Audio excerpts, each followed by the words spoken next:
Hi, welcome back guys. This is your friend, Lettuce Head Fanfics. Back with amazing fanfiction. This is the series of What If Deku Built His Own Hero Company? Please give this video a like and subscribe to the channel if you want more videos like this. Now let's get into the fanfic. Izuku was a mere 5 years old the first time he had taken apart the T.V remote in the living room. Inko had been in the kitchen getting dinner ready, sluggishly, after a particularly long day at the lawyer firm she worked at. When she had finally noticed what Izuku was doing, she almost had a heart attack. After jumping into action, holding back her desire to yank the tools out of her son's hand for safety reasons, Inko crouched by her son and asked why he had taken the remote apart. Izuku had turned wide and sparkling eyes towards his mother and said, "I want to know how it works. Heroes have to use SS support equipment, right? So, what if I could make it?" Inko had taken one look at the earnest and sparkling expression on her son's face, the same one she had seen repeatedly when Izuku scribbled in his analysis notebooks, in crayon, and came to a decision.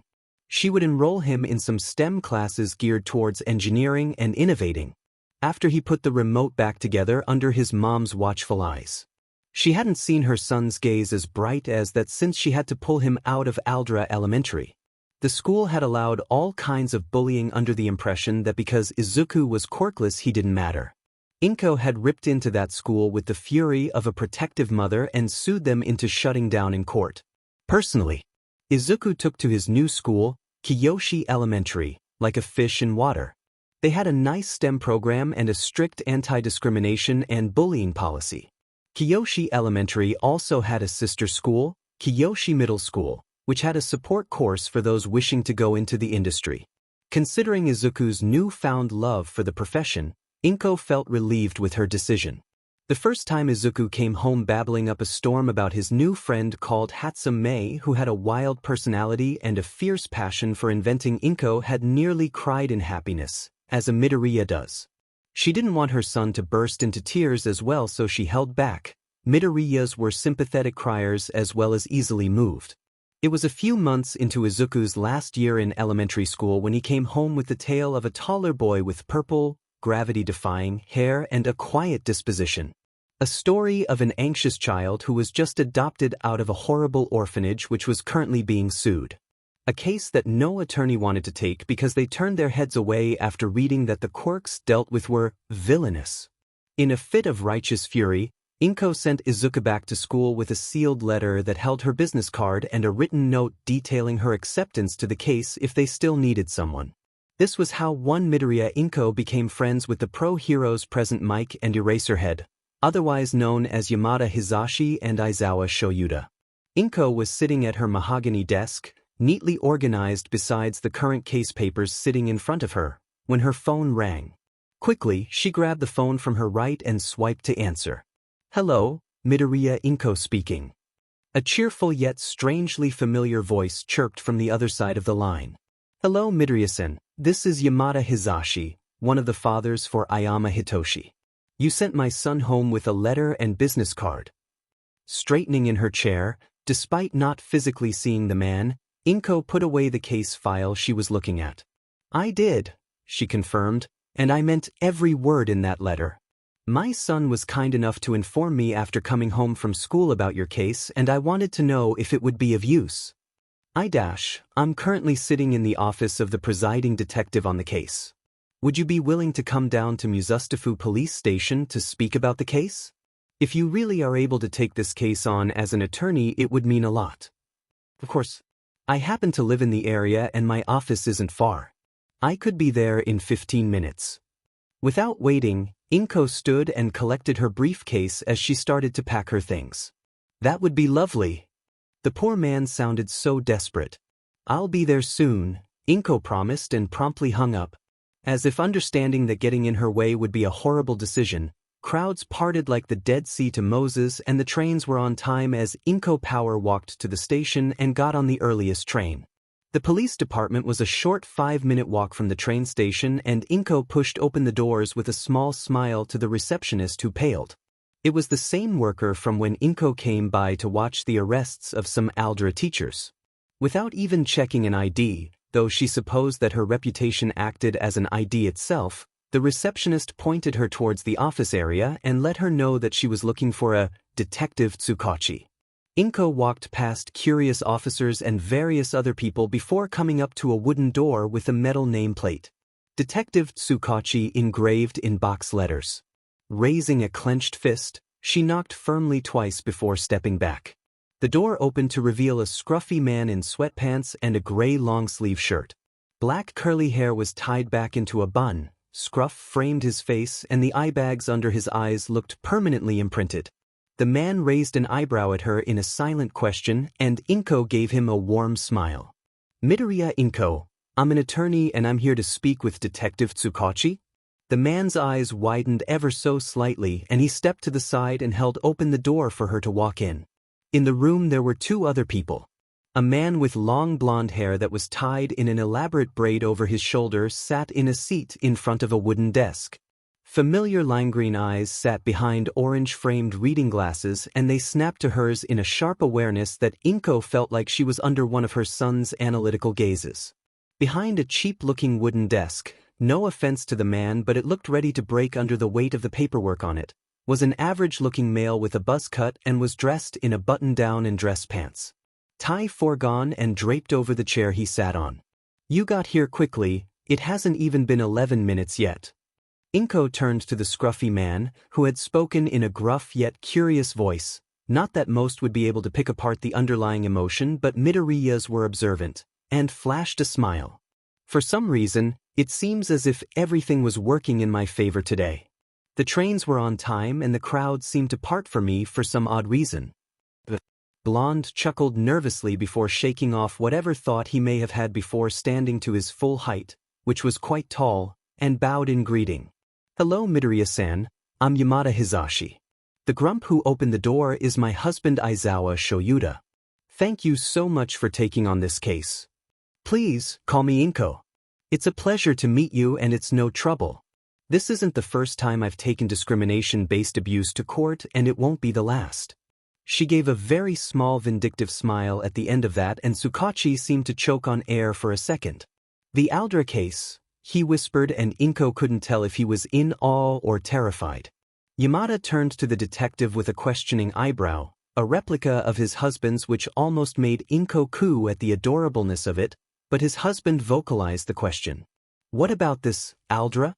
Tsukachi sighed and seemed to resign himself before he spoke, gesturing to Inko vaguely in defeat. "A few years ago I was put in charge of confirming the evidence for a case and arresting a few dozen teachers and a principal at Aldra Elementary. The case was about criminal negligence and quirk-based discrimination at an administrative level. The details were mostly kept under wraps but apparently there was a child who was the focus of their torment and the man faltered at Inko's cold smile and continued while correcting himself. "Inko-san here sued the school into shutting down and stacked as many charges as she could without allowing them to challenge it. She was ruthless." The last bit was added under the man's breath but they all heard it. Instead of being slightly unnerved by the information, the two men turned to her with bright gazes and cruel smirks. "Oh, Inko absolutely adored this couple. You'll do the same here as well?" Aizawa spoke up, his tone carefully blank. "With malicious intent and vindictive pleasure, Aizawa-san." Inko smiled a warm smile that should be comforting but it didn't match the ruthlessness of her words. In return, Aizawa smiled a Cheshire cat smile, all teeth and wild eyes. Yamada settled for a feral yet still soft smile. "I like her," Aizawa stated firmly and Inko beamed. Aizawa Shoyuda was enjoying himself tremendously. As promised, Midoriya Inko stood in the courtroom with a small professional smile that hid the malicious grin he had seen a few minutes earlier before they walked in. She had just finished her polite verbal harassment of the opposing attorney and Shoyuda had to hold back a shocked snort as the man began to actually cry. The judge, who had been sitting relaxed in his seat the whole time, was now shaking ever so slightly in silent laughter. The judge. Laughing. The jury wasn't much better. Whispers of shocked incredulity and remorseless, hollow pity shot around like gunshots. Pale faces of horror were directed to the opposition as they conversed over the last 2 hours. 2 hours that had been dedicated to a verbal beatdown and dissection of the orphanage's pleas. Shoyuta has seen people come out of a lecture of Nedzu's looking better than they did. Shoyuta was immensely grateful that Inko had reached out to them. Hizashi, who had slowly been losing control over his facial expressions, seemed to agree with the sentiment based on the shocked awe on his face. Tsukachi was not joking when he called her style ruthless. Said man was sitting with his head in his hands with an oddly pale complexion. Inko had so effectively put them in their place that Shoyuta almost felt bad for them. If only they didn't abuse his son. Pity. By the end of the day, every single worker in the orphanage faced jail time of varying degrees. The orphanage director faced the worst of it, and he was proud to say that the man would be lucky to see the light of day ever again. Inko had parted ways with them with a warm smile and even warmer hug after making sure they visited along with their son at some point. Now, Aizawa Shoyuta wasn't a person who liked people. He tolerated them at best and disdained their very existence at worst. He actively went out of his way to make sure he had as few interactions with humanity as possible outside of what's expected. There were very few exceptions to this rule. Those who managed to worm their way onto his list could be counted on his fingers. His husband, his two idiotic friends Nemuri and Tensei, his son, and admittedly Nedzu, not that he would ever tell that rat. After today? Seeing the man who seemed so untouchable through the law a mere month ago sob his heart out after coming face to face with Inko in all her protective fury? Well, it's only expected that Inko gets her place on that small list. Aldra was wrong. It was a calm Tuesday afternoon in February when Izuku realized this. Sure, objectively, Izuku knew it wasn't normal for teachers to ignore your raised hands and call you the same names your bullies do. Logically, he knew that the discrepancies between his grades and his work were wrong, that he aced tests that were marked as zeros. He knew that friends don't blast you with their newly formed quirks and laugh at you when you cry afterwards. He knew that the nurse telling him he was a waste of resources was medical negligence and extremely wrong. That being able to hide injuries as easily as he did was bad. He just couldn't believe it. As Hatsum rambled about her newest baby, Hitoshi nodding along with a curious tilt of the head and small smile, Izuku was struck silent by this singular thought. Aldra had been wrong. Aldra was wrong. Izuku was not a waste of resources, he was not useless, or worthless, or a Deku. He was Midoriya Izuku. He was top of his grade and learning so rapidly the teachers couldn't keep up. He had two friends that he cared dearly for that loved him despite his quirkless status. His dream was obtainable. He was perfectly capable of becoming a support hero, someone who helped keep the heroes alive and capable. He wasn't dumb and under-evolved or geneless. He didn't have to justify his existence every single day after running away from catch. Izuku was brought back to the present by a forceful poke to the cheek. Based on the greasy feeling left on his cheek afterwards, Mei had just poked him. He sent her a playful glare, but softened when he saw her and Hitoshi's concerned gazes. "You okay, Izuku-an?" Mei asked. Hitoshi just watched on silently. He had been getting better at speaking recently, but he was still quiet. Izuku's blood boiled at the thought of the muzzle his shitty orphanage forced him to wear on an almost daily basis. Shaking his head, anger wouldn't help his mood at all. Izuku gave them a small smile. "I never did tell you guys about Aldra, did I?" He rubbed his shoulder absent-mindedly. The starburst scar that was burned into his flesh always seemed to itch when he thought of his previous schooling. Mei and Hitoshi's eyes widened. He had never told them about his previous school past the name, though the lawsuit that dragged it through the media gave them an inclination as to what could have happened. Also the scar that he dodged questions about like the plague. Hitoshi waved a dismissive hand in the air as Mei hopped up. "Izuku-an, you don't have to tell us. We know some general stuff because of the news, but it's obviously something stressful to you. I don't want to know if it upsets you." She threw her arm around his shoulders as Hitoshi nodded his agreement. "I know. You guys are amazing friends and I cherish you so much, but I want you to know. It took me a while to unlearn the things I was forced to learn there, and you two helped me immensely, and I just want you to know." Izuku fidgeted with the hem of his shirt, a science pun on the front that Hitoshi always groaned about whenever he saw it. Mei softened her gaze and simply nodded, retreating back into her seat. Hitoshi straightened and maneuvered on his own to face Izuku directly. Between their immediate acceptance and concerned yet gentle gazes, Izuku felt like he could cry, but he stopped himself. Instead, he took a deep centering breath and spoke. He told them of childhood friends, of doctor's appointments where he was diagnosed as if he was a disease, of his mother immediately comforting him, telling him he could be whoever and whatever he wanted. He spoke about the reactions and of how his childhood friend turned on him. He quoted his teachers, his principal, the nurse, the bullies. He spoke of the final snap. The reason why his mother attacked them so viciously. Showed them the starburst scar he kept hidden underneath shirts with long enough sleeves. Explained how though this was his biggest scar, it wasn't his only one. How at the mere age of 5 he had become a shell of a person, all because of something he couldn't control. It had taken a single year to turn his life upside down. It took several just to realize that everything he was told was wrong. How they were the first friends Izuku has had in years, and how they saved him. He stopped talking and was immediately embraced in 2 pairs of arms. They trembled but held on oh so tightly. Sweet reassurances whispered into his ears as they calmed down together.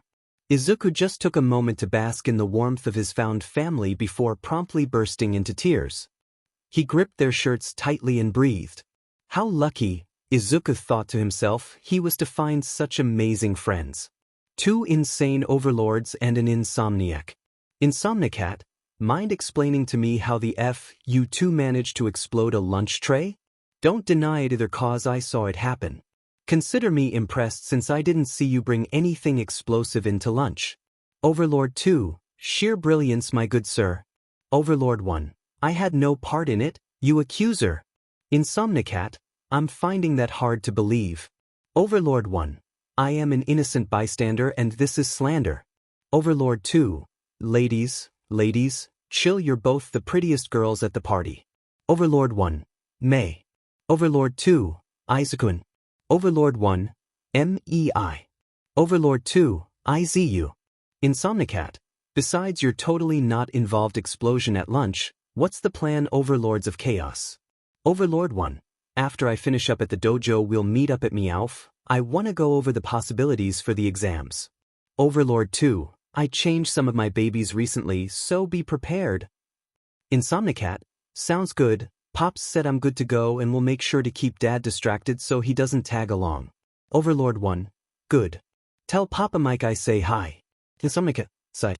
Hitoshi resolutely ignores the fond warm feeling that bubbles underneath his skin at Izuku's reply. It had taken less than 30 minutes when Pops met Izuku for him to tell his friend that he should call him Pops too. Izuku had been a flustered mess but ended up calling him Papa Mike as a nickname further into their friendship. Dad got the nickname Dadzua, and as much as he claims he isn't, he knows that the man is fond of it. It didn't hurt that after Izuku confided that without a dad present, he had seen his parents as father figures, the nicknames only became more sickeningly fond. Much to Dad's despair. The bell rang, signifying the end of the school day, and Hitoshi could already hear a bang from somewhere in the hallways. Mei always had explosive exits and entrances. Throwing his bag over his shoulder, Hitoshi left the classroom while ignoring the glares of some of his classmates. Bullying wasn't allowed and strictly cracked down on, but that didn't mean they couldn't show hatred in other ways. Though, thanks to Izuku's patented Midoriya glare, no one ever tried anything. The train ride to his apartment, a hero complex for undergrounds and twilights, was blessedly quiet. Hitoshi just slipped on his wireless headphones, Izuku customs that were black with dark purple accents, and put on the trio's Spotify playlist. He closed his eyes as memories of the last few years rushed through his head. He couldn't quite help the fond sigh he let escape.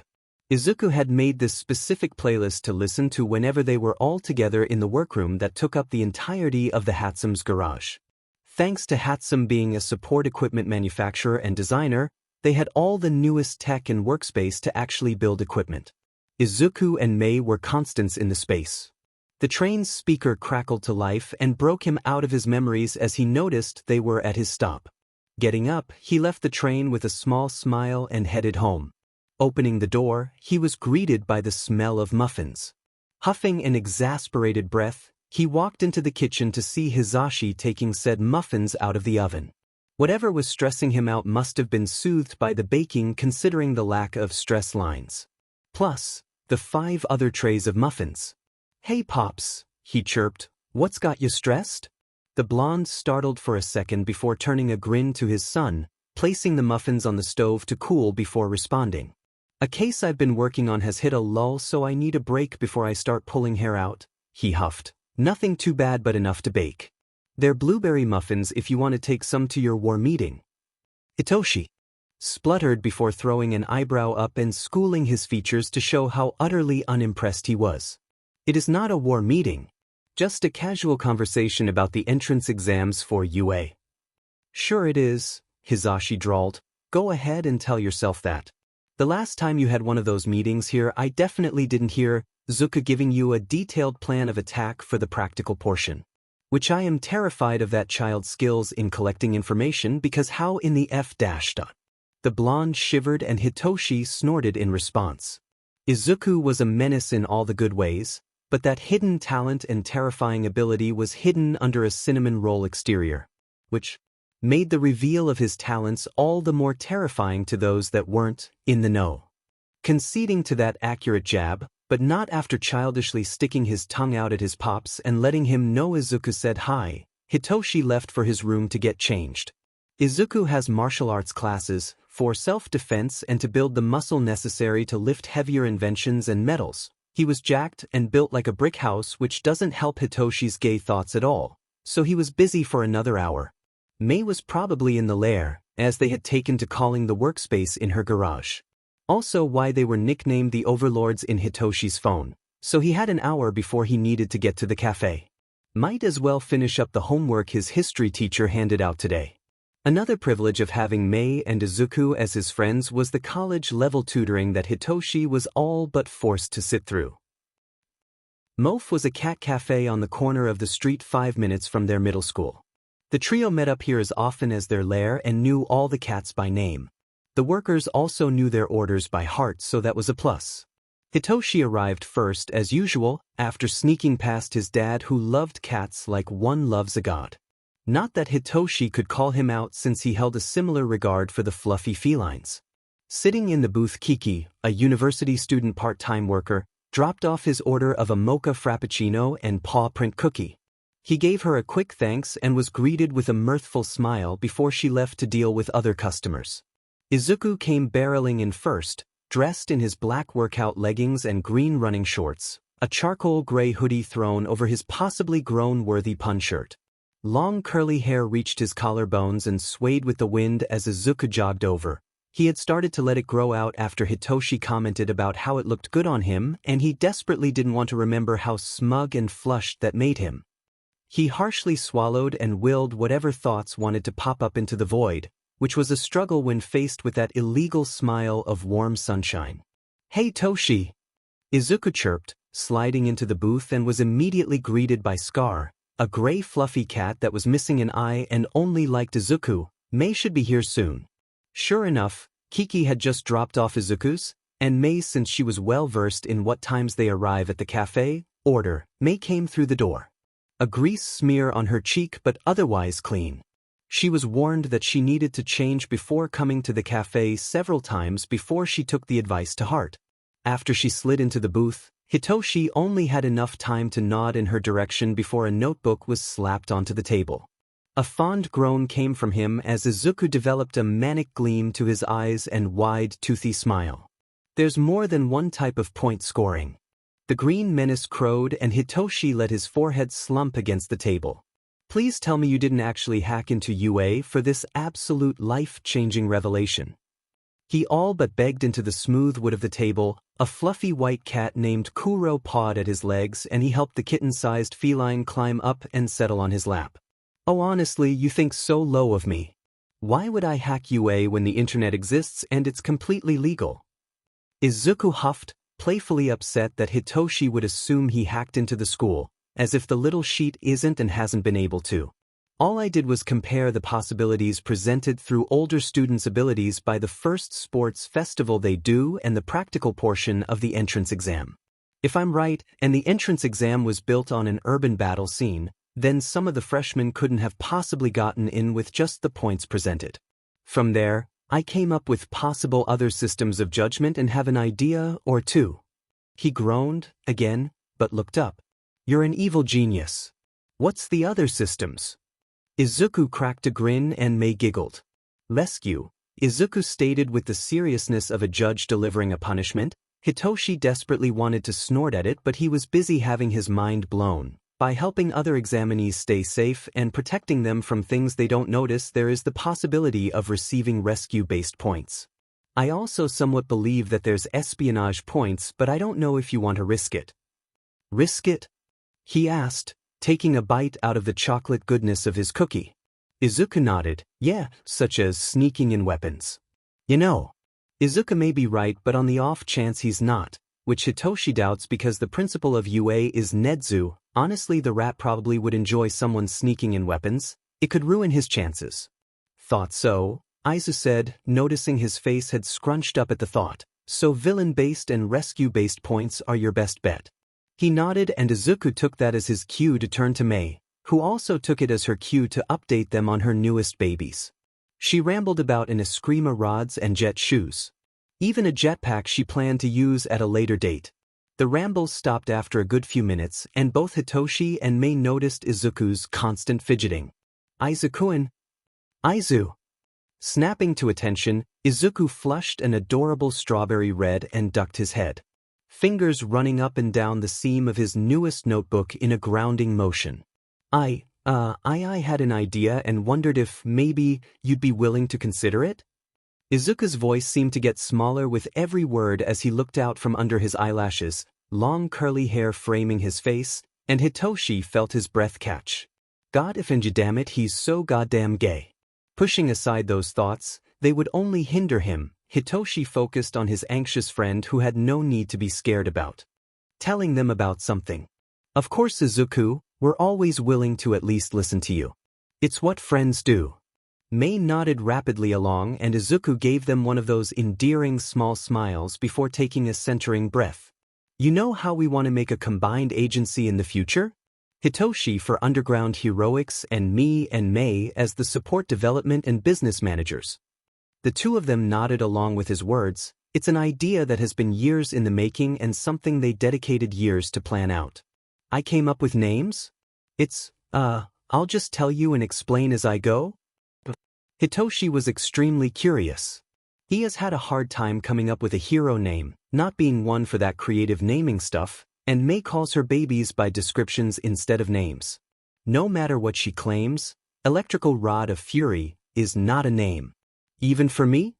Mei asked, a bit confused, but the excitement she was feeling was evident in the way her eyes glowed with anticipation.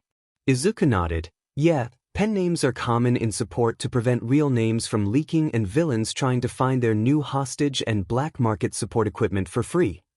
Izuku placed his notebook on the table and opened a page. The page was organized, a rarity for these notebooks, and had "Echi" written in an elegant scrawl at the top. There were several other things on the page, but it was coded, as they usually were. He could make out 3 separate sections though, each focused on something different. HHH Agency and Incorporation. Each of the H's stand for each of us. Mei would be Hephaestus, the god of blacksmithing, fire, and crafting, which is everything Mei and more. Hitoshi stole a glance at Mei and saw stars in her eyes, though she valiantly held in a screech. Next is Hades, which would be mine. Hades is the overseer of the underworld, and since I'll be taking over the business management, no offense, but you too SCK at that, and intelligence gathering, though I'll still be inventing and building, it fit. Plus it also relates to Hitoshi's in a way.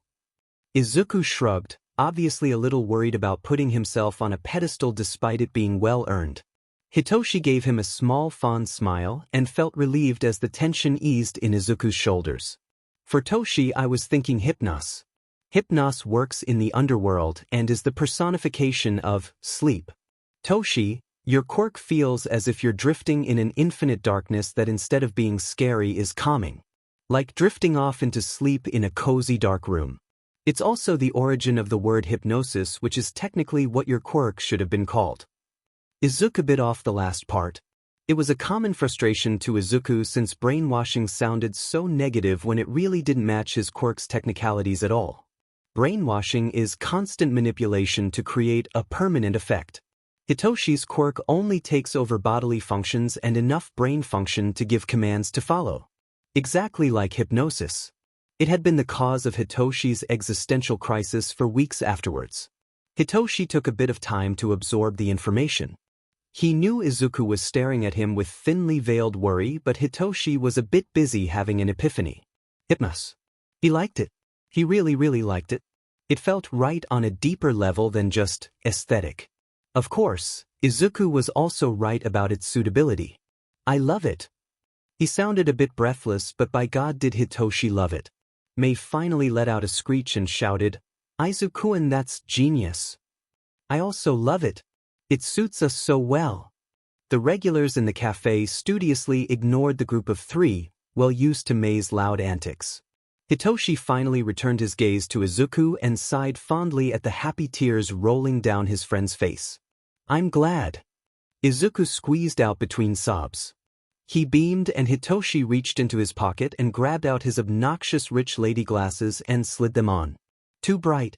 The dramatics were well worth the sweat he got to the shoulder when those sweet giggles reached his ears. The next few months were full of planning and training. Of course they had schoolwork as normal, but that was usually a breeze for the two mad geniuses, and their tutoring sessions had Hitoshi at the top of his class. Much to his classmates' chagrin. Dad and Pops took him to their private gym in a warehouse to help Hitoshi train to prepare for the entrance exam at UA. They never told him anything about the exam and he never asked.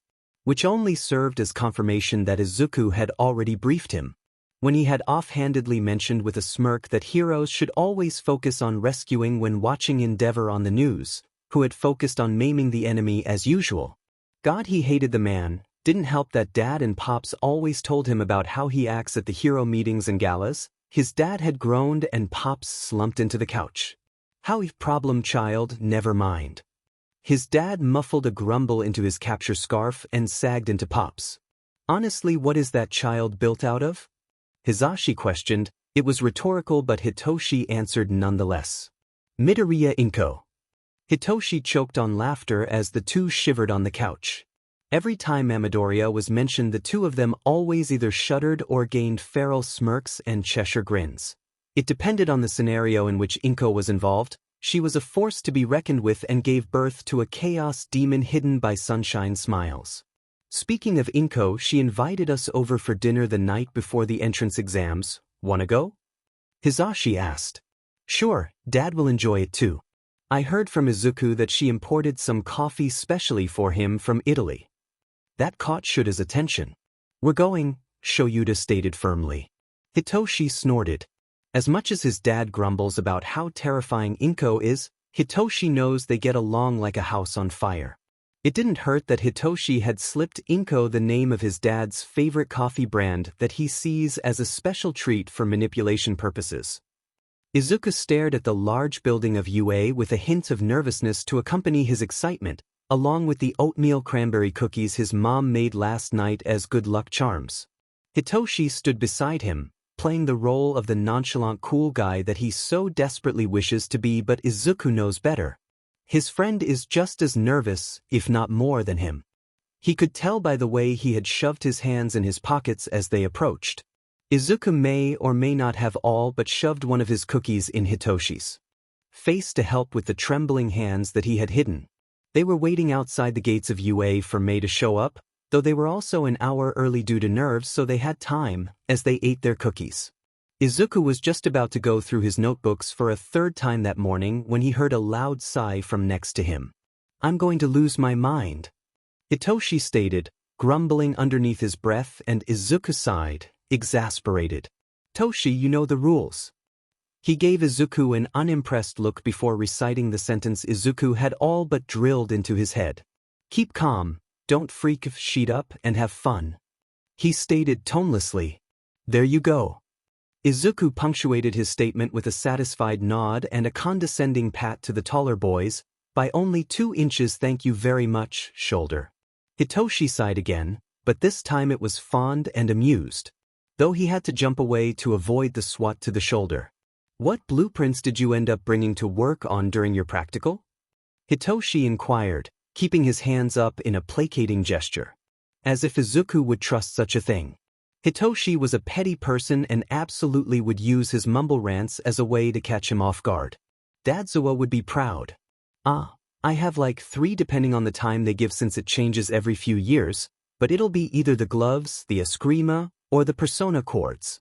Izuku smirked as Hitoshi snapped out of his fake peaceful stance to face him properly and with excitement. The persona chords? Yep, Izuku cheered, popping the P. If all goes well, then you'll have your support equipment ready by the 2nd day of school if they allow it. Hitoshi's eyes brightened and his lips twitched into a goofy grin. It was adorable. Izuku soon discovered that Hitoshi would also use his smugness as a distraction. He deserved that shoulder jab for letting his guard down. They continued conversing for a bit longer before May arrived in all her explosive glory. Literally. She exploded something that she had been working on the minute she got close enough to the gate for them to be in the blast radius. The 3 shook off the soot, Hitoshi grumbling and Izuku giggling, and walked in. There were few students there, since they were an hour early, but they just found some bean bags in the waiting room to sit in. A greatly appreciated touch, even if it caused Izuku to go off on a tangent about why Nedzu made that particular decision. May cheerfully went over all the possibilities for the support practical down to the percentages, and Izuku listed off his own thoughts. Hitoshi watched them with a small smile despite some of the more specific mathematical intricacies going over his head. When the time came for the written exam, the trio were excited to find out that they were all in the same room. The proctor, ectoplasm, listed out their seating numbers, and Izuku waved good luck as he headed for the back and sat down, content to ignore the world until the test was in front of him. He was so out of it that he didn't see a blonde teen wearing a Gakuren-style uniform sit a few seats in front of him. He also didn't notice how the blonde froze when he saw him, but shook himself out of it before he had sat down with a huff. The written exam was almost too easy. Izuku was honestly flabbergasted that it was as easy as it was. Sure, there were quite a few challenging questions on advanced subjects, and was worded in complex ways to throw off students, but otherwise it was easy. Hell, the analysis-based questions had excited him. When answering them, he had to ask for extra paper. He really didn't understand the look of horror on Ectoplasm's face when he handed him the paper, but he decided to push it off for future Izuku to analyze. He managed to finish an hour early, May close behind at 40 minutes early, and Hitoshi had subtly stuck his tongue out at them in retaliation. It took 30 minutes and 10 more students to join them before Hitoshi popped into the waiting room and snarked about them being mad geniuses born from a chemical experiment. May just cackled loudly and rubbed their success in his face while Izuku sat to the side and enjoyed the absolute snark fest coming from the both of them. They finally split when it came to the practical portion of the exams. The hero practical was about to start and the support exams would start in another 30 minutes. Hitoshi left for the auditorium that the hero hopefuls would be debriefed at, and May followed him to the support labs, chattering away about her babies and which one she was excited to blow the judges away with. Standing outside the steel doors, Izuku took a deep breath. He was vaguely aware of May standing off to the side, watching him, but he tuned the world out for a moment. What he didn't realize was that May was watching with fascination. She has seen Izuku get into his zone several times over the years, but each time is so fascinating that she can't help it. Izuku let his mind calm and settle. Let his brain quiet down and pushed aside the rapid thoughts that never stopped. Pushed aside the constant observation and analysis and embraced a sense of clarity that he always used in workrooms when he built. Releasing a deep sigh, Izuku opened his eyes and slid open the door. It was time for Hades to get to work. Hitoshi sat in his assigned seat, somewhere towards the back of the auditorium, thank F-, as he waited for the 10 minutes to be up and for the debrief to start. He had a few things to confirm from previous casual meetings. Idly observing his competition, 'cause that's what they were, Hitoshi grabbed the packet that he had laid next to him to go over. When he saw the description of the first pointer, he wanted to be upset at Izuku's mad skills, but all he felt was fond smugness. Damn it. It took a couple more minutes before the lights in the auditorium shut off except for the ones on stage. Then, in all his extroverted peppy glory, Present Mike stepped out onto the stage. "Can I get a yeah?" Hitoshi sighed, but sat straighter and took a deep breath and shouted, "Yeah." He had to listen to his pops grumble about how every year he hadn't gotten a single applicant to shout back at his call, and Hitoshi has run out of FS to give, so here we are. A few other applicants glared and gave him unimpressed looks, which caused Hitoshi to have to hold back a smirk when right after his shout, Present Mike snapped finger guns in his direction and spoke. "That's what I'm talking about. I'll be keeping an eye on you. Listener. Now dash. Seriously, they should know by now that when applying for a competitive school, garnering attention is one of many ways to get your foot in the door. They shouldn't look so shocked." As Present Mike explained the practical, Hitoshi focused on memorizing the packet. There were a few key points of information, such as the FING off switch on third pointers, that he memorized. He almost finished reading up on the 0-pointer when he saw it. Out of the corner of his eye was Ida Tenya, the current Ingenium Legacy's little brother and his parents' friend's sibling, standing up and chopping his arms like a bad robot imitation. If what Hitoshi knew about the guy was correct, then on the printout there are 4 villain types instead of the 3 you've spoken of. Oh great, he actually was as stiff as Dad said, which begs me to ask why UA would have a misprint as large as this on the packet, since this is supposed to be a studious academy of the highest form. It's shameful. We are here for the chance to be molded into exemplary heroes. Hitoshi gave a low whistle as he watched the left eyebrow of his pops twitch. A small action that normally wouldn't be caught dead in his persona, since it was a habit he had picked up from Dad when he was agitated. RoboBoy was really pushing some nerves if he managed to make Pops break character for a moment. "I was getting there, listener." Oh, that faux cheerful reply is absolutely hilarious to Hitoshi, however it seemed to settle the Ida boy as he sat down afterwards. The last villain type is worth 0 points, as shown in the packet. Petty. His Pops was being so petty right now and he's living for it. It's just an obstacle to get through. Now, head out to your designated buses through the doors on the right. Good luck suffering.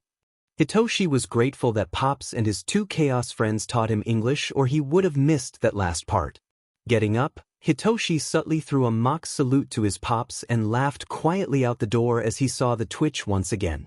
Oh, he was so going to be hearing his Pops rant when he gets home after this.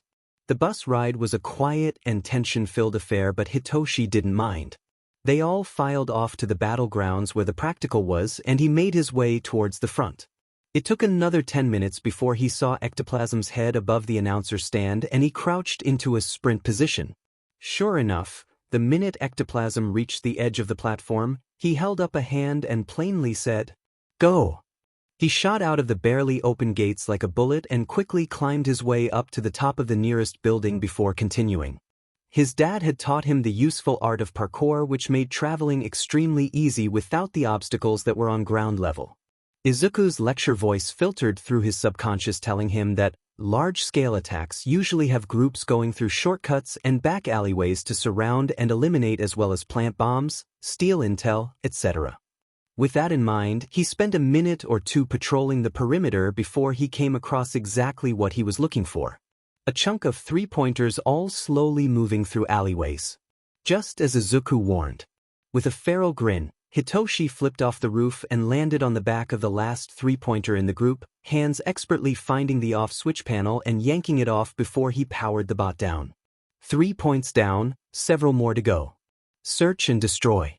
This FNG exam was just a search and destroy game with a modern map and a medic point system if Hitoshi is going to be honest with himself, and as long as it's not romantic feelings, Hitoshi is always honest with himself. He had helped a few examinees and dealt with their scathing remarks and embarrassed denial of need. Some actually thanked him, but that was probably because he pushed them in the nurse's direction for scrapes and bruises. He focused on the alleyways most of the time, but towards the middle of the exam, he had migrated towards the center where more robots had been dispatched. He could comfortably say he had in the 30s in terms of points for villains, and he didn't know whether or not that was a good thing. The exam is about as cryptic as the principal when it comes to requirements. The 3rd pointers were the rarest, but also the only ones with the off-switch panel in an easy-to-access location, so he was a bit upset that the alley prey he had been hunting had thinned out. Well, he dodged a few 1- and 2-pointers before making his way up another building to search the scene for 3-pointers. Unfortunately for him, it seemed that most of the 3-pointers had been gunned for, not that he could say anything, and what was left were the 2-pointers mostly and a good chunk of the ones. He was at a loss. What could he do? The 1- and 2-pointers didn't have accessible off switches and the metal was a bit too thick to just punch. He needed a weapon. What the F could he use as a weapon? He scrambled around until he saw it. A broken stop sign.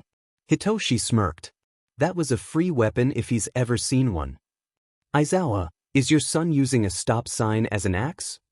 Shoyuta had been taking a comfortable nap in the observation lounge when he heard Vlad speak. Reluctantly, not really, he was always willing to see his son's achievements and this one sounded hilarious. He sat up, still cocooned in his sleeping bag, to face the monitors. Said monitors showed his son brandishing a stop sign like some kind of caveman that found a nice stick before using said sign to slice and dice 1-pointers by imitating pre-quirk samurai. Shoyuta was mildly impressed by the arm strength such a thing would require, along with the fact that it was working. He taught him well. It appears so.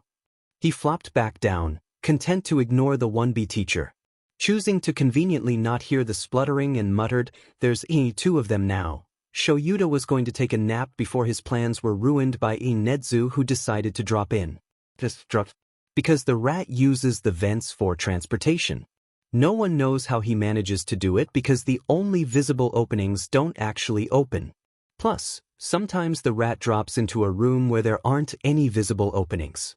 You can't pry the openings open either because they're reinforced. Groaning into the couch cushions where he was currently trying to bury his head and hide away from the rest of the world, Shoyuta was forced to sit up once again to deal with whatever the hell Nedzu had planned this time. He almost wanted to throw himself out of the window, though, when he saw the gleeful expression on the principal's face. "What has you in such a good mood, Nedzu?"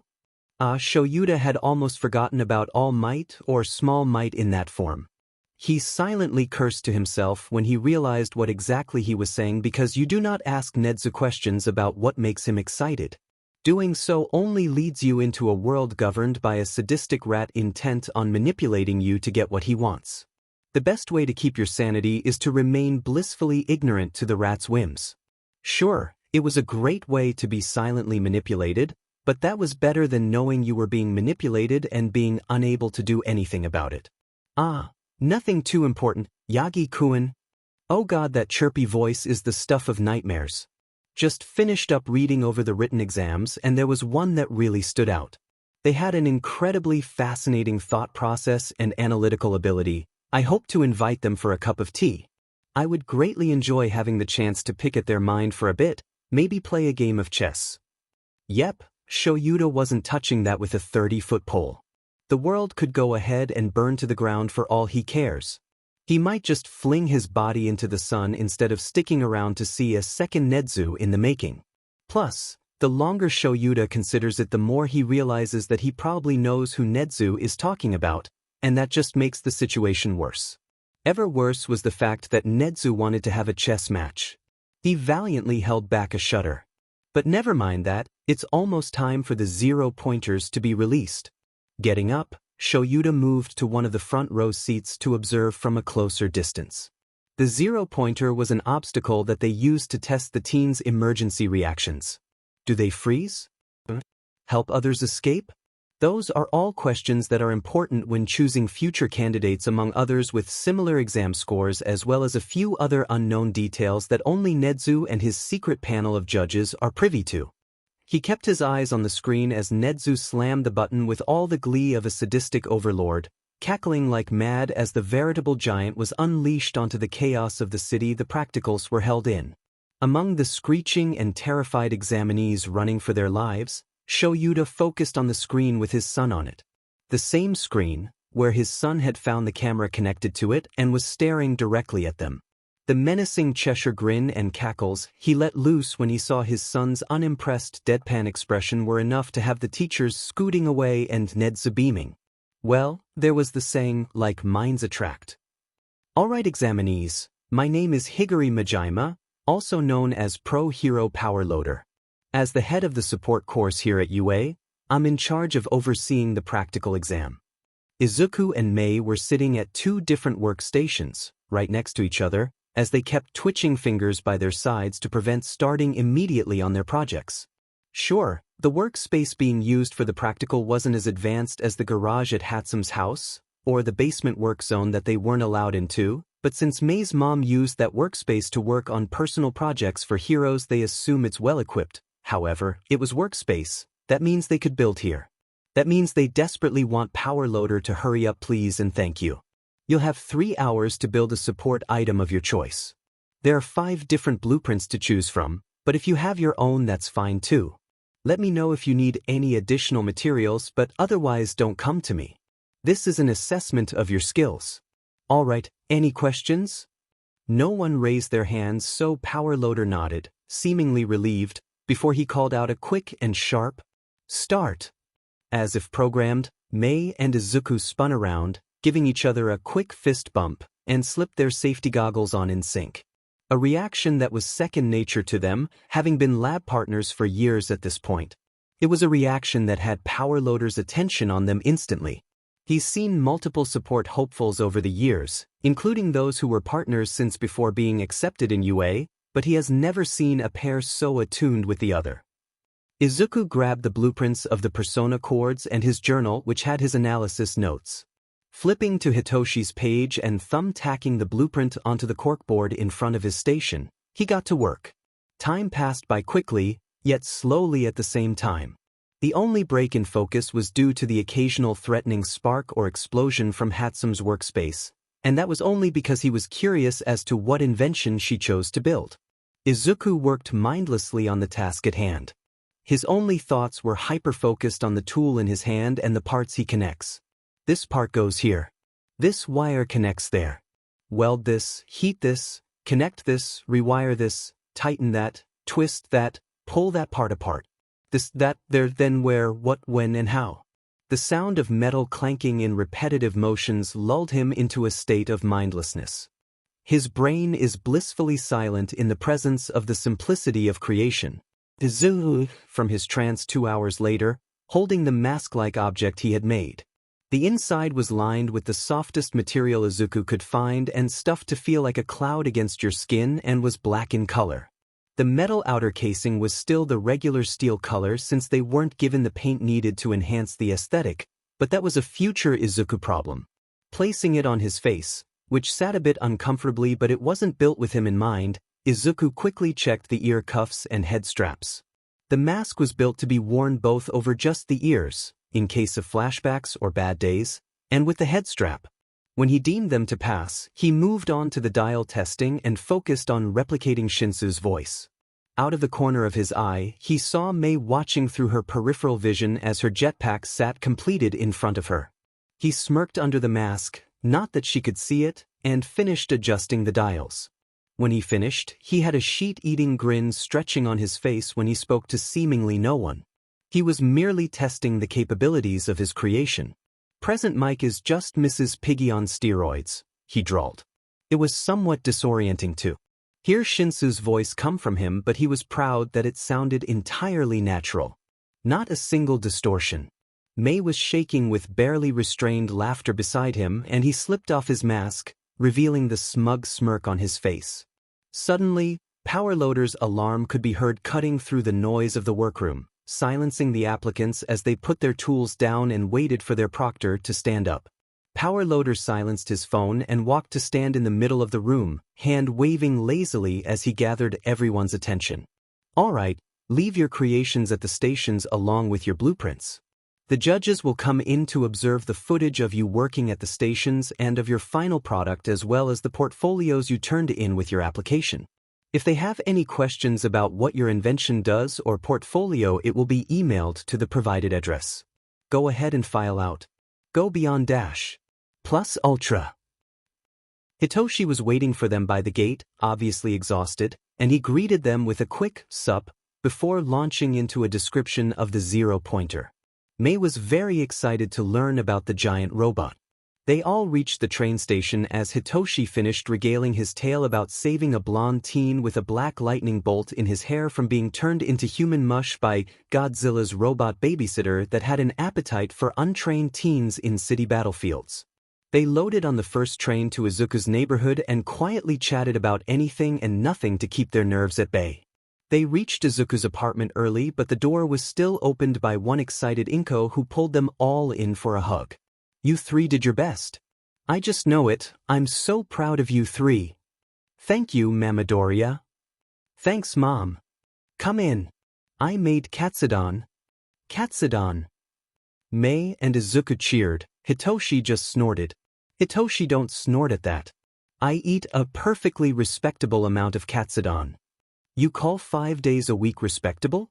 As the apartment door closed, it said that there was a loud smack that seemed to echo into the distance as Izuku retaliated against the absolute bullshit his friend had been spewing. Mei's cackles accompanying it with all her unsympathetic glory. Patience is a virtue and, as shown through the years of friendship Hitoshi has survived with his 2 Chaos Gremlin friends, a FANG rarity. He had lost count of the amount of explosions Mei had released upon this mortal realm in her anxious building a while ago. The walls of her workstation in the lair were layered with a healthy dose of soot and other questionable chemicals. Izuku wasn't much better. He eyed the stack of journals perched on the gremlin's own workstation warily as they seemed to tilt when a particularly strong gust of wind from the AC hit it. Izuku had been planning inventions and analyzing heroes and villains for the past 3 hours. Sure, he was nervous, how could he not be? But he had taken to distracting himself through cat videos and the deep disturbing meme side of Reddit. A normal and, probably, healthy coping mechanism. He was particularly fond of the memes that took you 2 or 3 tries to read since they made absolutely no sense if you tried to logically break them down. He would immediately send them to his dad so he could check them during his break on patrol and receive a confused and exasperated "what the F" back. Pure comedy. It has been over a week since the entrance exams, so they should be receiving their letters soon, if not today, but for now they were all holed away in the lair. Mei's mom Kazemi had stopped in the lair to ask what they all wanted for dinner, so they were occupying themselves until food got there. It was coming close to 5 o'clock when the cheerful voice of Kazemi rang out over the speaker systems, installed for when they were working on inventions and the older Hatsum didn't want to walk in on an explosion or was too busy working on hero support commissions to check in. "Dinner's here, gremlins. Come on down to the fuel dock." With a final bang from whatever Mei was working on, the 3 of them made a mad dash to the dining room. They may or may not have forgotten to eat lunch, but that's besides the point. What really mattered was when they entered the dining room, all of their parents were there, along with 3 white envelopes placed in the center of the table. Coming to a halt, wide eyes rapidly switched between staring at the envelopes and the grouped parents with dizzying speed. "Is that dash?" Izuku had started but fell short at the fond smirk on Inko's face. Hitoshi snapped his eyes up to look at his dad's expression, ignoring Pop's barely contained excitement because Pops was always excited, and took in the amusement hidden behind tired eyes. Both Izuku and himself were yanked out of their shock as Mei grabbed their hands and yanked them forwards towards the envelopes. Snatching her own up as she plopped into her usual seat at the table, Izuku and Hitoshi followed with nervous excitement. They stared at the envelopes in their hands for all of 2 seconds before looking at each other and nodding. Instantly, they ripped open the envelopes and jumped a bit when circular metal discs clanked against the table as they fell out. "Projectors?" Izuku called out, confused. Instantly, Hitoshi's lit up, must have been sensitive or landed on the on button, and All Might in all his blonde buff Kool-Aid wannabe glory appeared above the wooden table. Hitoshi was pretty sure he heard his dad grumble about blonde idiots without teaching licenses, but he elected to ignore it. "Young Ayamaki," All Might boomed, causing Hitoshi to wince at the volume, "you completed the written exam with a remarkable 89%. A feat worth praise." Hitoshi sheepishly rubbed the back of his neck in embarrassment but looked over at Izuku and Mei anyways, giving them a thankful smile. The 2 gave soft smiles back. Well, as soft as Mei could get her smile to look considering the vibrating she was doing in anticipation. As for the heroic practical, you achieved a score of 39 villain points. Unfortunately, that wouldn't have been enough to get you into the heroics course. Hitoshi sighed in a sharp breath and bit his lip. However, there was another system of points. A secret point evaluation meant to find the heroic potential just villain points wouldn't get. I knew it. Izuku shouted and was instantly shushed by Mei with a hand clamped over his mouth. Hitoshi just chuckled, still on edge, but the tension was slowly leaving his shoulders. You admirably helped fellow examinees get out of harm's way or find nearby medic spots after assessing their injuries.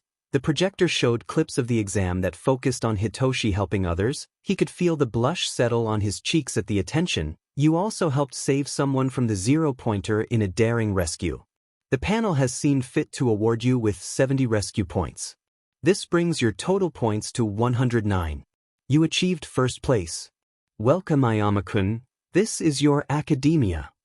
The projector ended with a flash of light, leaving the group of people in silence as it processed. Hitoshi could feel the water rolling down his cheeks as his eyes blurred the world with tears.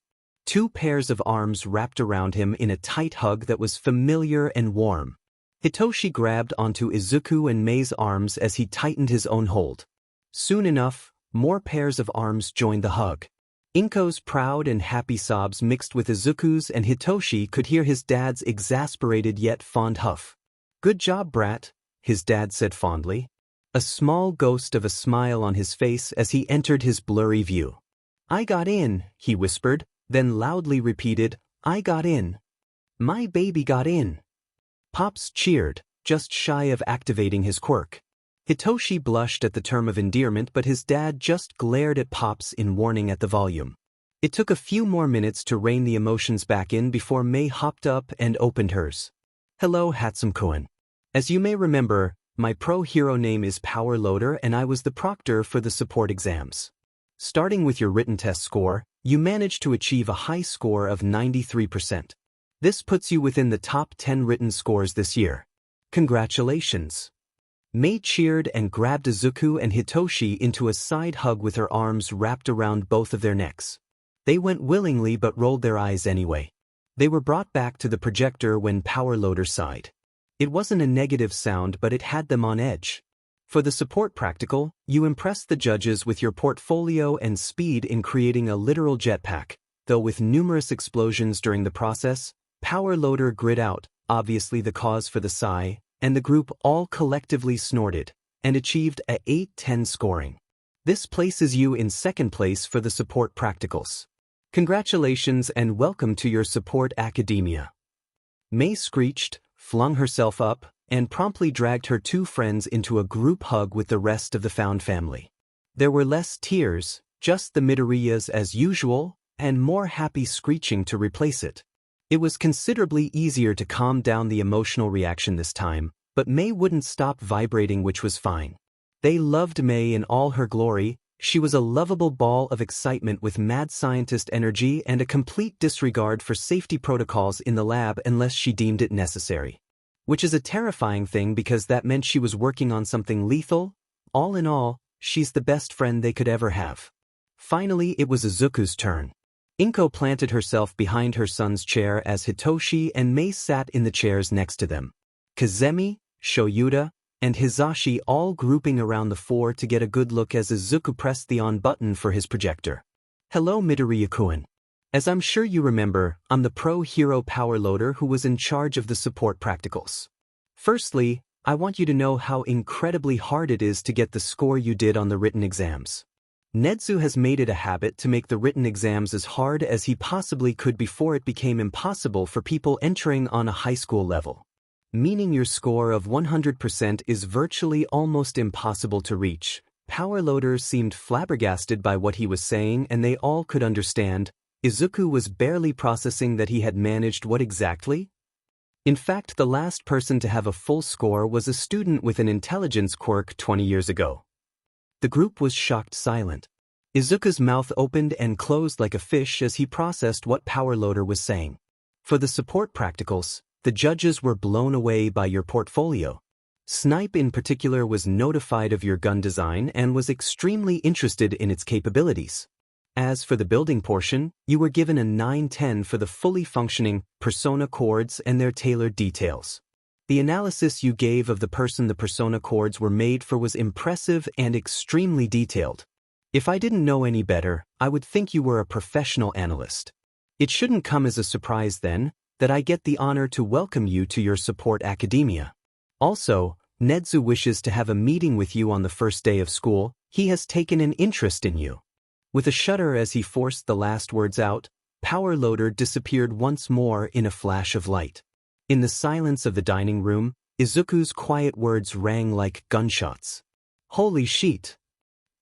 The next few hours were filled with happy congratulations, subtly and amused reprimands for cursing, and Aizawa's horror-filled claim that Izuku would be molded into a ratling. Whatever that meant. Food was passed around and enjoyed with stories and laughter, a Midoriya congratulations tradition. Then, the day ended with the whole group heading into the living room to enjoy some hot chocolate and just exist. It was the Aizawa Yamada household tradition. The Hatsums usually went to the labs to create something that would put them on a government list, which warranted the firm refusal to allow it to happen from Aizawa and Yamada. Inko, however, looked a little too interested for the two's comfort. The next week before school started was filled with shopping and preparations. Mei and Izuku had to go out and grab some clothes to wear in the support labs and workstations at UA, though they would probably end up only wearing the uniform for formal occasions and school supplies. The trio would meet up at Meowth to go over their paperwork and plans, along with several discussions on what Hitoshi's costume would end up looking like, while also just going to de-stress. The first day of school saw all three of them, green, purple and pink respectively, boarding the same train to head to UA. Hitoshi had arrived first, followed closely by Izuku and his 3 thermoses filled with Italian coffee. A dark purple thermos with a fluffy gravity-defying fur cat lazily hanging off of an H was presented to Hitoshi with a soft sheepish smile. I used the engraver in the layer to make the designs. I hope you like it, Izuku stated softly, a blush highlighting his freckles.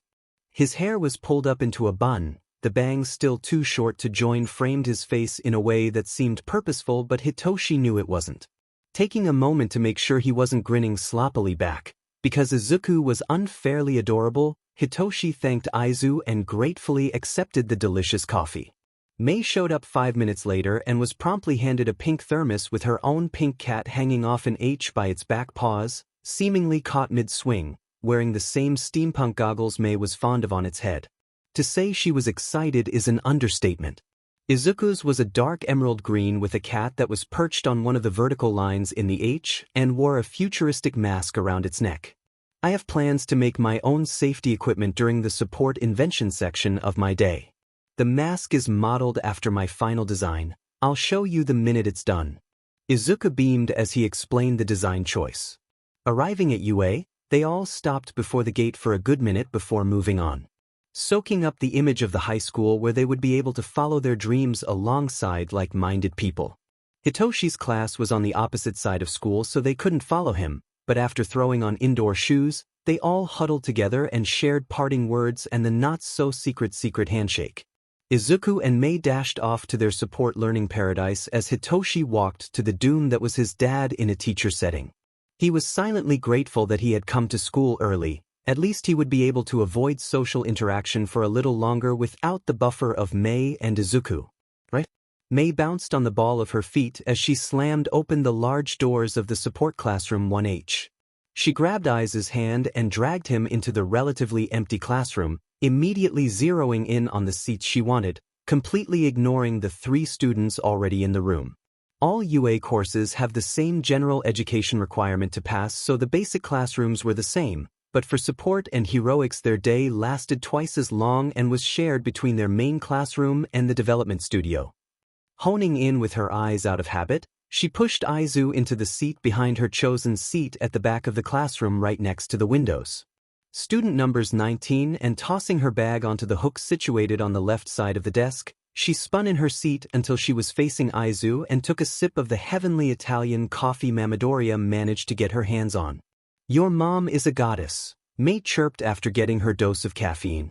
Despite what people believed, all 3 of them were insomniacs. Mei and Aizu just get manic compared to Hitoshi's lazy snark. I know, Izuku responded, an amused expression settling on his face as he takes out a journal from who knows where to start writing something down. Remember the one case involving that one support company's lawsuit involving discrimination? She made the opponents cry again. Mei let loose an impressed whistle before dissolving into cackles along with Aizu's giggles. Midoriya was ferocious and they always enjoyed watching her politely, yet ruthlessly, rip into the opponents. They stayed chatting like that while Aizu designed some sort of support equipment for Hitoshi. She would get the rundown later when it was done, until Power Loader walked in through the front door.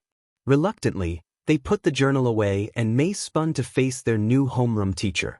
Hello, my name's Higuri Majima, aka the pro support hero Power Loader, as you may remember from the exam. You can refer to me as Majima-sensei, Power Loader, or just PL. Today will be a half day, going over the syllabus and a tour of the development lab where I'll assign you workstations. Though that will be after orientation. Power Loader scanned over the classroom and settled his eyes on herself and Izuku for a moment longer than the rest before returning to talking. Strange. Araki-kun, could you come up here and pass out these papers? Araki was sitting in the middle of the first row, closest to the teacher, and had vibrant red hair.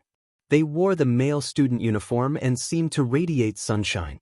They grabbed the papers from PL and turned around to quickly distribute them, a sunshine smile directed to each student they approached and a small hello. Mei noticed that their eyes were two different shades of red, the left being vibrant like their hair and the right being closer to a dark wine red. Mei read over the syllabus quickly with excitement that spiked each time she came across the word development. She was vibrating in her seat by the time she finished reading the packet, which was making it extremely hard to pay attention to Power Loader.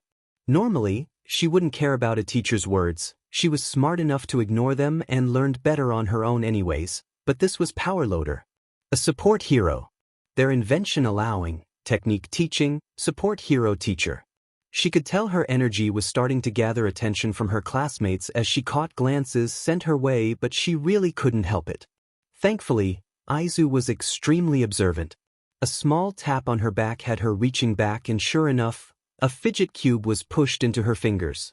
Tapping twice on Aizu's desk as a thank you, she took the fidget and reoriented herself, letting her nerves settle with each soft click of the buttons on the cube. I'll let you read over those papers later, for now we'll have a small icebreaker round. Just a quick head start on getting to know your classmates. Just name, a specialty, and something you find interesting like hobbies or something similar. We'll go in student number order, so Imai-kun, you're up. At the front, a rather tall and built teen stood up. They had metallic steel-like hair and dark purple eyes. Tan skin made the white of his teeth shine brighter as he grinned. Hey, the name's Imai-k, he/they pronouns. Go ahead and call me Phase if you want. It's a nickname I've had since my quirk came in, which is to change the state of matter. I specialize in building items, not so much the inventing process, and I have a hobby of knitting. Huh? Mei wasn't really expecting the knitting part. It suits him.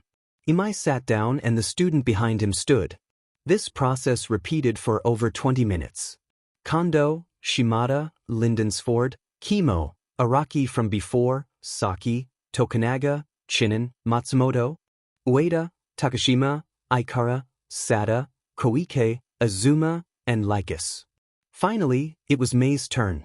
Jumping up in her usual energetic glory, eyes jumping around her classmates' faces as she took in all the details she could, she gave her own introduction. Hatsume. I go by she/her pronouns. I specialize in making my babies. Power Loader seemed to choke on something and several classmates spluttered, but she paid them no mind. I've been working on inventing since I was barely able to write, and my special skills include verbal manipulation into gaining test subjects for my babies and winning at Mario Kart. She held back a giggle at Aizu's muttered, stupid blue shells. She sat back down and without missing a beat Izuku rose to start his own introduction, despite the still spluttering and pale class. She would be surprised by the bravery her friend displayed, if it weren't for his white knuckle grip on the desk. Despite social interactions becoming easier, Izuku had never truly been able to handle large amounts of attention in school environments unless he threw on a mask. It made her want to toss an explosive baby at the people who hurt her precious bean. My name's Midoriya Izuku, he/him pronouns. I specialize in analysis and inventing, though I'm just as skilled with putting said inventions together. Mei-chan and I are support partners and lifelong friends. I guess a hobby of mine would be quirk analysis? I also enjoy costume designing in my spare time. Izuku scratched at the back of his neck sheepishly before giving a small bow and sitting down. She could hear the almost silent breath of relief to be out of view once again. The class gave a small round of claps before Power Loader brought the attention back to himself and announced that they needed to leave for orientation and to leave their stuff and syllabuses in the classroom. Izuku-san, why didn't you mention your incredibly fascinating skills at gathering information that you probably shouldn't be able to gather? She asked innocently, but Izu just shot her a playful glare as they headed out the door of the classroom. Absolutely not. I am not mentioning to my new classmates that I have an info network capable of finding out what their order is at their favorite cafe within the hour. Despite his claim, both Mei and Izuku forgot to pay attention to their surroundings. Power Loader, who had been standing next to the door as they filed through, had heard them. The man silently cursed Aizawa for jinxing him earlier in the year. He didn't think too hard when he entered that bet, and look what happened. The walk to the auditorium where the orientation was being held was short, and they sat in the Class 1H section. Running their eyes down the rows of seats, in search of a particular class, they both caught sight of the entirely empty Class 1A spot at the same time. 1,000 yen that Dadzawa is running an assessment test, Mei whispered, leaning over to Izuku's side.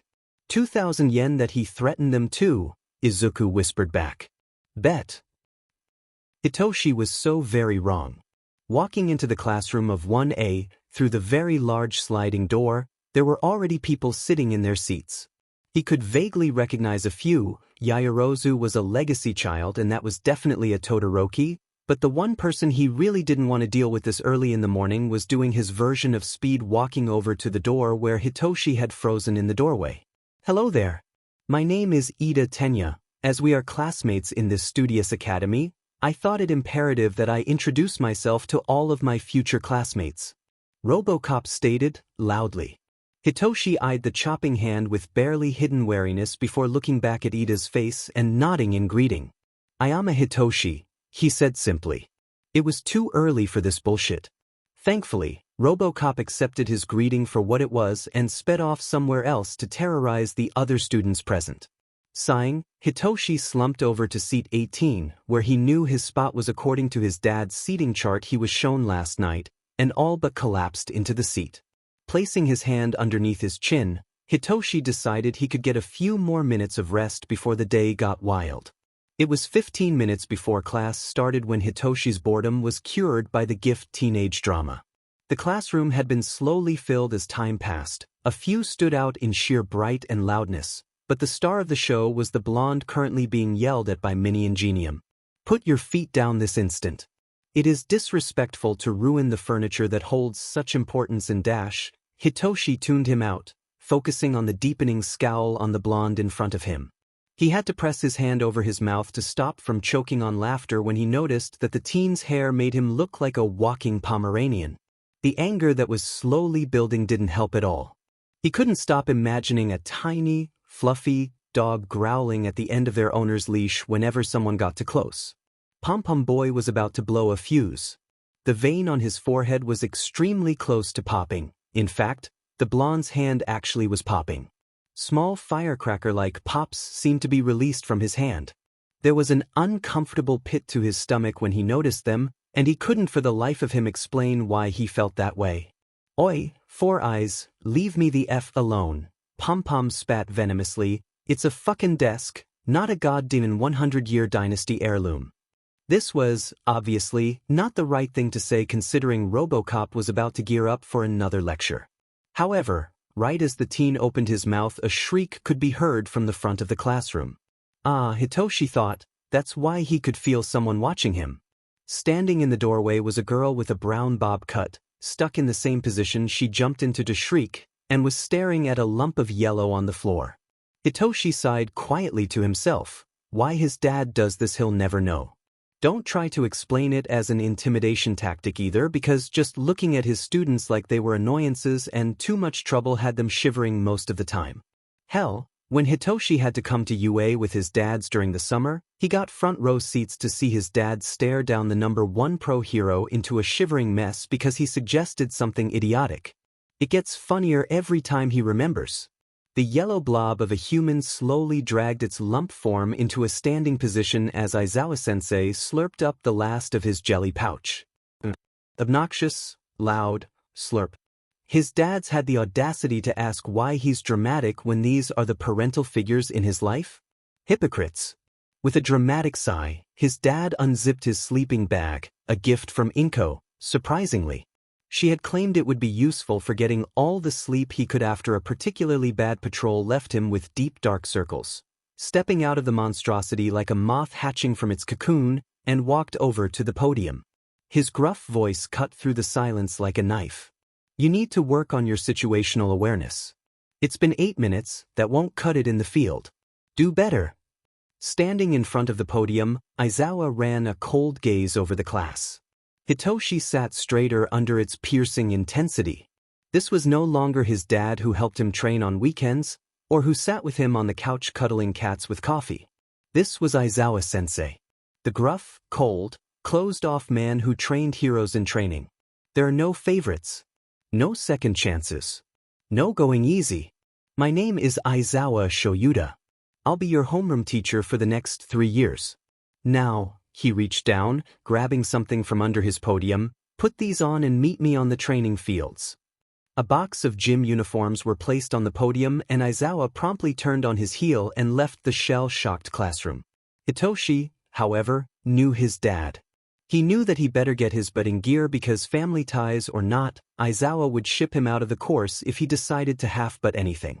Launching up from his desk the moment the classroom door closed behind Aizawa, he grabbed a gym uniform that had his name and bolted out of the door. He managed to be the first one in and out, the rest of the class finally joining halfway through his changing, and he got an approving nod from Aizawa when he walked out on the field and came to a stop on the line. Hitoshi internally cringed when he saw the eyebrow twitch Aizawa gave when it took over 10 minutes for them all to get to the field. It took you 15 minutes to get changed and get here. By the time the first week is over, I expect it to take 5. The class straightened under his cold gaze, some even shivered, and nodded sheepishly. We'll be conducting an apprehension test dash. There were shocked gasps and Aizawa stopped, the twitch coming back.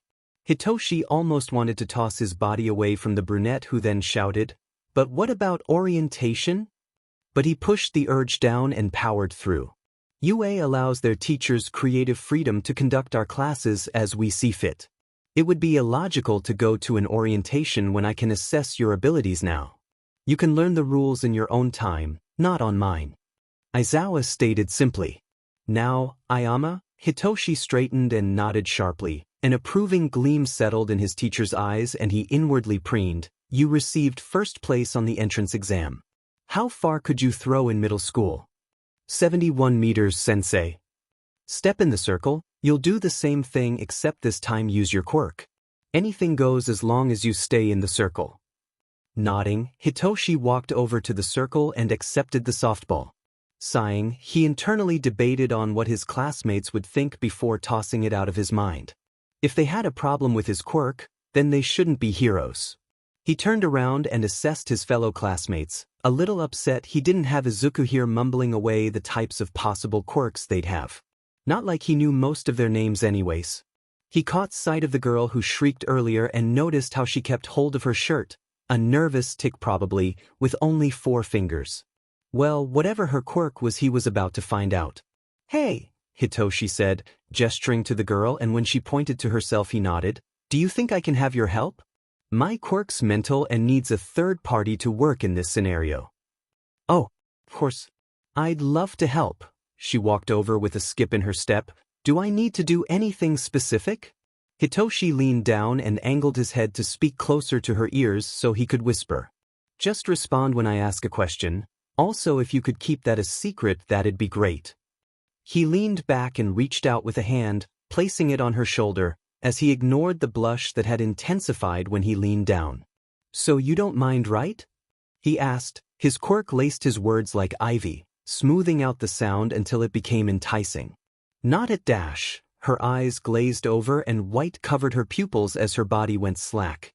Use your quirk on this softball to launch it without hurting yourself. Hitoshi ignored the gasps and whispered words that erupted from his classmates, if they survived long enough to be called that, and handed the ball to whatever her name was, and watched as she grabbed it with all 5 fingers and reared back to launch it straight into space. Startled, Hitoshi dropped his quirk and gaped at the sky where the ball had disappeared. He was forcefully drawn out of his surprise when he heard a chime from Aizawa's direction. He turned to him just as Aizawa turned around the device and showed the infinity symbol. Infinity! It was silent for all of 2 seconds before everyone erupted into shocked exclamations as he walked back to join the group with an excited Uraraka, who he finally learned the name of. Most were just surprised at the number, but he had to stifle a flinch when he heard one that had him reeling with anger. What's a villain doing here? Hitoshi glanced towards the sound and had to look down until he saw a purple ball. The short teen was looking at him with thinly veiled disgust, and he sent the short BD a glare he learned from his dad, satisfied when he saw the disgusting bigot flinch. He was about to call the BSTRD out. His dad did not tolerate quirk discrimination when it happened. It was just 6 words. 6 words that were going to kill them. This will be so much fun. Hitoshi snapped his gaze away from the purple bee and gaped at the general direction of the voice. A girl with pink curly hair and skin was jumping in place with excitement. Oh, the poor thing doesn't realize what she's just done. Fun. They all flinched at the cold and deceptive calmness. You think this is fun? Well then, if you won't take this seriously, Hitoshi shuddered at the scowl on Aizawa's face, then the person to come in last will be expelled. Lovely. He should have known today was going to be a living hell the moment he saw that bright yellow sleeping bag. Hitoshi watched as his maybe classmates went through the assessments like someone lit their buttes on fire. Considering the threat of expulsion, they were at least metaphorically on fire. Exactly how Aizawa liked it. Hitoshi was struggling a little bit, but he managed just fine after discovering the blessing that was Uraraka and Kaminari, who introduced himself as the almost human pancake from the exam that he saved. They stuck by his side in between assessments and chatted his ear off in a way he was used to the feeling due to Mei and Izuku. For a few of the tests he was restricted to body strength instead of quirk, but he trained for that. His grip strength was higher than most due to capture weapon training. Sit-ups were easy enough due to torture call training as well, and the endurance run had to be done on his own, but he got creative for the others. It had been incredibly embarrassing to hear Uraraka and Kaminari's cackling when he had brainwashed Aizawa into literally flinging him for the standing long jump, but he persevered. He saw that barely their twitch of the lips from his dad, he was so going to use his choice against him at some point. By the end of the tests, Hitoshi found himself sitting comfortably smack dab in the middle of the class at 10th. Of course, Yaoyorozu and Todoroki were first and second respectively, then Bakugo, who was the pom-pom boy from earlier, Ida, and so on until it reached Mineta in 20th. Hitoshi couldn't say he wasn't spitefully smug about it. While the rest of the class was stuck staring at the board, he discreetly caught his dad's attention with a small hand movement. Once he got a subtly raised eyebrow in response, he signed quickly in hero sign, as his dads called it. It was a separate sign language used in heroics, specifically underground, to prevent others from understanding what they were speaking about. Hitoshi had learned it, alongside JSL for Pops, when he got adopted. Purple 20, Quirk D, Ase. Hitoshi hadn't missed the muttered words and leering eyes. It had disgusted him just as much, if not more, than the blatant quirk discrimination from earlier. His dad had probably caught some of it, but the man was also busy judging the other students' conduct, so he couldn't focus on just one student like Hitoshi could. Hidden from his classmates' view, Aizawa signed back. V or P? V, Hitoshi confirmed, and his dad nodded, slipping into his teacher's role seamlessly. Mineta, you came last, Aizawa stated. His flat tone betrayed none of his internal feelings and sent Hitoshi's classmates on edge. Especially Yaoyorozu, who seemed to have assumed his dad was lying about expulsion. He wasn't, he was just bending the terms of why he would expel someone. He was deliberately not continuing as to create assumptions and get a reaction. Based on the reaction he would determine the course of action he wanted to take. The disgusting ball-headed purple bigot burst into tears, and Hitoshi immediately decided that Izuku looked way prettier when he cried. Hitoshi also decided that he needed to get off that train of thought before he went down a spiral. Now, if Mineta had merely cried about missing out on his chance and grew a backbone, maybe Aizawa would have spared him. Maybe. While the Grapist did wail about missing his chance, it was with the added, missed opportunity he would be kept from. That missed opportunity being SXL assault. Hitoshi physically recoiled when he heard that. Enough! Aizawa sent a red quirked glare that sent shivers down everyone's spines. If they thought his normal glare was scary, then Aizawa's actually angry glare? Nightmare fuel. Your views of heroics are abhorrent, and not to mention bordering on harassment of what would be your future colleagues and your classmates. Verbally, you already have. Did you think I wasn't paying attention? Head to the principal's office. You don't deserve a place in my class or heroics for that matter. Aizawa all but growled his response, eyes narrowed in a deadly glare, the red glow gone but still as terrifying. The short teen yelped and cried even harder as he ran towards the school building, leaving behind a shell-shocked class. The field was silent. Wide-eyed classmates stared at the retreating figure as the teen ran to the building. They only turned back to their now homeroom teacher when the teen disappeared from view, the same wide-eyed, terrified, shock plastered on their faces.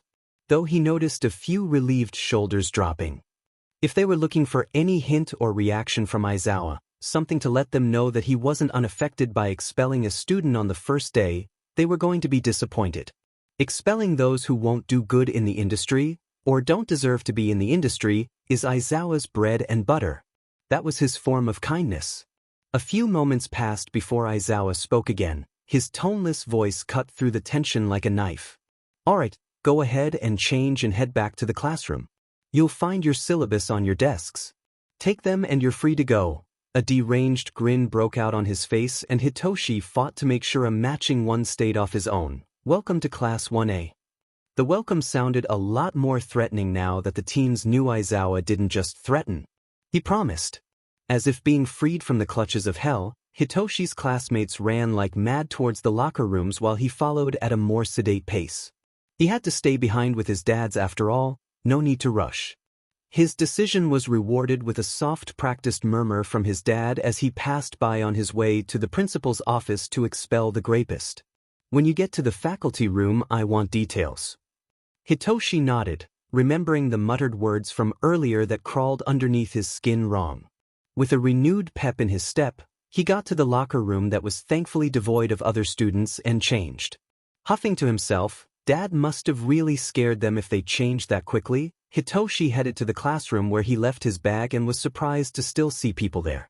Kaminari and Uraraka were chatting together in front of his desk, seemingly deep in a conversation about the crime rate in underfunded neighborhoods and ways to fix it. Unexpected but interesting. Is my bag being detained for questioning? He drawled, watching with amusement as they jumped. Whoa, dude, I didn't even hear you come in. Kaminari exclaimed, dramatically holding a hand over his heart. Uraraka nodded rapidly with a small giggle. I'm told that often. He got stealth training from Eraserhead. Of course no one heard him, though the question still stands. He raised an eyebrow in the direction of his desk, which was still surrounded. With a cheery oops from the blonde and another giggle from Uraraka, followed by an apology, they parted for him to grab his bag. A purple and black backpack that was gifted to him 2 years ago and has several questionable compartments due to the overlords of chaos. He threw it over his shoulder, the usual ominous clinks following the movement, and turned towards the suspiciously still here people. Raising an expectant eyebrow, he was faced with 2 beaming smiles. What took you so long to get here? Kaminari asked. It wasn't accusatory and closer to innocent curiosity, so he didn't mind answering. I'm staying behind since I get picked up, not technically a lie, so I saw no need to hurry. Why waste energy? Oh, I guess we can't head to the train station together then. Uraraka and Kaminari pouted after that exclamation, and Hitoshi rolled his eyes. I normally head home with 2 friends on the train every other day. If they're fine with it, you can tag along. Plus, Mei would love new test subjects and Izuku would hound them with quirk questions. Hitoshi could almost hear Izuku's shriek of excitement when he hears about zero gravity.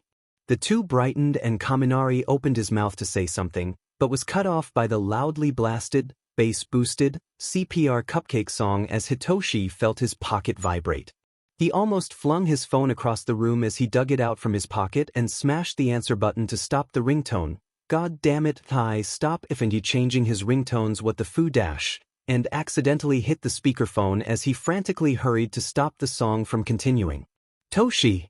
Izuku's voice cheered in the now silent classroom. Hitoshi wanted to curl up and die. May exploded something in the development studio while I was in my meeting despite the fact that we, technically, aren't even supposed to be working today so she's being chewed out by PL, which, karma, but we made a bet during orientation when we saw that you weren't there, so we'll meet up at your place later to confirm it dash. In the back May could be heard shouting, it's not optional, followed by a groan and, I had some pay attention please. Hitoshi helplessly looked up from his phone at his stunned classmates. And I'll bring some of Mom's thumbprint cookies. I want to hear everything. He felt like he could combust from embarrassment right then and there. Unfortunately, he had to continue being perceived by two wide-eyed classmates of his as he sighed before responding. Sounds good, he grumbled. I'll let Dad and Pops know you're coming over. I'll text you when I get home. Also, let May know she's dead meat for messing with my ringtones again. An adorable giggle filtered through the phone and Hitoshi held back a fond sigh at the sound. God, he was a simp. He could hear May now. What? The song's accurate, isn't it? He was so gonna defenestrate her. He should have known confiding in May was going to bite him in the butt. What has she changed it to now? Came the mirth-filled question and Hitoshi could picture the smirk he was wearing. CPR by Cupcake. The phone erupted into uncontrollable cackles as Izuku lost it on the other end. Hitoshi huffed in fake annoyance but despite his tries, Izuku couldn't stop cackling until a full minute later. All right, we'll see you later Toshi. The phone call ended with another giggle and the world was plunged into awkward silence. Hitoshi slipped the offending phone back into his pocket, mentally noting the need to change the ringtone, before returning to stare at the still wide eyes and red cheeks of two obviously amused teens who were holding back laughter. Never speak of this or they'll never find your bodies, he warned, narrowed eyes searching their expressions cautiously. Much to his dismay, that only served as the tipping point to send them into hysterics. Picking out a hidden camera in the classroom, he gave his best unimpressed stare, complete with dead eyes and blank expression. Sitting at his desk after dismissing the bright-eyed green teen with the fascinating mind from their meeting, Netsu grinned a feral grin at his security cameras, a few chuckles escaping him at what he saw. He promptly screenshot the recording and sent it to Shoyuta and Yamada. Izuku watched as May slammed open the steel doors of the development studio despite Powerloader's protests with the same amusement he always felt when watching people react to May's excitement. It was a force of nature that you needed to direct because no matter what you do, it can't be contained. Leaving a distraught Powerloader behind, May and Izuku fled out of the studio and headed straight for the train station to grab the earliest one to Hitoshi's home. The ride was filled with support invention technicalities and excitement that caused a few onlookers to subtly scoot away from the disaster duo, not that they noticed. Practically running, they dashed off the train the moment it stopped and headed for the hero complex that they had keycards for thanks to Papa Mike. Swiping the cards for the door, then elevator, they headed up to the top floor, 4th level, where the apartment was. Conveniently next to a fire escape access route from the roof that Aizawa uses to travel during patrols. With a final card swipe and a loud bang, the two descended on the Aizayamada family like demons sniffing out souls of the innocent. Ignoring the grumbling of Shoyuta from the couch, the two ran over to Hitoshi, who was sitting at the dining table munching on a muffin courtesy of Hizashi, and grabbed him.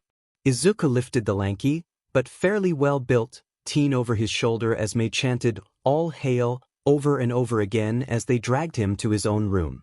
Hitoshi went limp the minute Izuku had grabbed him, already used to the chaos at that point, and Hizashi just stared at the retreating forms of his son and honorary children with thinly veiled bewilderment.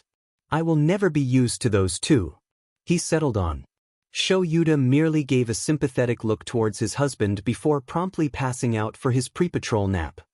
Hitoshi huffed at his overlord's antics fondly as Izuku tossed him over his head and onto the bed. Mei finished off her chanting with a cheer of victory as they found their designated spots in his room. Mei flung herself into a pink beanbag she had dragged over to his house and left while Izuku sat sideways in his office.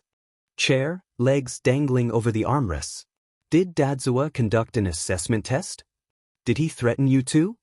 Hitoshi propped his head up with a hand and shook his head, amused. Both. Mei sighed dramatically and pulled out a chunk of cash before plopping it in Izuku's waiting hands. Izuku just snickered as he pocketed the money and proceeded to start spinning the office chair. Rolling his eyes, Hitoshi gave them a raised eyebrow which only served to send Izuku into a fit of giggles. All right, he heard on the fourth spin, the giggles finally ending. Lay it on us, how was the first day hero in training? So, I walk through the unnecessarily large door of Class 1A in order to go sit down when I get accosted by Mini Ingenium who has a stick so far up his A-dash. Hitoshi proceeded to explain his entire day from watching his dad inch in like a caterpillar to the two other teens who stayed behind to try and head home with him. As expected, Izuku and Mei both jumped at the chance to accost his classmates with their chaos. Hitoshi smirked when Izuku jumped out of the office chair to shriek when Hitoshi explained Uraraka's quirk, devolving into a mutter storm about the practical application a quirk like that could have. They stayed and talked for a while afterwards, mostly about future support equipment and what they planned on doing tomorrow after school, when dinner was called. The trio migrated to the dinner table where Shoyuta had his face pressed into the wood, obviously just woken up, and Hizashi was placing the last plate of food. As they all sat together and ate, Hitoshi felt that similar warmth when he took in the scene he was a part of. He really did love his family. Though he wouldn't hesitate to hip-throw Mei if she grabbed the last piece of garlic bread again. Sighing, Hitoshi walked into 1A the next day absolutely exhausted and headed for his seat. He had been hit with another insomnia-induced all-nighter last night, so there was probably more caffeine in his system than actual blood at this point. Last night he had been watching cat videos on the living room TV when Shoyuta had walked in through the front door, stumbling a bit from being exhausted from patrol. Their eyes met in a tense stare down for a lengthy minute before his dad shrugged and plopped onto the couch next to him and promptly passed out. Hitoshi stared longingly at the yellow cocoon that was housing his teacher and father at the front of the classroom from his seat as he sat down and let his head thunk against the table hard enough that he was sure it made the girl with earjacks a few seats ahead of him wince. As it was the first real day of school and not a half day, Hitoshi was promptly reminded that he had actual schoolwork to do on top of being exhausted. Groaning under his breath, because of course he gets cursed like this, he decided that since English was their first PRD he was going to take a nap. He knows English fluently by now due to the combined efforts of his friends and Pops, so it can politely F off for now. Thankfully, his Pops, who was in charge of English, was well aware of his sleeping habits and fluency, so he was blessedly unbothered. The rest of the day passed similarly. Any subjects he knew of he took naps during, and any he needed to actually focus on was done with minimal reluctance. The bell rang for lunch, and Hitoshi sighed in relief for all of 2 seconds before Ida Jr. accosted him before he could even get out of his seat. Ayama-kun. It is important for hero hopefuls to pay attention in class. We must train our minds along with our bodies. You shouldn't sleep through a lesson or you'll miss the important content and sabotage your own work. While Ida chopped and reprimanded him, he took the time to really look at the teen. Sure, he was definitely stuck up a bit, literally in the case of his arms. Why does he have to chop as he talks? But after dealing with people who talked behind his back and hated him for years for reasons out of his control, he got pretty good at reading people.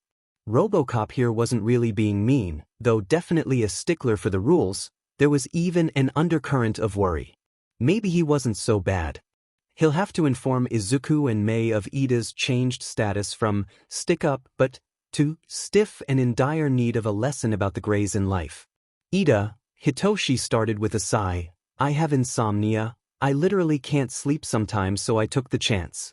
Plus, I only took naps in classes where I already knew the information. Do you mind moving now? I'm starving and we have foundational heroics this afternoon. Oh, of course. I apologize for assuming. However, if I may, I recommend seeing a doctor about the insomnia. Sleep is an important part of growth after all. Hitoshi just nodded and turned around to get his things. Grabbing his food, he left immediately. He really was hungry and he wasn't going to stick around to hear that possible conversation. He slipped out the classroom door near silently as he avoided everyone, his phone pulled out and showcasing the group chat where Izuku and Mei informed him of their location, which was unsurprisingly the development studio. He walked down to the support department's first-year section, the directions ingrained into his muscle memory by Izuku. Hitoshi approached and slid open the steel doors. He called out "Pardon the intrusion," that was immediately silenced by a loud bang that he was unfortunately used to. "Over towards the back, Hito-chan," chirped Mei from the direction of the loud sound. Walking over, he passed by an empty teacher's desk that left him questioning why these gremlins were allowed in without supervision, before grabbing another workstation chair and plopping into it next to Mei and Izuku. What Hitoshi didn't know was that power loader was actually underneath the desk due to deciding that if he didn't see it, he didn't have to deal with it. Besides, Aizawa had informed him during their meeting yesterday that the two were capable enough to not get themselves killed. He managed to down half of his bento before being dragged into whatever they were working on, which he promptly lost his mind when he saw the mask on the workstation table that he was dragged to. That's Dash." "Yep," Izuku chirped, grabbing the mask and handing it over to Hitoshi, who took it with careful hands. The metal was a dark black enhanced with dark purple accent lines lining various geometric patterns on the modulator. The ear cuff section was a charcoal gray and the knob for adjusting the voice changer was also dark purple. On the inside, the mask was lined with a soft plush inner layer colored black to match the metal and hide the fabric lining. Looking on the inside of the ear cuffs, a subtle comm link was embedded into the metal. Inscribed just under the comm link were 3 H's pierced together in a geometric design to fit into a triangle shape that was followed by an Hades. Hades his mind supplied. Izuku was the one to make it, so of course his moniker would be inscribed, but the symbols knew. He loves it. Placing it on his face, Hitoshi marveled at the lighter-than-air feeling the mask had. Besides the slight pressure, he couldn't even tell it was on his face. The ear cuffs fit perfectly and held up the mask easily, even as he swung his head around in sharp turns and spins. "It's FNG perfect," Hitoshi said, and he jumped at the sound of Hizashi's voice coming out of his own mouth. "Holy sheet!" Mei and Izuku broke into giggles at the sound of Hizashi's voice saying, "sheet." The man would constantly tease them by saying, "No swearing around the baby's show," whenever Shoyuta cursed. Hitoshi slipped off the mask as he joined them in giggles for a bit. "Izuku, you feral gremlin child, this is FING insane. I love it." After being dragged through an entire rundown of all the settings on the mask, and there were a lot, Hitoshi left the development studio just in time for the bell to signal the end of lunch. With a smile and a coffee to go that Izuku had produced from somewhere, he walked into an energized Class 1A. Alright, foundational heroics. He doesn't want to admit he's excited. He quickly walked over to his seat and made sure to keep his usual indifferent attitude on his face. He was failing. The bell rang and the excited tension in the room grew twofold. Backs pinned straight and excited smiles broke out around the room. Kaminari was quite literally buzzing in his seat. "Who do you think the new heroics teacher is going to be?" he heard from somewhere in the middle of the room. Hitoshi made sure his face was perfectly blank. He already knew who the new teacher was, the perks of having to spend his summer days here a few times, and just knew the rest of his classmates would lose their sheet. He may not be a fan of the man. His dad was his idol, okay? Plus it helps that he's seen the man cower under his dad's glare, but he understood that to a lot of people he was viewed as close to a god as one can get while still being human. As his classmates gossiped about the newest teacher and who it could be, a few tossed the idea of All Might around, but most agreed that the man was too busy to teach, which made the next few minutes absolutely hilarious for Hitoshi. Just as his classmates finally decided on All Might not being a teacher, the man's voice silenced them from behind the door. "I am Dash." The door slammed open, revealing an All Might hanging off of the frame, cape billowing behind him. Coming through the door like a normal person. Oh god, he's going to keel over at this rate. Choking on air, Hitoshi desperately tried to silence his laughter. How the F Was that a normal person's entrance? People don't do that? Taking deep breaths, and ignoring the knowing look Uraraka was sending him as she covered her own mouth, he calmed down enough to listen to the tail end of All Might's declaration of the subject for the day, which almost made him choke, for real this time, as the man proposed battle trials. Dear God, please, for his sanity, tell him that it's quirkless battles. He really hopes that All Might knows enough about basic safety protocols to understand that quirked sparring would be a terrible idea this early, but the man's track record doesn't really support that hope. Did his dad even see the proposed lesson plan before All Might used it? 'Cause there's no way in hell he approved battle trials. Before he could voice these concerns though, the man had disappeared through the door in a blur, leaving them to collect their costumes and head to the site of their practicals. Leaving them to collect their costumes? Collect their costumes?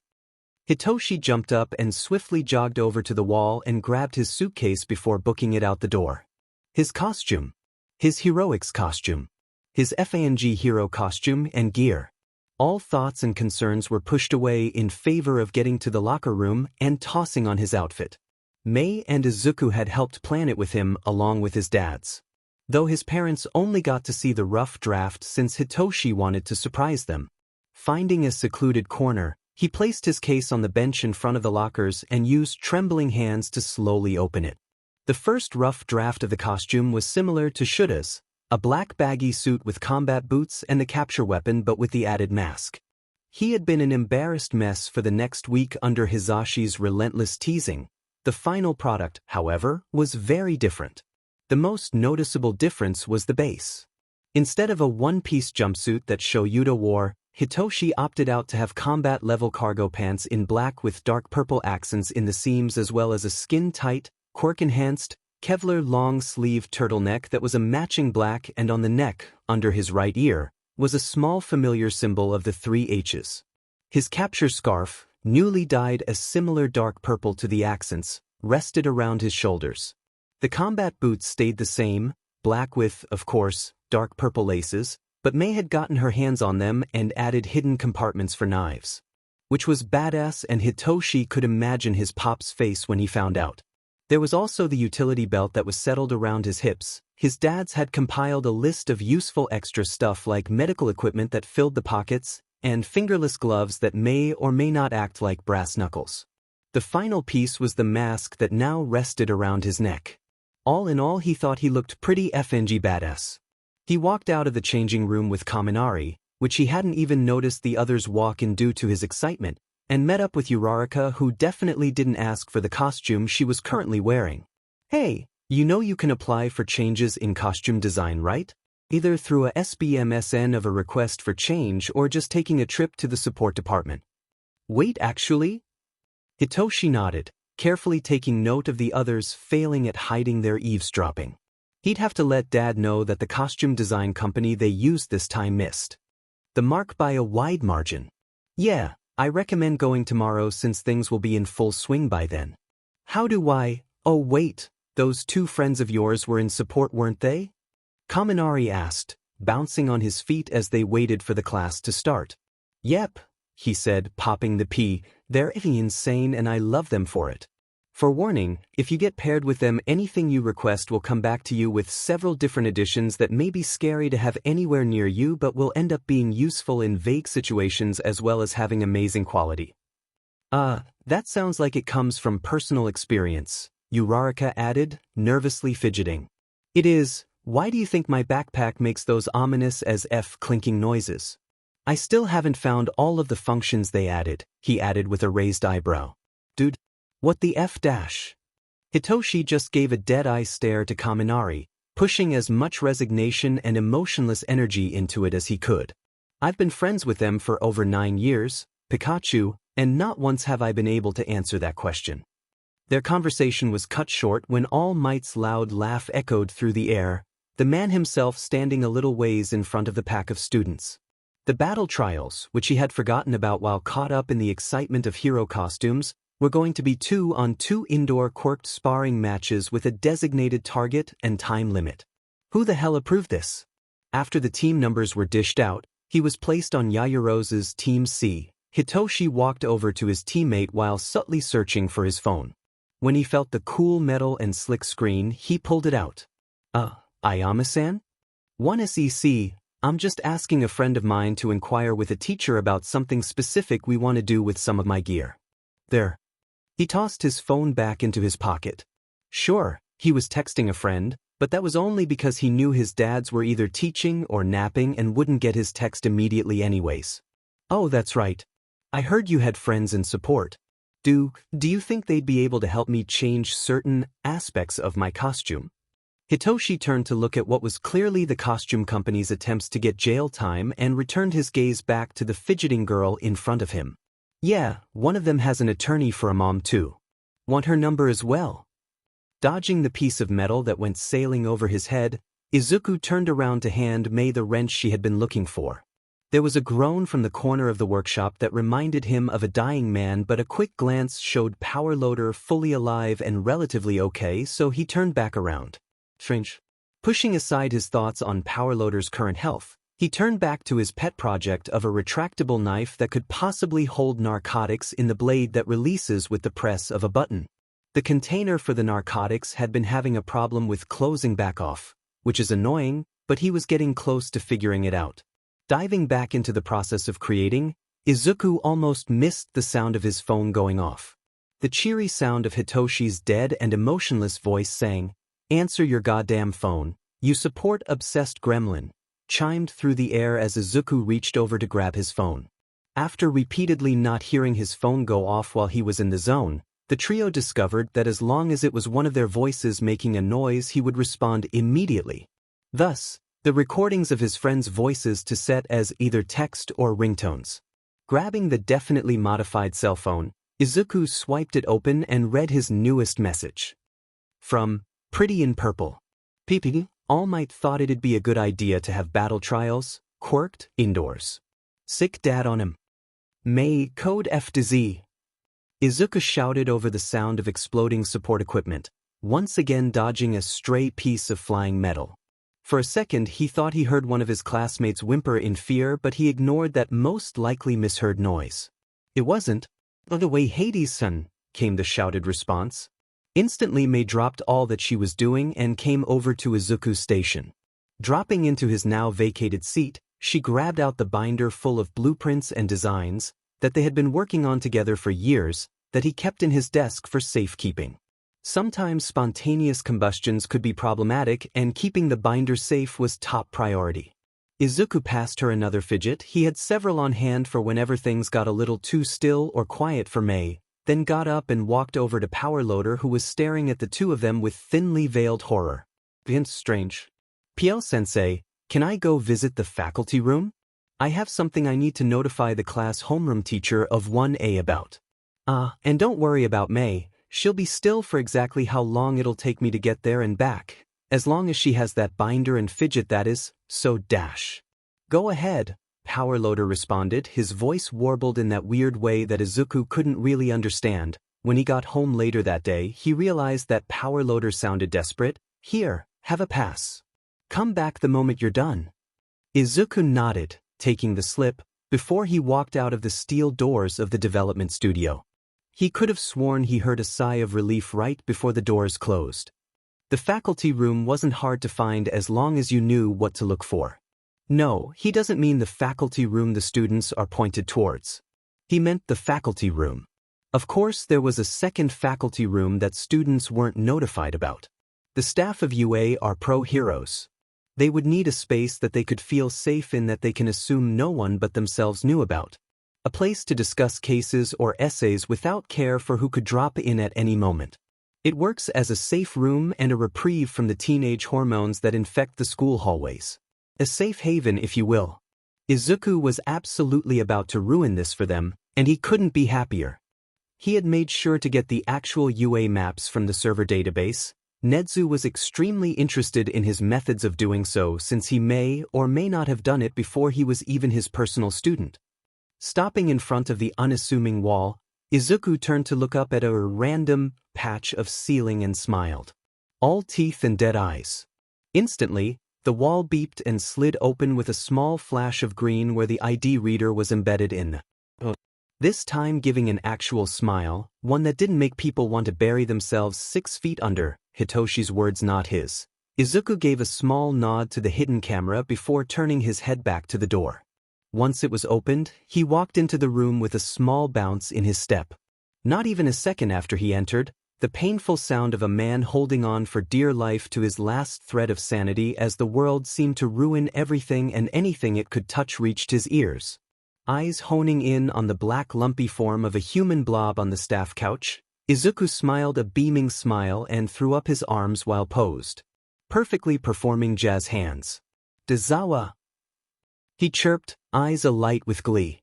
"Fing problem child," he griped, but Izuku knew better. There was a layer of fondness and concern in his tone. So caught up in his excitement to see one of his father figures, and to relay the message Toshi sent him, he failed to notice the few teachers still in the room choking on air at the display.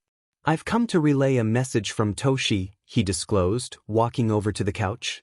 To his credit, Aizawa instantly was alert, his lumpy form shedding to reveal the perpetually exhausted man underneath as he sat up from the couch. Intense eyes solely focused on Izuku as he made his way over. Normally, such focus would make his anxiety spike, but he was more than used to Aizawa's brand of attention, especially when it concerns his family. "Quick question, did you check All Might's lesson plans for today?" Aizawa gave him a confused eyebrow raise, eyes questioning as the man was thrown off guard at the sudden change in topic. "Well, sudden for him. Of course," he huffed. "I gave him a sample of the previous practical lessons and had him use the costume adjustment and practice run. The first years are to run an obstacle course while in their costumes in order to check whether or not." He trailed off, seemingly realizing why Izuku asked that particular question.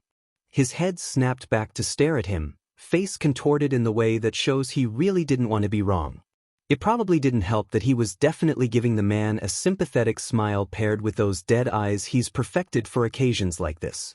Strange considering I was just notified that he has elected to conduct quirked battle trials. He paused for dramatic effect, and to enjoy the light draining from Aizawa's eyes. Indoors. In response to that declaration, Aizawa let loose a stream of curse words that would put sailors to shame and were creative. The man jumped out of his seat, anger rolling off of him in waves so potent that he swore you could feel it, turning to give him an apologetic nod which Izuku waved off with his own lazy one. Returning the soft dismissal with another sharp definitive nod, he stalked out of the room like the Grim Reaper on their way to steal the soul of an internationally recognized public figure. Turning to face another, random, space on the ceiling, Izuku asked, "Can I have a copy of the recording later to watch with Mei and Toshi over popcorn?" The only answer in the now silent faculty room was the distinct sound of whirling from the machinery attached to a camera as it moved up and down as if it were nodding. "Welp, this is why we don't conduct Fing battle trials," Hitoshi thought, staring at the back of All Might's head as if he could speak telepathically to the idiot. The first battle contained teams A and D, which ended up being a shit show. Since there was an uneven amount of students, which Hitoshi noticed All Might faltering over with a strained grin, Shoji ended up teaming with Uraraka since Todoroki had volunteered to be a one-man team.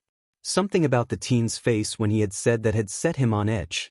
Mind whirling as red flags popped up in his brain, similarities between this emotionless teen and himself as a child were screaming at him to pay attention. The result of the first battle could be listed neatly in order, starting with Angry Pom-Pom Boy broke away from Robot Boy after arguing. Team A split between Gravity Girl and Shoji, Gigi going up and Shoji down. Angry Pom-Pom was too loud and Shoji was able to dodge him due to enhanced hearing, hiding in the shadows to avoid confrontation. Gigi found the bomb but was left weaponless cause of Robot Boy's thinking ahead. Angry Pom-Pom decided that if he couldn't find them, he would make it impossible to hide. The battle was inconclusive since the building was brought down to the ground. It was a miracle that no one was injured past broken wrists from the recoil of 2 very large grenades. All in all, Hitoshi was left flabbergasted over, again, who in the hell approved something like this? Once the medbots that followed an upset and strangely pale Bakugo left the room and closed the door, All Might cleared his throat. The man was paler than before. How mysterious, not. But right before he could even open his mouth, a loud bang had him snapping his mouth shut. Spinning on his heel to face the door that led to the staff entrance, All Might tensed as if preparing for an enemy. When he saw whatever was standing there, the man's back went completely straight as he tensed, and he even started to take a step back. Leaning to the side to see what could have froze the literal number one hero, Hitoshi slapped a hand over his mouth. Wide mirthful eyes flipping between All Might and the newest member in the room. Aizawa Shoyuta, strictest teacher in all of UA, a man with over 155 expulsions to his name, a reputation for having sadistic streak a mile wide, the number one underground hero, not that anyone outside of the Yuichin actually knows that, stood at the entrance of the doorway in all his 6 feet, said as, "All hell glory." Foot slowly making its way back down from where it had kicked open the door, eyes narrowed in an icy dead stare. His hair fidgeted as he lost some of his iron control over his quirk due to the pure rage he was no doubt experiencing. If there was one thing his dad cared about, it was the safety of his students. Whether that meant shipping them out of the hero course to keep them alive, or sending them into hell training to be prepared. The room was silenced in fear as their expulsion-happy sensei seemed to have someone's final judgment on the tip of his tongue, just waiting to be given to the soon-to-be-dead recipient. When Aizawa did speak, his voice was colder than a snowstorm, hiding the burning anger that was beneath his skin. Words sharp like knives as they cut through the tense air, unhindered and clinically precise. "What?" Aizawa began, his tone drier than 1,000 deserts. "Are you doing?" It was a rhetorical question, barely even a question considering the man said it like a statement, but the poor situationally blind blonde dumb, known as All Might, tried to answer anyway. Aizawa-kun dash. Hitoshi inhaled sharply as his eyes widened. His gaze snapping over to observe his dad, and he inwardly cringed when he saw the twitch of his left eyebrow. It was almost impressive of All Might to be able to get a reaction out of a man known for his apathetic poker face. Of all things to say when referring to Aizawa, All Might just had to choose the worst option. All Might did not just refer to Aizawa-sensei with "Kurin." "I was just conducting the first year's practical heroics class as we went over yesterday. Did you come to watch?" Someone pray for this poor man's life because he sure as hell wasn't going to. Shoyuta had immediately left the faculty room the minute Izuku had finished relaying what Hitoshi had sent him to relay. Something that sent him into pure rage as the blonde buffoon that didn't even have a teaching license sent his students into a highly dangerous environment on the first FANG day of heroics. He had made sure to use all of the shortcuts to shorten the distance between himself and the gym they were at. The location had been sent to him almost immediately after he slammed the faculty door shut. The lack of prompt and annoying riddle-like messages just hammered home a recent thought that had been plaguing him ever since the announcement that All Might was hired. Something tells him that there was more happening behind the scenes than just Netsu hiring the hero on a whim. Something that he wasn't going to like.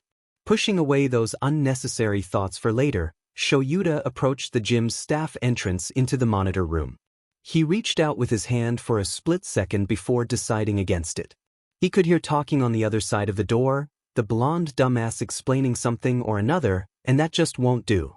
Reeling back, he lifted one steel-reinforced combat boot and slammed it into the door that gave way easily under the force, silencing the room inside. The sadistic side of him brightened considerably at the new death-like pallor of the supposed number one pro hero of Japan. Any amusement he may have gained from that observation, though, drained out of him as fast as it arrived when the man opened his mouth. What does he mean they went over this bullshit of a lesson? Oh my god. The man is illiterate. Of all things for the number one pro hero and symbol of peace to be, he's illiterate. Shuda's pure rage cooled instantly and until it became an icy tundra of calm fury.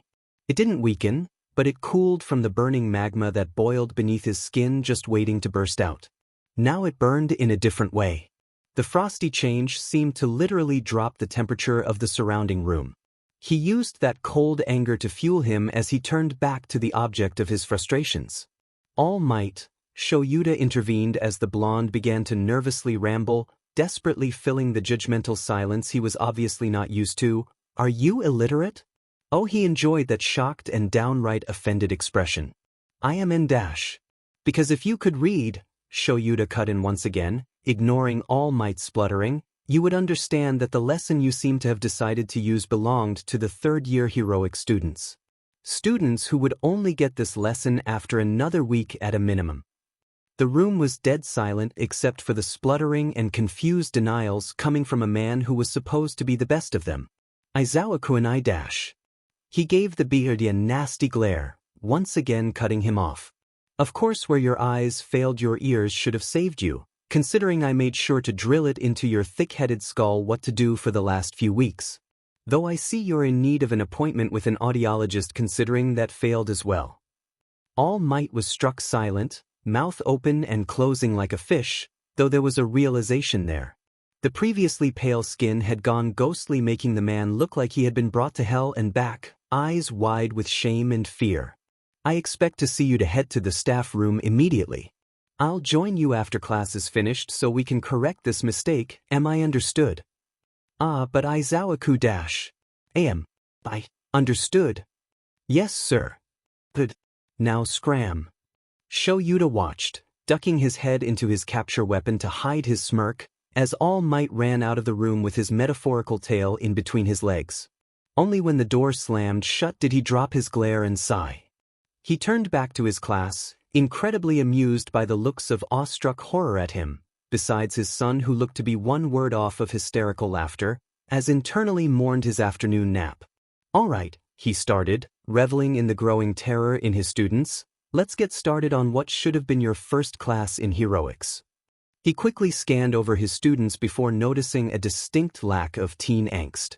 I'm going to regret this, he muttered to himself before speaking louder to say, where's Bakugo? He was going to murder that blonde Pillsbury Doughboy Kool-Aid wannabe motherfucker. The third day of school passed at a snail's pace compared to the days before. The first half of the day was dedicated to general education, much to Hitoshi and Mei's displeasure, and the two were counting down to when lunch would begin. Where is Izuku, you might ask? No clue. After his meeting with Principal Nedzu, his schedule had changed and the only classes on there were labeled Class S and Practical Application. He had also been incredibly vague as to what exactly was happening between the two feral geniuses. Which, as you may expect, did nothing to quell the sense of dread Hitoshi and his dads felt when they heard this. When the bell rang for lunch, Hitoshi was swarmed by Uraraka and Kaminari. They asked to join him for lunch, more like demanded, and when he sighed and just vaguely gestured to follow, the two beamed like he had given them 1,000,000 yen. Pulling out his phone and sending a quick text to his duo, he asked if they were joining for lunch, a valid concern considering the habits of the two, and felt relief at the two affirmatives. He was a little nervous at the idea of sitting with new people without his emotional support gremlins. When they arrived at the lunchroom, Hitoshi headed for the seat closest to the exit while also being near a window. Precautionary measures. He ended up at the corner table on the left side and plopped down at the end of the table. Uraraka and Kaminari chose to sit in front of him on the opposite side. Why did you choose a place so far back? Kaminari asked, already digging into his food, tone light with curiosity. It's a precautionary measure, he stated simply. The two echoed.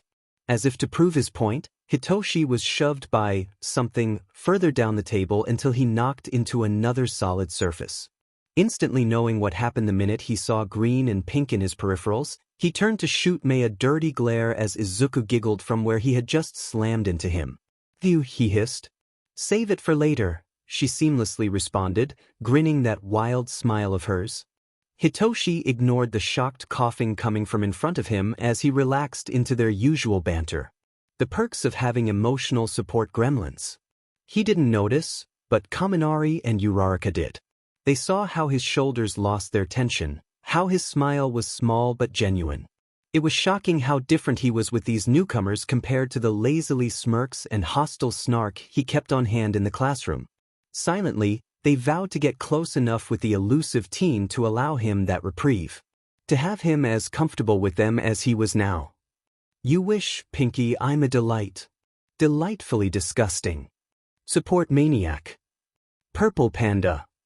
You're the reason the gene pool needs a lifeguard. And you're the reason God feels disappointment. God may be disappointed, Izuku cut in, but I, certainly, have never been prouder. Hitoshi threw his head back and cackled along with Mei as Izuku calmly took a bite out of his udon, his eyes twinkling with mirth.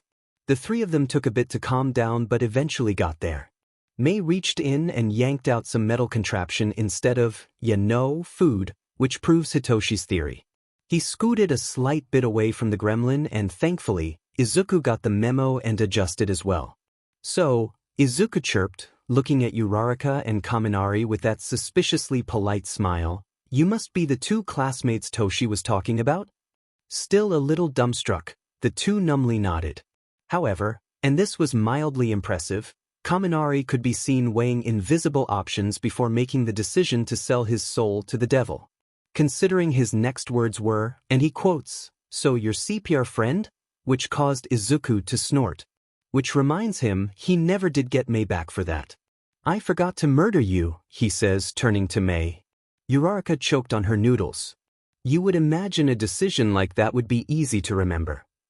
You little sheet dash. Any further attempts to drag his friend into an early grave were cut off by the alarm going off in the lunchroom. The blaring sound caused him to flinch before he recognized what was happening. Listening in, Hitoshi grabbed Izuku's arm, completely ignoring how FING built his crush friend is, to keep him still while he processed what the automated words were saying. This is a level 3 alarm. I repeat, this is a level 3 alarm dash. A break-in. Hitoshi snapped to attention as he looked towards the growing stampede at the other side of the cafeteria. Everyone was running and squashing each other in their panic to get out of the room. He sighed, what kind of UA students were they, before directing his table mates to head in the opposite direction. No way was he going to approach that swarm. Lunch Rush has a special backdoor he wouldn't mind letting us use, he explained when Uraraka and Kaminari gave him confused looks. Izuku and Mei had just nodded and stood up, gathering their things. Lunch Rush happily let them through with a quick explanation that it was just the press managing to get past the gate, which caused Uraraka and Kaminari to groan and explain that they had to get through the vultures earlier that morning. Due to the trio coming early, courtesy of the Ayama's car, they had managed to avoid the crowd. Though Aizawa had several words about the three of them being in a single car together. Plus, he usually came through the staff entrance anyway. They were all walking in a group towards 1A and had just gotten far enough for the yelling to become a dull murmur when the two gremlins pounced on the opportunity. So, Uraraka was it? A zero-gravity quirk. Hitoshi resisted the urge to snicker at Izuku's oh-so-polite tone of voice. There was a good chance Uraraka was about to get dragged through hell and back. Whenever I touch an object with all 5 fingers, I can remove their gravity, making them weightless, and they float around until I release my quirk, she cheerfully responded, demonstrating with a pen she grabbed out of her pocket. That's so cool. And also a little strange. Izuku cut in, thumb pressed onto his bottom lip in the way Hitoshi recognizes as being lost in deep thought. If you took away gravity, wouldn't it just fly away? Especially with the gravitational pull being the only thing keeping objects tied to the Earth despite spinning at an extreme velocity. It's more like you're just manipulating the amount of gravity that is applied to an object instead of taking it all away. If so, then you should be able to dash. Izuku trailed right off into one of his signature mutter storms. The words were going so fast that Hitoshi could barely keep up, let alone Uraraka, who had never been exposed to Izuku's brand of thought processing. If that wasn't shocking enough, then the notebook he just materialized out of thin air definitely was. What dash? Returning his gaze to Uraraka, and away from his adorable friend, he finally lost his battle over his emotions and snorted at the look of absolute astonishment on her face. The process between her facial expression changing from confusion to dawning realization was as dramatic as an opera. Even funnier was Mei taking this chance to switch to Uraraka, having finished getting Kaminari to promise to only come to them for support equipment, and bulldozing through her existential crisis to do the same to her. Once Izuku finished his mutter storm, having filled over 5 pages in his notebook, he quickly informed Uraraka that she was not escaping experimentation. Not exactly those words, but that was the implied meaning, before switching to ask Kaminari about his quirk. which led to Izuku shrieking and stopping dead in the middle of the now silent hallway. Wide eyes staring into Kaminari's soul as he blinked rapidly. Hitoshi could actually see Izuku's brain shut down and restart as he stood there. Short circuit? He yelled into the silence, words echoing down the hallway. You short-circuit your brain? A dash, Kaminari eloquently responded, stunned by the outburst. That's it, I expect to see you in the support department tomorrow before school starts. We're fixing this whether or not I have to drag you there. That is a serious health concern, Kaminari. Izuku huffed and sent Hitoshi a look that said, make sure he does, before grabbing Mei's hand and turning around to head back to the support department. Come on, Mei, there are babies to make. Izuku yelled before the two dashed off and disappeared to cause unimaginable chaos. Rip power loader. Hitoshi lazily waved before he just continued to walk to class as Kaminari and Uraraka followed, subdued and shell-shocked, before two voices so quiet he almost thought he imagined it spoke up in a tone that could only be described as horrified. Make babies? Those cheats. Kurogiri watched Tamura throw his fifth tantrum that day with solemn resignation. He was never buying the nice stools again if all they would be is dust by the end of the day. Sighing, he turned back to the glass he was polishing instead of watching his board turn the bar into a crematorium. Tamura, a deep and warped voice cut through the newest insult from the young adult and everything stilled. Were you able to grab what you wanted? Kurogiri was slightly jealous of the way Sir managed Tamura. With the slightest hint of Sir's voice, red eyes snapped to attention towards the static of the TV and the tantrums ceased immediately. No, Tamura sounded pained when he said it. The documents were in some weird code, even their titles, so I couldn't even tell which was which. It's unfair, sensei. It was quiet for a long moment and Kurogiri shifted uncomfortably in it. He always despised the quiet, but doubly so when it was Sir's quiet. Too many bad memories were attached to the quiet. Too many. Enough despite those that he knows he can't remember anymore, the ones the doctor made sure he couldn't remember anymore. The deep hum reverberated around the bar, striking deep within the mist that had become his body. Because he knows on some deeper level that he wasn't born this way. The temptation to walk away from this, to leave the bar and just go for an early grocery shopping trip, was strong. Yet Kurogiri wasn't allowed to leave. Kurogiri was a puppet, and this was his puppeteer. All good things come to those who wait, Tamura. I think it's about time that I introduce you to someone, Kurogiri. He snapped to attention, the polished glass clinking onto the counter as his body moved to obey. To give everything he has to this disembodied voice. Open a portal here, it's been a while since I've seen you, Tamura. We have much to catch up on. The smell of chamomile tea wafted through the currently empty office as Nedzu watched his camera recordings again. The gate's current dust status was surprising and more than a little worrying. Part of him was glad he had managed to recode all of the paper documentation this year, considering the faculty office door was opened and yet none of his cameras are showing when. Obviously they were tampered with, but the traces are inconclusive, so it was more than likely the work of a quirk. Disappointing but not unexpected. Sighing, he made a mental note to go over all of the security recordings for the past few days in order to find the hole. A sharp ding echoed from his desktop and he grinned, all toothy and sharp, as a green mop of hair waved at one of the cameras he had placed in the vents. Without waiting, Nedzu's newest personal student dropped out of the vents and onto the plush couch he had placed in his office for that exact reason. Getting up and hopping out of his chair, he grabbed a new cup of tea and placed it in front of the newest resident before sitting on the opposing couch with his own. Nedzu-sensei. His student chirped, taking the cup with a grateful bow of the head. Izuku-kun. He chirped back. To what do I owe the pleasure of your visit? His student grinned, all sharp teeth and dead eyes, and Nedzu smiled back. Equally as animalistic. Oh, this was going to be interesting. Quick question, Nedzu-sensei, his student began, his smile never diminishing, but there was a flash of anger in those dead eyes. What's your opinion on the Hero Commission? Oh, Nedzu liked this human child. Well, Izuku-kun, I believe you know the answer to that question already. Instead, how about we discuss what moves we shall make next? Of course. Hey Dad, Hitoshi started, looking over to where his dad was sipping on his coffee before patrol. He had agonized over his next words for hours, going over them again and again, running his mind over every possibility and situation that could come of this, but he had to. His parents needed to know. Looking up, he saw an eye crack open and land on him, so he continued. I think Todoroki's in danger. Shoyuta instantly snapped both eyes open and placed his coffee down. Hizashi followed quickly, turning off the stove to give him their full attention. I noticed he was off, but with it having been only 2 days? His dad started, but Hitoshi knew better. He knew his parents had seen the red flags, but with only so much time and no evidence besides a few off comments and actions, they couldn't start investigating yet. Especially considering who Todoroki's parent was. He's like me, Hitoshi stated quietly, eyes trained on the wood table even though he could hear the sharp intake of breath from in front of him, and I don't think he had anyone to save him like I did. Aizawa walked into the faculty room calmly and fully awake. The other teachers were immediately terrified. Shoyuta?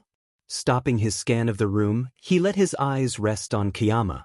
Their charcoal gray boring into her as if staring into her very soul, judging her very existence. He tilted his head slightly to show that he was listening, and Kiyama shivered underneath the dead-eyed stare. What happened? Because really, what the F happened? There was a still silence for a moment, a small moment that filled the faculty's stomachs with dread and, admittedly, fear. Aizawa tilted his head in the other direction, looking remarkably like a cat deciding whether or not you were worth their time. His eyes scanning the faces of the teachers present, searching, evaluating. Once his gaze locked onto his target, he lazily straightened his head again, body position towards his prey. A good question, he started, voice devoid of any emotions, one that I have yet to receive the answer to myself. He stepped to the side, hand reaching for the knob of his private office door. Not once did he express anything but calm indifference, but it was the way he looked at the room. Those eyes piercing and so awake that it sent off alarm bells in their heads. Well, All Might, he droned, eyes never moving from the skeletal man who was quaking beneath his stare. Shall we discuss what happened in my office? Everyone turned to stare at Yagi, their eyes wide open and shocked. The prevailing question being, what the actual F did he do to cause this? Yamada, the only teacher who could possibly know what the hell happened, was just sipping on his mug of coffee with curious eyes that darted back and forth between the two like a mean girl sensing gossip. He would get the rant later from his husband over dinner. To his credit, Yagi snapped up and off of the couch where he had been shivering in nerves since the afternoon classes started, which was making a whole lot more sense now that they could see exactly what was causing the distress. The man walked briskly into the office that was being held open for him, the door holder looking remarkably like the devil about to condemn a soul in that moment. The whole thing looked like one of those slow-motion cinematic scenes of a criminal being sentenced to death or like a student receiving a punishment. Neither worked since Aizawa was the one he set off. You should never PSS off Aizawa. They stared as Aizawa walked into the office, the door clicking softly behind him, and cursed Nedza's forethought to make their offices soundproof. This was starting to sound like prime gossiping material. Aizawa-ku dash. Shoyuta let his gaze snap to All Might's and narrowed his eyes into a glare, satisfied when he saw the man flinch. Walking around the guest chair, he made his way behind his desk to sit down. Hands clasped together in front of him and laid on top of his desk, grounding him so his anger didn't control him completely, as he pointedly stared at the chair positioned in front of his desk. Taking the cue for what it was, All Might Yagi in this form, sat down, fiddling with his slightly bloodied handkerchief. Shoyuta let the silence sit for a while, letting the tension stew until it threatened to strangle the man in front of him. Normally, he would get some sadistic sense of smug pride at making the #1 hero squirm. This, however, came at the cost of his students' well-being, and so no. Shoyuta was not happy. Run me through your thought process. It wasn't a request. Flinching, this time harsher than before, Yagi tentatively walked through his thoughts. From going through the booklet to applying the same lessons he used to be put through in his teens. Smash that into his idea of plus ultra, which was entirely too much plus ultra, if that makes any sense at all, and Tada. You get the dumbest lesson plan to ever infect this earth with its stupidity. Each word to come out of the blonde buffoon's mouth sent him further down his spiral of, what the F dash. Looking subtly at the camera in his office, the rat was sitting everywhere, he sent Nedzu a look. This is why teaching licenses are a necessity to teach.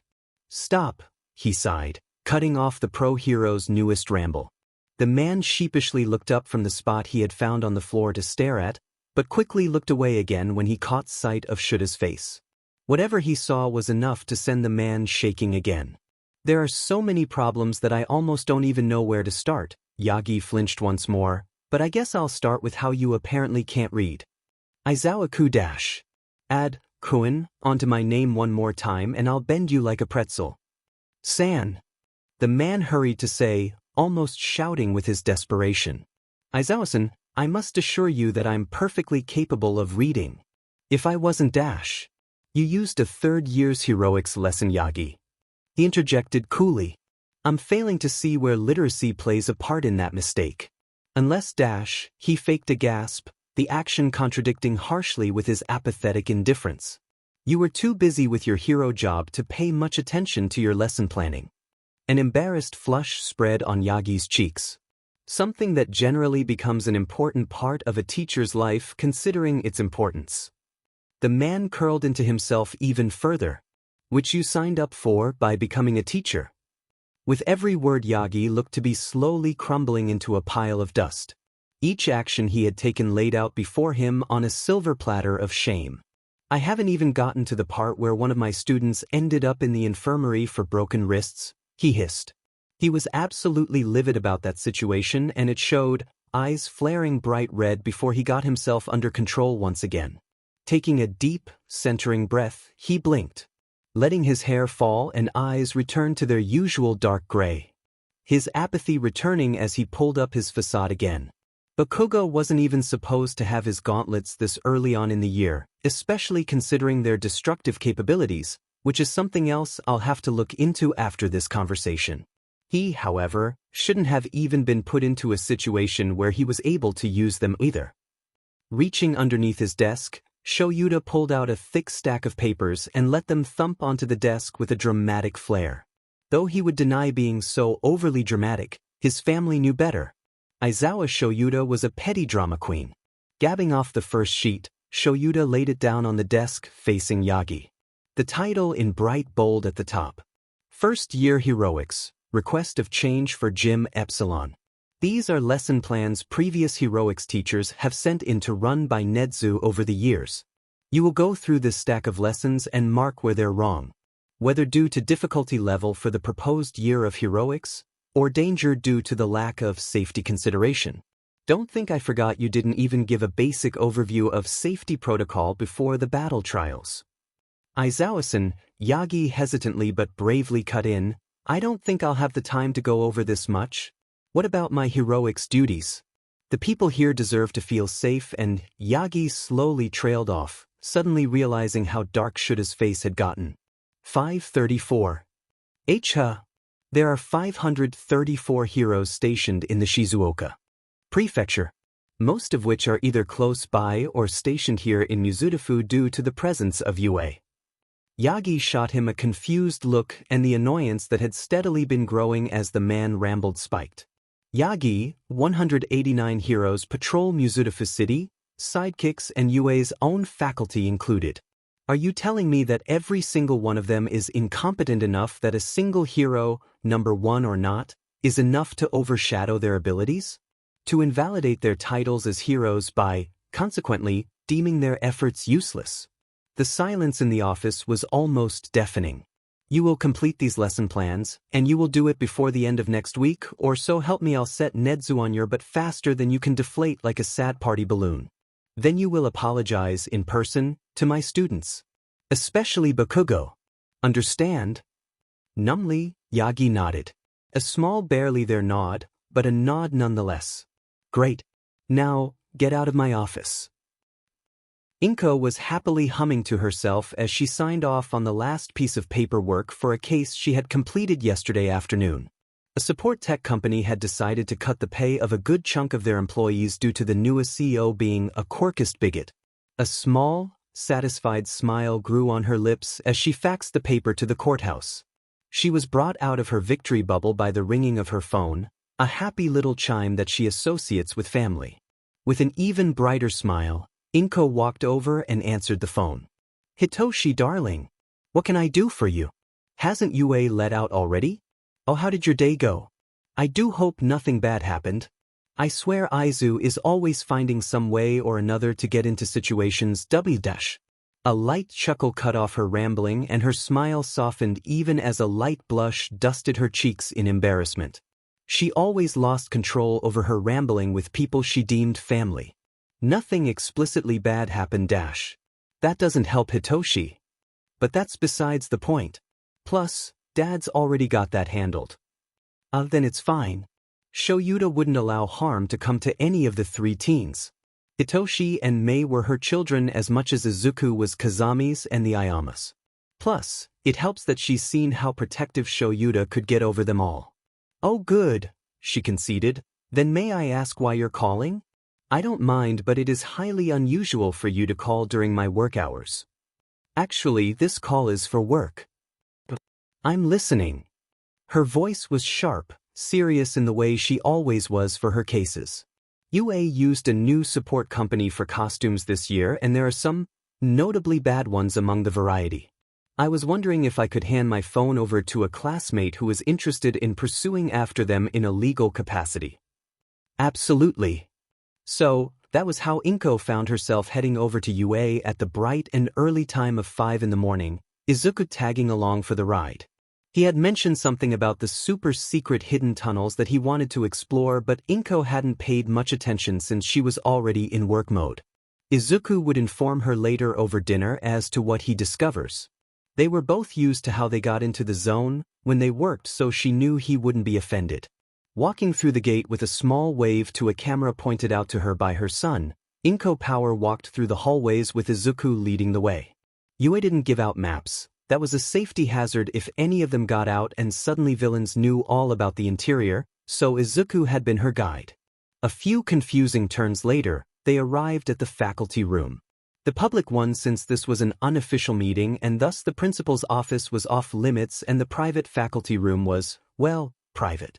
Izuku waved her off cheerfully as he bounded down the hallway and sharply turned before he disappeared. She could have sworn there was a wall and not a hallway there. With 3 short knocks, Inko opened the door to the faculty room and walked in. It was obvious that Nedzu hadn't warned anyone, and Shoyuta joined in the not saying anything train, because the teachers looked shocked by her arrival. Midoriya-san, how delightful to meet you. Please, come and have a seat, chirped a cheerful voice. Looking towards the adorable sitting area around the small kitchen and coffee bar, Inko caught sight of the elusive principal waving her over. A small, genuine smile graced her features as she walked over. The Principal Nedzu, the pleasure is all mine. Please, call me Inko. She cheerfully greeted in return, sitting on a surprisingly soft couch.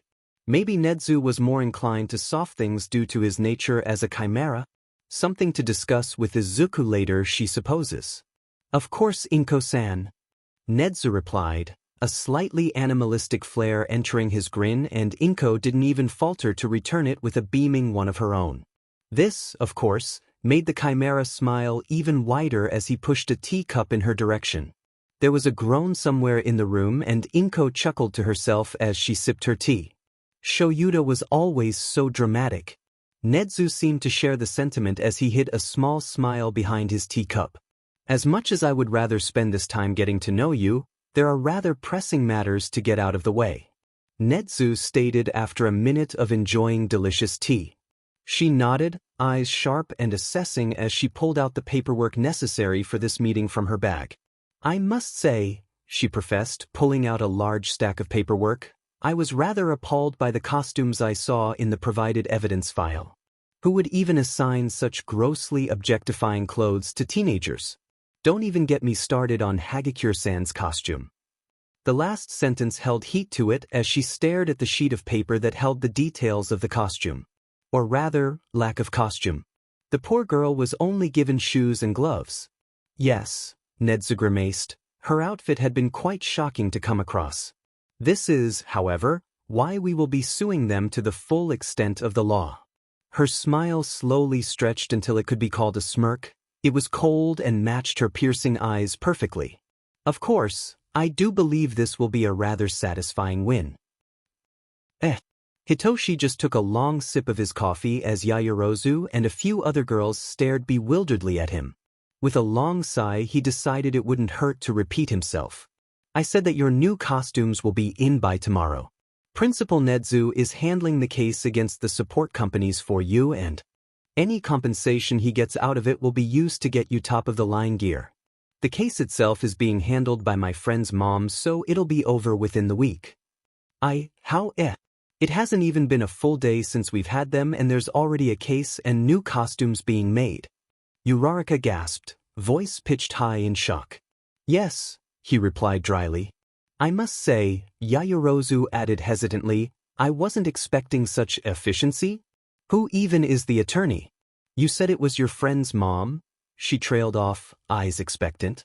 Hitoshi turned his head to the side, tilting it in contemplation. You should know of her reputation at least, the snake of the courtroom. Attorney Midoriya Izuku. Yaoyorozu's eyes widened to an impossibly large size. It looked decidedly strange on the usually composed girl's face. The Midoriya Izuku? Japan's best discrimination attorney? That's the one, Hitoshi lazily attested, taking another long sip of his coffee. Who? Uraraka asked, voicing the thoughts of the rest of the group who weren't involved with legal matters often. Midoriya Izuku, Yaoyorozu repeated, slightly shaky in awe. She's nicknamed the Snake of the Courtroom because she ruthlessly rips apart her opponents with a sickeningly sweet smile and bright eyes. Every time she enters a courtroom, she always leaves with a win. She's famous for it. The room was silent in awe and shock, wide eyes returning to Hitoshi, who was still lazily drinking his coffee. Eye bags looking especially dark in the mornings before he finishes the rather large thermos he brings each day. He just sighed and waved a hand in the air, as if dismissing the importance of being close enough to call Midoriya Izuku personally. Yeah, that's the one, he said nonchalantly. To me she's just Midoriya, but I guess to those that don't know her she's pretty intimidating. Wait a second. Kaminari shouted, standing up in his seat where he had been not so subtle eavesdropping and totally bulldozing over Yaoyorozu's squeak of Midoriya? Does this mean the friend who called you with that really funny ringtone is the son of Japan's most ruthless attorney? Yep. OF. The room erupted into chaos. So what kind of torture am I about to go through?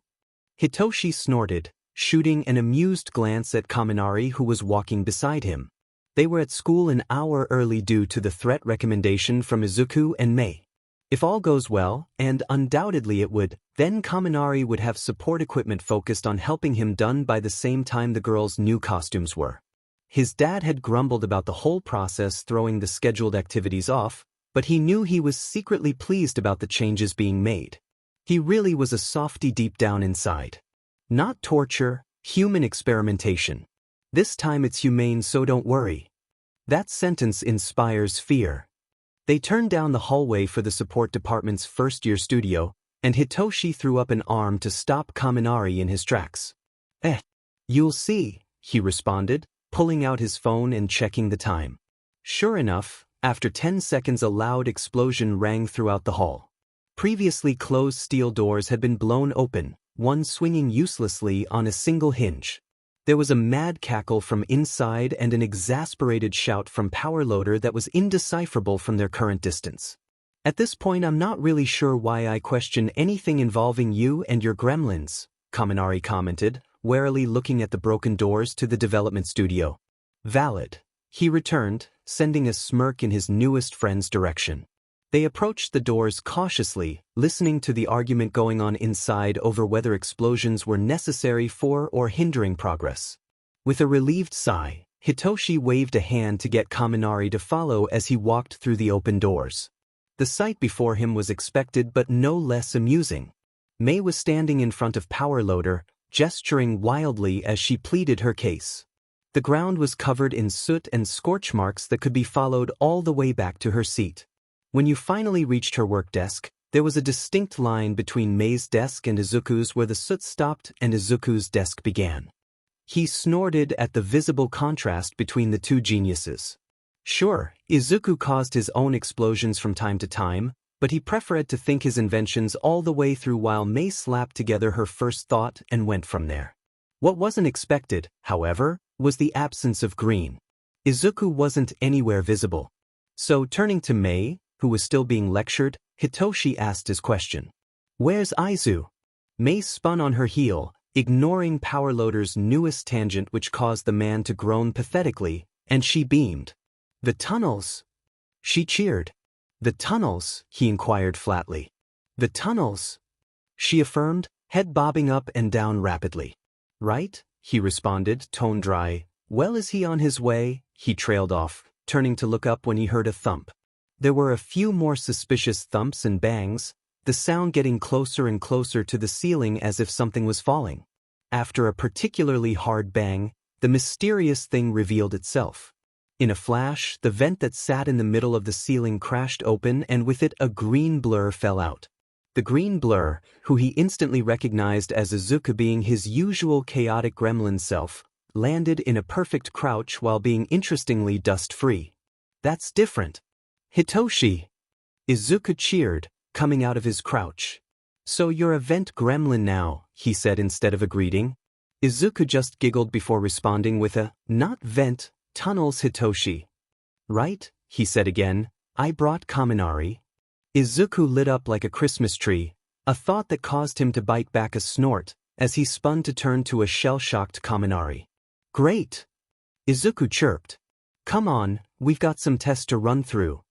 Without waiting, Izuku walked over and bent down a slight bit, wrapping an arm behind Kaminari's legs before stretching back to full height. As a result, Kaminari was flung over Izuku's shoulders like a sack of flour as the gremlin dashed over to what he recognizes as the testing room. Mei following along like a particularly wild duckling, all cackles and gleeful eyes. "Whoosh," was the last thing Hitoshi heard before the doors of the testing room slammed closed. It was quiet, way too quiet for a development studio, for a couple minutes as he stared at the now closed doors. He counted. Quietly, reaching a full minute before a loud bang and scream could be heard, muffled by the soundproof testing room. He looked behind him and caught Powerloader's gaze. The man looked dead on his feet, wary eyes staring imploringly into his own. "I'm not going to be responsible for any trauma they cause your classmate," Powerloader informed, his voice weary yet stern. "Understandable," he responded with a nod. "Dad's got a pot of coffee brewing in the teacher's lounge." And just like that, Powerloader was gone. "Who are you supposed to be?" Tamura asked, aggravated but unwilling to start shouting with Sensei standing next to him. The man looked at him, well, he assumed he looked at him. His face was currently covered by a metal mask that displayed these cutesy face expressions, and the smiling face turned contemplative.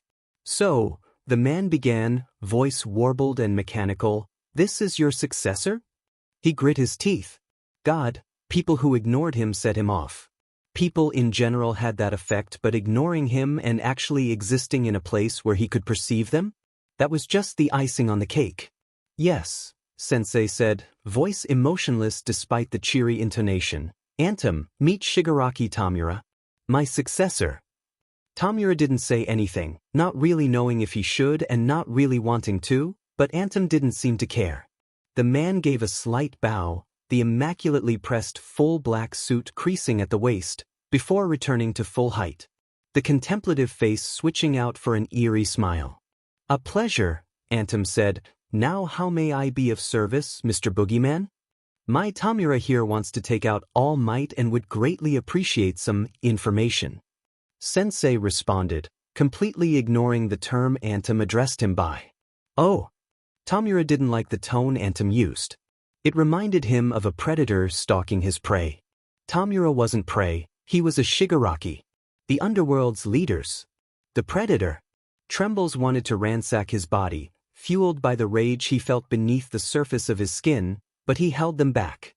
He couldn't show any kind of weakness in front of a contact of sensei's. Well, I do believe I can be of service then, Antem cheerfully added. There just so happens to be a few opportunities for you to take advantage of soon. I can have the information sent as soon as I get back. I'd say the usual amount would be fine, but these are rather extreme circumstances. Of course, Sensei said, sounding slightly amused. I'll be waiting. The dark, intimidating presence that sat on Sensei's last words seemed to have the intended effect. The smiling face turned blank and the man bowed again, this time deeper than before. Satisfied, Sensei turned around and gestured for him to follow, falling into step behind him as they approached the newly formed portal. Oh, and Antem, Sensei began, his upper body tilted to show he was turning to see the man, do send my regards to your husband. The portal closed behind them, cutting off their view of the man who had gone deathly still, preventing them from seeing him collapse in on himself, from seeing him as a shivering mess on the abandoned factory rooftop. 5 seconds, could be better but there's improvement. Shoyuta looked over his current class, eyes catching the shift in posture as they beamed in pride. He ducked his head into his scarf to hold in a huff of amusement, something he knew Hitoshi caught based on the sheet-eating smirk sent his way. Brat, he chided fondly in the back of his mind. It was during this general assessment of his students' well-being, a ritual he practiced in attempts to catch any red flags. Todoroki's was bright, neon, and extremely large, but he was working on it, that he caught Kaminari's dead-eye stare into oblivion. Worriedly, not that anyone could tell, he walked over to the podium and stared right back at those dead eyes. Not even a twitch. Frowning, he carefully shifted so that his posture was as non-threatening as possible from the front of the room. It would do no good to spook the kid. He opened the attendance sheet and started marking down those present. When he got to Kaminari's name, he finally made his move. Kaminari, he started, tone bored and indifferent. The teen in question jolted, harshly, which would have worried him if it weren't for the rapidly growing blush. The teen laughed nervously, eyes flicking from his face to the board rapidly. Kaminari went to say something, probably an apology, when Hitoshi spoke up in his usual dry nature. However, there was an undercurrent of mischief that almost made him grin. Kaminari paid a visit to the support department this morning, Aizawa-sensei. He got paired up with the two geniuses of 1H. Shoyuta said, nodding sagely, I see. That explains everything, moving on dash. He sighed heavily but nodded towards Ashido, who had her hand raised and seemed to be restraining herself from literally launching out of her seat as well. Yes, Ashido. What do you mean by, that explains everything? Kaminari looked dead when he walked in. The girl whined, obviously desperate for the details that she could have gotten from Kaminari instead of interrupting him. Though he decided to be nice and grant her an answer, especially since he heard Hitoshi mutter, it's a miracle he isn't, to be honest. Clamping down on the way his lips wanted to twitch up into a smirk, he sighed and ducked his head into his capture weapon. You'll learn at some point, he started with, and wasn't that the truth? His capture weapon was a personal invention of the genius of his year when Shoyuta had gotten into the heroics course. All of his current gear was actually designed by the same person, now a famous support equipment designer in the underground. When dealing with support inventors, he said, turning to activate the chalkboard to display the top 100 support companies nationwide, it's important to realize that sometimes you'll meet some interesting characters. He pressed another button and up came a few notable names in the support world. Names like David Shield, Hatsum Kazami and Takagi Yuki. Each support designer has a different style. From what I've been told about him, David is known to use statistical data from videos and fitness assessments to gauge how he designs your support equipment. He focuses on Daylight, better known as Spotlight, heroes like All Might. Hatsum Kazami, which, yes, Hatsum May of 1H is in fact her daughter, is a Twilight hero support specialist. Her favorite way of designing equipment is to hear a problem, design 30 ways to fix it, then use you as a personal testing dummy for her prototypes until it works. Bulldozing over the shocked horror on his students' faces, he continued. Takagi Yuki is someone most of you will never deal with. He's an underground support specialist, so he focuses more on non-quirk dependent support equipment. Things like tear gas, ventilators, and weapons. When he does make something for a quirk, it's usually unconventional and made to fix any weaknesses your quirk causes. Out of the corner of his eyes, he could see the realization on his son's face. It switched out quickly for awe, then quickly plunged into straight-up betrayal. It was hilarious. Shoyuta almost snorted at the onslaught of emotions his son was currently expressing, but he held back. He couldn't blame him when they hadn't informed Hitoshi that Uncle Kiki, that stops by a couple times a month, was a support inventor after all. His favorite way of testing what works is to stay up for 3 days straight, use that sleep deprivation to create monstrosities, then refine them after a small 24-hour coma nap. He remembered the day that Yuki had come up to him vividly. He was freshly introduced to the heroics department, angsty and hostile, when Yuki had slammed open the classroom door and loudly proclaimed that he was fit to use his newest horror weapon. They had gotten along like a house on fire after that. Any questions? He sighed. Yes, Ayama. Do you use any of these support inventors? Hitoshi asked with that sheet-eating grin of his. Oh, that little sheet. He knew what he was doing. The worst part? He kinda deserved it for not telling him about Yuki. Yes, he begrudgingly huffed. He just knew Ashido would. Oh, sensei. Which one do you use and who? Do you have any stories of the creation process? Resisting the urge to launch himself, or a student, out of the window to avoid this conversation, he grumbled into his capture weapon. The trusty coils of soft rough fabric and metal were now just an unhelpful reminder of the person who made it. Yes, he stated, and several first-row students winced at the aggravation in his tone. Ashido was undeterred, smiling widely for him to continue. Takagi Yuki specifically. He was in the support department here at UA when I was in heroics. That's all you're getting. He blandly stated. He could tell several students were upset by the lack of story time, but he could care less. At least they didn't push. Expelling Mnida and terrorizing All Might must have left quite the impression. Now, open your books to page we're going to be working on theoretical rescue situations and the ethics plus morals associated with the decisions you and others made. Izuku was sitting in his room, the clock on his computer monitor displaying 2:37 a.m. as he clicked through the notifications from his network. Netsu had helped him refine his programming earlier that day, and he was now putting the boosted program to good use. Monitoring several locations of interest at once. He even had a separate monitor displaying all information reported that was directly related to the HPSC. Why was he looking into the HPSC? Well, as an avid hero analyst that enjoys going on rabbit hole dives at 2 in the morning, you discover things. Such as, exactly how many times does Endeavor have to readjust his underwear on patrol because his spandex suit gave him a wedgie? 26 times within 4 hours. Maybe he should look into a costume change. What does Best Jeanist do on his days off? Bargain shopping at a fabric store for jean material. How many pizzas does Fat Gum consume monthly? Between 200 to 330 pizzas of varying types. So, discovering something amiss with the way the HPSC was acting towards a certain hero wasn't at all hard to find. It had started with a singular ping on his computer, a sharp chime that he associated with his information network. A certain hero was spotted by a vigilante in the downtown Kyushu area where the neutral grounds were. It had been flagged due to the nature of who was involved and the vigilante that reported it.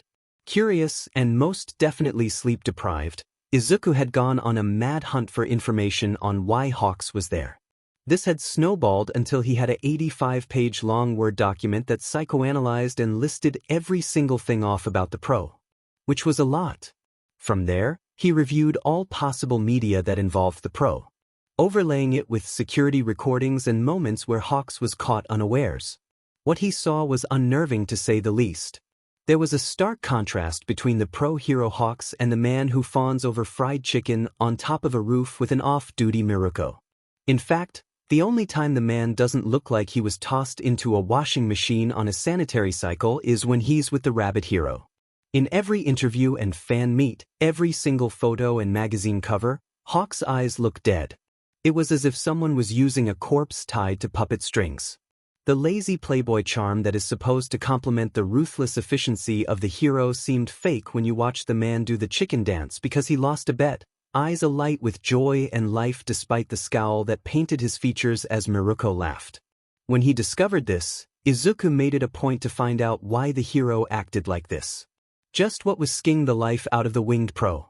Turns out, a lot of FING bullshit that made him want to throw up and punch something simultaneously. In fact, grabbing a cup of coffee for himself and an extra-to-go mug filled to the brim, Izuku walked out of his apartment, a quick shout to his mom letting her know where he was going. Ascending the stairs, he made it to the rooftop door and promptly picked the lock. Walking out into the open air, he took a deep, calming breath. Eyes closed until he exhaled. "Problem child," an exasperated voice greeted. Turning around, he met Shuta's gaze and the man visibly tensed. "What's wrong?"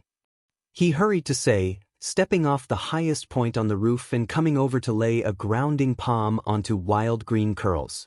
"I'm refraining from murdering a few people, antagonizing a corrupt organization, and performing a kidnapping on a national public figure," he responded, leaning into the hand that rested against his head. Shoyuta sighed, tousling wild curls for a moment before he grabbed the mug offered to him. "I see you've come across the HPSC's operations. More like I've stumbled across a whole program dedicated to grooming a child into becoming a mascot puppet soldier." He bulldozed over Shuta's alarmed, who was actually bought from his neglectful mother who didn't want him. So currently he, quite literally, belongs to the commission.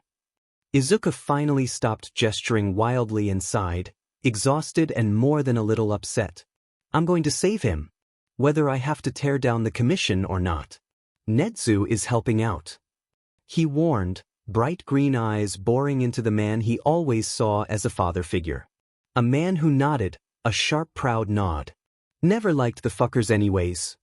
And that was that. "Uncle Kiki, what the actual F-dash?" Hitoshi demanded, finger pointing accusingly at his honorary uncle.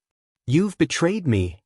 Takagi Yuki, underground hero support inventor and engineer, famous for his incredibly unorthodox creations that worked, merely raised an eyebrow at his nephew. Wary eyes looking up towards Shoyuta, who was pretending to be asleep at the table. "Do I want to know?" he asked, eyes glancing between Hisashi's amused expression and Shuta's limp form. Apparently, Hisashi started, sending a glance in his husband's direction. "Someone slipped up and mentioned that you were the engineer behind the capture weapon, among other things." "Ah," Yuki nodded, eyes bright with realization that was quickly settling into amusement. "Now this makes sense." He gestured to Hitoshi, who was still pointing an angry finger at him. "I guess Kazuo isn't joining us tonight?" Hisashi inquired as he glanced behind Yuki as if searching for someone. "No, something came up at work apparently. He was really stressed when he came back late last night, so I told him to get some sleep instead." "Where's the other two gremlins?"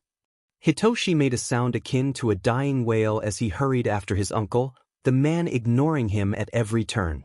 "Mei's at the lair and Izuku's at home researching something." "I don't know what," Hitoshi answered, completely missing the way Shoyuta tensed every so slightly, "but it's important to him." "Now explain, you giant feline BSD, why didn't you tell me you were a support engineer? You invented the capture weapon?" How is the capture weapon?" "It was tough to get it the right color purple since it's a hard to work with dye for that type of material dash." "Amazing, thank you so much. Now stop dodging the question." Yuki huffed, the sound rumbling in the air.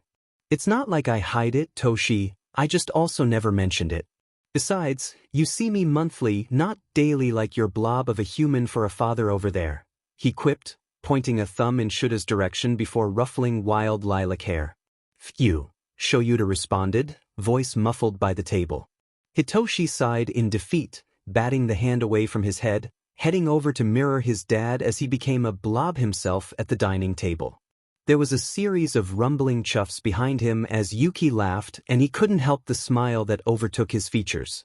Yuki walked over to the table and sat down just as Hisashi finished cooking, passing by Shoyuta, who grunted as a large tail whacked him in retaliation for his earlier comment. "How?" Shoyuta wondered as he slowly sat up. "Are you so awake? Aren't you normally half dead?" I was given divine blessings, he quipped, tail swishing behind him in delight at the scowl that overcame Shura's features. Stop calling your sleep medication divine blessings. Over my dead body beach, Yuki snarked, words harsh despite the undertone of fondness. What are you 5 seconds away from putting you in a coffin, Dracula? Don't test me, I'll shove you into a cat carrier. Stop whining then.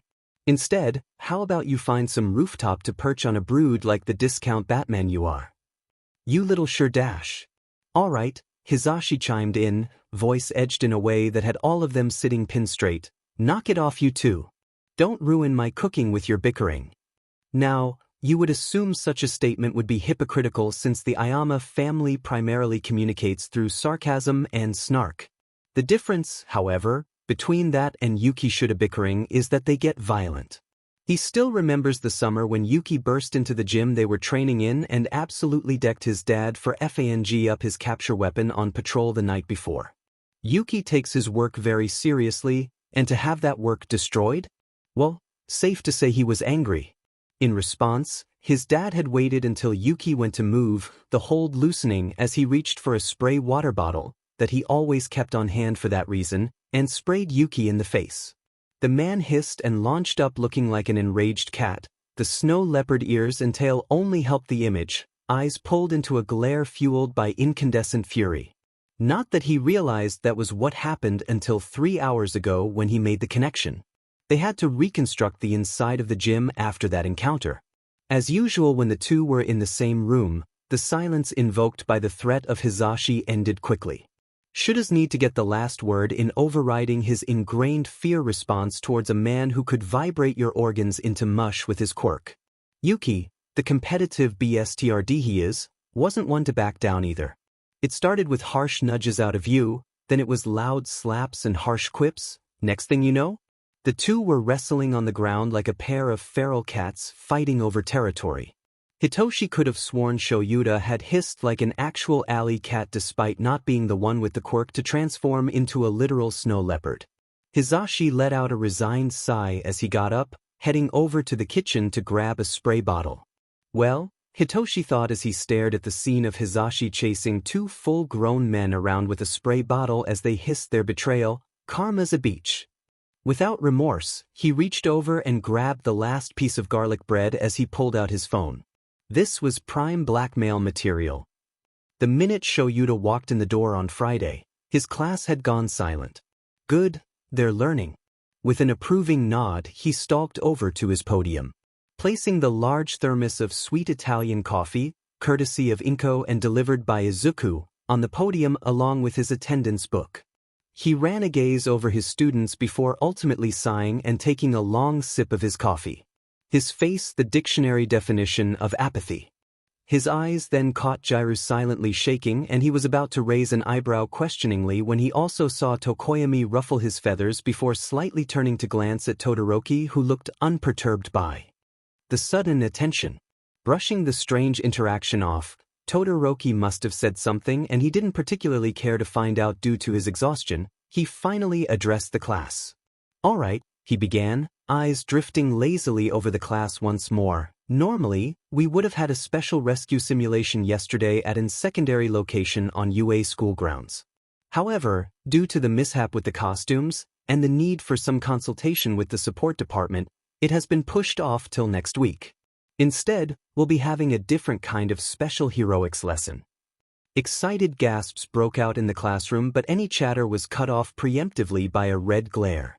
Your new costumes have been vetted and approved by Power Loader and any support equipment requested has also been finished. Considering this, we've decided to invite a few of the support core students to help monitor the new changes while you perform in the lesson I have planned for today. He felt, more than saw, the purple eyes staring straight through his skull as he held in a smirk. This is what he gets for videotaping Hisashi drenching him and Yuki with a spray bottle. He looked over at Uraraka who was holding her hand up. With a nod she asked her question. Sensei, she hesitated, curious yet fearful eyes trained on him with apprehension. Where's All Might? She said the last part quietly as if fearing for the worst. In truth, the situation wasn't as bad as it probably seemed. Instead of first years, Nedzu had decided, with more than a little prodding from yours truly, that it would be best to start the man out on third years who already had a majority of their education complete. This way he could learn how to effectively cater to a class while said class wouldn't crash and burn from being tossed into harsh practicals such as FNG battle trials he had tried on the second day. However, instead of saying any of this, he let a grin break out across his face. One he knew was unsettling at best based on the shivers that erupted around the room. Just as fast as it came, though, the smile was gone. Instead, he let his face return to the usual bored indifference. "Who's all might?" he deadpanned. Tone flat and emotionless. The class collectively gulped in fear. Hitoshi, once again, was barely restraining his laughter. "Meet me at ground beta," he finished, turning on his heel and immediately leaving. He savored the startled cries of his students as he walked away, Kaminari's outcry of, "He definitely murdered him." You remember the look on his face, how could you not? Making him snort as he turned the corner. His joy was short-lived, however, because as soon as he turned that corner, he caught sight of Izuku dangling out of the ceiling with a beaming grin on his face. "No one but our family will ever believe you," the menace whispered into the silent hallway before popping back into the ceiling and disappearing. Despite his earnest wishes, the universe never gives him a goddamn break. Not that he'd ever change it, he couldn't deny the fond warm feeling in his chest that flares hot when he hears Izuku call them family. Hitoshi glared at the door Aizawa-sensei had just walked out of, ignoring the chaos around him, something he has a lot of practice doing. He knew for a fact that the support students would include his two chaos demons. Sure, there may be more, but those two were almost a complete guarantee. Especially since he had seen his dad hold back a smirk. With a resigned sigh, he could just imagine the chaos waiting for him. He walked out of the classroom with Uraraka and Kaminari falling into step with him. Though, he could feel an extra set of eyes on him today. A quick glance behind him and sure enough, Todoroki was watching him with an unreadable expression. Furrowing his brows in confusion, he returned his eyes to the world in front of him as he walked. Any idea as to why Todoroki is watching me like I'm a particularly interesting puzzle? Uraraka and Kaminari gave subtle glances behind him, and he may be slightly impressed at how nonchalant the action looked for those not trained by professionals, before shaking their heads. Whatever it is, Uraraka chimed in, Jairu or Tokoyami may be able to help. I noticed him say something earlier but I couldn't hear it. Jairu definitely did though, she looked close to bursting out in laughter. Giving a non-committal hum, he catalogued the slight flinch Kaminari gave when Uraraka brought up Jairu. Something to look into at least. Oh god, he was actually enjoying their presence and going out of his way to help them. This is starting to feel remarkably similar to how Izuku and Mei busted into his life back then, literally. He could still remember the bewilderment he felt when Mei had launched herself across the room until she slammed against his seat by her own explosion, Izuku running after her with worried tears leaking profusely from his eyes. They reached the locker room with minimal bluster, thankfully. Though Bakugo seemed to be at his rope's end with Ishido and Kirishima. He doesn't think the two particularly care either, which is more than a little funny. Since he didn't have anything to change costume-wise, he slipped it on without inspection. His weapons, however? A quick check showed blunted throwing knives stashed away in the secret compartment in his shoes. A mysterious button situated at the end of the handle on each one of the four he found. He stared at it for a second warily before putting it back. He'd ask Izuku about it during class. Walking back out and onto the bus that would take them to ground beta, Hitoshi took a second to look around at the costume changes made to a few of the costumes. Kaminari's wasn't the most dramatic, considering his was just added support equipment, but he marveled over how Izuku managed to seamlessly incorporate the items into the full outfit. The choker was changed a bit, the usual buckle look replaced with a sleek yellow lightning bolt that glowed when Kaminari used his quirk. It was an insulator to prevent his quirk from reaching his head. The weird antenna comm that used to sit on one side of his head was gone. In its place was a black ear cuff that looked like jewelry until you learned that it functioned like a radio antenna and Bluetooth comm link while being resistant to jamming. On his hands were two rings, one on the index and one on the thumb, as well as a bracelet that sat on each wrist. Apparently, They were conductors meant to help channel his quirk. Though Izuku had apparently ranted about him wasting his potential by being a long-distance fighter and not a short-distance taser. The look of awe on Kaminari's face when he told him he had never considered the possibility made him snort. Uraraka, on the other hand, had kept the bodysuit, but had outer layers added and the heels, FING heels, who puts heels on a hero, removed and replaced with combat boots. The bodysuit was actually helping put pressure on the necessary points to help with nausea, so Izuku had left it alone and instead added an outer layer to help with comfort and aesthetic. The bodysuit was mostly black with thinner geometric pink patterns now. Pink poofy shorts, reminiscent of an astronaut suit, along with a bomber jacket were overlaid on top of it.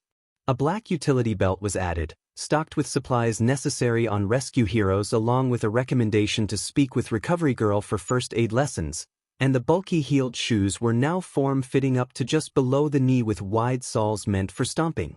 Definitely reinforced some way or another considering the thump the shoe made when Uraraka demonstrated the stomping power. They were black with pink laces and soles. The bulky wrist grapplers were condensed down to provide more room for movement, and the helmet was apparently improved to have a HUD system. He gave them both an approving nod, and the two beamed at him with the power of 1,000 suns. Was it worth the human experimentation? He asked Kaminari, ignoring the worried look Uraraka shot at them. Absolutely, Kaminari chirped, though his hands shook a bit, which betrayed his fear of the two. He'll get over it. They're quite fun to be around when you ignore the explosions and subtly threatening subcontext to some of the equipment they make. The bus ride was calm, which was surprising considering the nature of their class so far, though Jiraiya was sent shaking from restrained laughter every time she caught Todoroki looking at him. He was curious about that, but resolved to find out when Kaminari wasn't nearby. He was worried about the obvious anxiety Kaminari had when she was near, but he doesn't intend to pry until his new friend is ready to talk, or it becomes hostile. They arrived at ground beta to see Power Loader standing with his arms crossed, eyes focused intently on the training grounds in front of him. 3 other students standing near him with apprehension on their faces. PL, Aizawa greeted with a resigned air about him. Power Loader didn't turn to look at him for a full minute, but sighed and nodded back before turning to the group of hero students. All right, Aizawa said, voice sharp in a way that had them instantly paying attention. Today's game plan is simple. You will be separated in groups of 5 and tasked with a search and rescue scenario. The catch? 2 support students are currently out there in the city. Their job is to set up traps and adversaries to prevent you from reaching your goal. You will have 10 minutes each to find the hostages, which will give you points based on how quickly you manage to rescue them. If you manage to restrain a support student, you get extra points. Am I clear? The group as a whole nodded, but Hitoshi gulped. Eyes frantically searching the nearby areas to no avail. They chose Izuku and Mei to be the support students set loose on them. No wonder Power Loader looked wary. Ayama, he snapped his eyes over to Aizawa as the man gave him an unsettling grin. Considering you know the 2 support students chosen, your group will be going last since we will be watching each group through the monitoring screens. Understood, he said, and he knew the relief in his voice was obvious based on the way several nearby students tensed. The selection was random, or it was for the most part. The fact that Kaminari and Uraraka were placed in his group was probably because they also have met the 2, though for small amounts of time. Bakugo and Kirishima, however, were the random extra 2.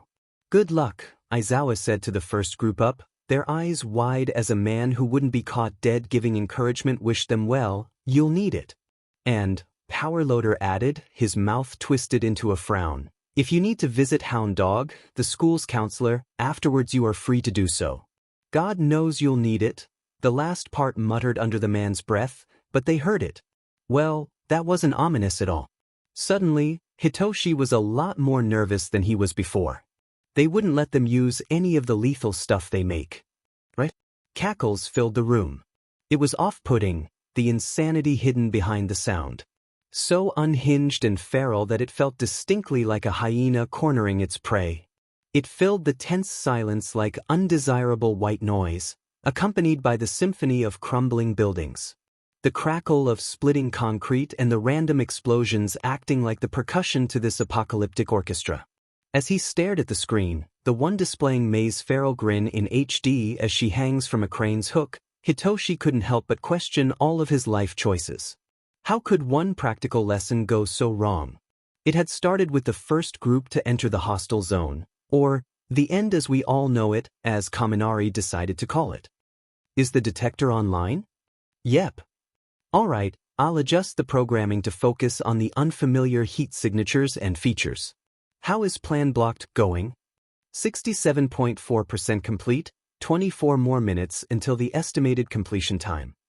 Wonderful! Their run lasted a solid 3 minutes. 3 minutes. They had barely managed to make it even a block into the city before it all went wrong. Which, unfortunately, made the situation even worse because that left those watching in the dark regarding any further traps.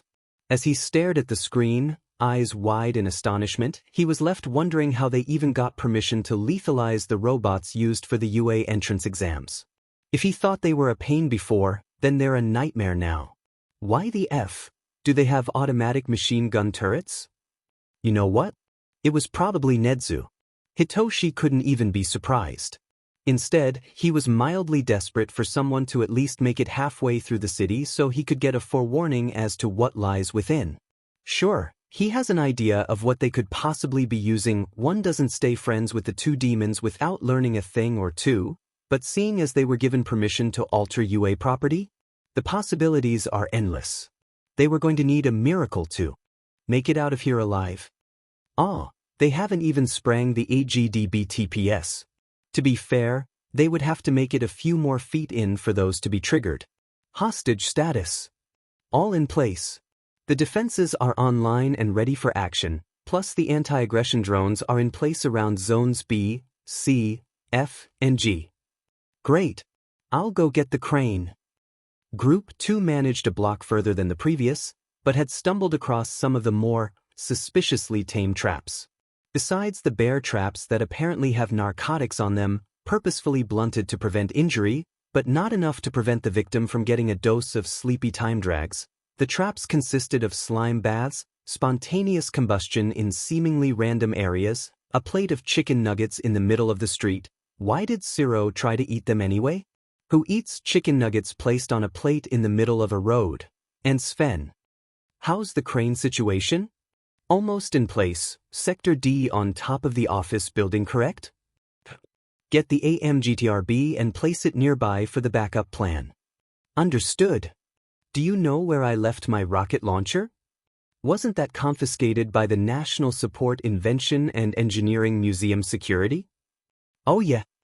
Group 3 had better luck. After watching Group 2 make their way through the map, they had a pretty good idea what to avoid and kept a tight leash on all their members to prevent another Zero incident. So they managed to get the furthest anyone has so far, but then they started to check the buildings. That's where they made the mistake. Walking into the building was fine. Closing the door was fine. Walking out, not so much. The easing of the tension in the monitor room whipped back hard as they watched in horror as the door that the group had previously walked through exploded when they tried to open it. Cries of dismay echoed in the room and Hitoshi sighed heavily, unsurprised by it all. They just walked through there? Why did the door explode? I didn't even see them place that trap. They never popped up on screen. Ashido cried, eyes wide in horror. Ayama, Kaminari started, an elbow lightly nudging him to get his attention. That door was trapped long before they walked through it, wasn't it? Yep, he responded, sighing as he slumped a little. Delayed or specific activation requirements to trip explosives is Izuku's specialty. You can imagine our family's horror when they learned Mei's explosive tendencies could be further weaponized. Wonderful, Kaminari said, tone flat. With an ungraceful snort, Hitoshi pressed a hand over his mouth to silence his laughter. He didn't notice the wide eyes of Uraraka and Kaminari as this was their first time seeing him actually laugh and not just huff or snort, and Kaminari couldn't help but feel proud. Plan blocked, experiment is a success. I'll fix that door later, progress on the rest. 93.27%, so almost done. Hito's group will probably be the only group to have to deal with the full system. Oh, we'll definitely be hearing about this over dinner later. Blame Dadzawa? Blame Dadzawa. Aizawa-sensei, he heard behind him and recognized the voice as Yaoyorozu's. With an acknowledging grunt, never tearing his eyes away from the screens as his two gremlin children rained chaos down on his students like some kind of divine punishment, he waved a hand for his student to continue. He almost chuckled at the horrified tone to Yaoyorozu's voice as she struggled to find the right words. Turning just enough to peer over his capture weapon at her, he raised an eyebrow. Swallowing back her rambles, he watched as she took a centering breath before speaking once again. What is even happening? A good question. Glancing back at the screens, Group 4 running wildly as they felt the full force of what he calls the support student hunt. They had managed to get just as far as the previous group, but were now scrambling around, away from the lethalized robots. What the F, Nedzu, while searching for doors they could actually use. Apparently, they haven't noticed that the doors were rigged to explode the second time they're opened. So all they really had to do was just not close the door. Currently, you are witnessing the combined efforts of Hatsum Mei and Midoriya Izuku. Hatsum is a legacy support student, as you all know from the previous lesson on support inventors, while Midoriya matches her level of genius and in some cases succeeding it. A large explosion sent Shoji sprawling across the street, arms wrapped around Tsuyu for protection from the blast. Their first years. Sven whipped around the corner of the street, red laser pointers locked onto the other three members of the team. A shout of warning preceded the laser blast from the demon of Arumba as the group locked eyes with the machine. The three just barely dodged the blast before they ran for cover, Shoji and Tsuyu following close behind.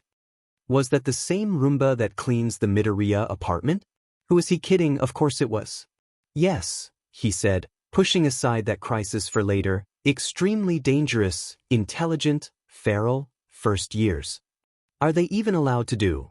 Ishido gestured vaguely in the direction of the screen showing Shoji being dragged down a dark alleyway by a robot. Poor kid, that? Sighing, he looked up towards one of the inconspicuous cameras placed in the room, noting that the light didn't waver from the vibrant green. He groaned quietly before letting out a sigh, so resigned power loader sent him a glance of sympathy before speaking. Yes, he bit out, sending a glare towards the camera. Principal Nedzu approved. Why? Because he's Nedzu. Beside him, power loader nodded sagely. The room was quiet for a few moments, the only interruption being from the monitor as Group 4 was taken out of commission but startlingly persistent robots. Their screams echoing in the silence, accompanied by the occasional boom from an explosion. All in all, it's the type of noise that would normally be a worst nightmare kind of scenario, but he was, unfortunately, used to this type of noise. Hisashi's screams from the first time those gremlins had him participate in a harmless experiment haunt him to this day. Are all support students like that? Todoroki asked, voice incredibly flat. Before Shoyuta could even verbalize the no that sat on the tip of his tongue, thank for that, the other three support students power loader had brought he had forgotten they were there, spoke up. Absolutely not, a red-haired teen replied, sounding offended at the very thought. We're not bridging the gap between insanity and humanity like those devil spawns. I'm convinced by this point that they were sent down to Earth as a punishment to humanity. The smaller teen next to the redhead spoke up, metal hair clinking as it moved from their gesturing. Walking into class each day is like playing Russian roulette with fate, except instead of there only being one bullet, all the chambers are filled. Don't forget the terrifying knowledge that Midoriya probably knows everything there is to know about you seconds after meeting you. All I asked for was some tips on how my quirk could apply to a certain invention. Instead, I get a full 80-page report on how my favorite order at a nearby cafe influences the temperature I can produce at max. I never told him about that cafe. The dread Hitoshi experienced as he walked up to the gated entrance of the fake city was almost enough to warrant a nasty glare towards any cameras he could find despite knowing he was risking 50 extra laps in class. On the way over to the gate, he had to deal with a very aggressive Pomeranian, a happy-go-lucky Chad that's default phrase is manly, Kaminari chatting up a storm due to nerves, and Uraraka cackling at his dismay. This was multiplied by the fact that the two people set loose on them were Izuku and Mei, with Nedzu's permission. So, Ayama, Uraraka chirped, done with her cackling at his misery apparently, since you know the two support demons better than all of us, care to give us a rundown on any insider info? Yeah, he said, eyeing the city warily. I've got an idea about what we'll need to look out for but nothing specific. It looks like Nedzu allowed them to alter UA stuff so there'll be new devices to look for. He tore his gaze away to really look at his group, cataloging who would best be suited where and to deal with what. Uraraka was definitely an all-rounder type but with short bursts of stamina used to compensate for that nasty after-effect of her quirk. She'll be placed somewhere in the middle of the group. Kaminari is a short-ranged fighter dressed as a long-ranger, so he'll be on the outskirts, dabbling a bit in reconnaissance and first-contact fighting. He should also be able to use a bit more of his quirk than normal due to the support equipment. Something to keep in mind at least. Kirishima, or Manly Chad, is a himbo through and through. His quirk is amazing for defense, so front and center tank status can be given to him. What was up with the manly phrase anyway? Why does he keep repeating it like a Skyrim guard NPC that's stuck in a tree while staring at you? Bakugo, well, the aggression he has certainly suits a striker. The flashy and powerful quirk he has will help out a lot when it comes to destroying the lethal robotics plaguing the fake city. He was tempted to just point a finger and say, Pomeranian Smash, like some kind of pre-quirk comic superhero. Captain something, was it America? Probably. He'll focus on reconnaissance and de-trapping the buildings they head into and out of. Mei and Izuku already know how to counteract his quirk, so he won't be able to use it against them, plus Izuku knows Jace, the little sheet, and would talk back in a way he couldn't use against him just to aggravate him into making mistakes. Yes, that's from first-hand experience. No, he will not elaborate. All right, he settled on, breaking from his thought process. First things first dash. He gestured for them to get closer as he stared warily towards the drones gathering nearby above the city. The rest of his group complied easily enough considering the sheet show they had seen earlier on the monitor screens. The door problem from earlier is an Izuku specialty. It's modified trip activation for maze explosives. If you enter a building, do not close the door. Leave it open because they're rigged to explode on the second opening. I'll deal with Sven dash. Sven? Kirishima questioned out loud. The aggressive Roomba with the lasers, so if you see the bot, leave immediately. Confrontation with it can get ugly. How ugly? Kaminari asked, the perfect amount of weary resignation on his face.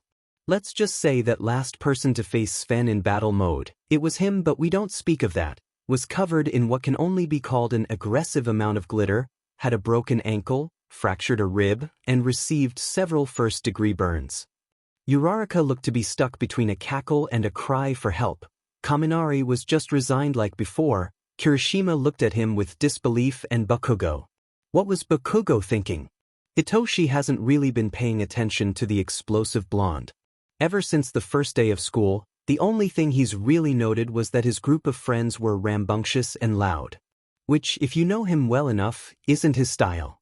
Mei and Izuku were loud, but it was safe, so he stayed far away from the group and carried on with his life, not sparing them a second glance. Now that he was actually looking at him, something about Bakugo seemed off. Crimson-red eyes stared at the gate of the city blankly, slightly wide as they refused to stray from where his attention was focused. Face pale instead of the usual cocky confident glow he normally had. Fists clenching absent-mindedly at the teen's sides, and he idly noted that it was in a pattern. A breathing pattern to be specific. Was he nervous? Other than that, just go ahead and destroy any and all robots you come across. If you see a lot of them, then you're headed into the right direction. Notify me if you see anything strange and touch nothing. It could explode. Also, please, for my sanity's sake, stay in the group. Izuku's favorite form of hunting is picking off the solos. An alarm rang out into the air, silencing Uraraka's nervous chuckle followed by hunting, and Hitoshi faced the city where two feral demons were now officially set loose on them like a cold-blooded revenge plot. This was going to be a nightmare. Katsuki wasn't FNG dumb. Stating otherwise speaks more about the person saying it than himself. His grades? Perfect. His quirk control? Perfect. His quirk? Perfect. His life? Pretty damn and good. It has always been that way. Always perfect, that's who Katsuki is. Who he had to be. So when the hell did everything start changing? Actually, he knows exactly when it happened. Aldra Elementary School wasn't the best school in Mizudafu, but it certainly wasn't the worst either. It had a reputation, impressive considering it was more towards downtown Mizudafu and had financial struggles at times, and it was focused on being the best care and education for your children, their words not his. Katsuki was sent to that school and he had thrived. Exactly how he was supposed to. He had managed to be the best of the best, the one all the other kids had looked up to and revered. He could still see the stupid faces of Wings and Fingers as they smiled up at him and called him the best and so cool. So it had been a FING trip when the school had been shut down for criminal negligence and being discriminatory and enforcing said discriminatory bias onto the children. It had been within the same FING year that Deku had been diagnosed quirkless. He remembers, back when Auntie Inko still visited, he doesn't know what happened. She just suddenly stopped visiting one day and the old hag wouldn't tell him why, that she had a job as an attorney. Once again, Katsuki wasn't FING dumb. He could put two and two together.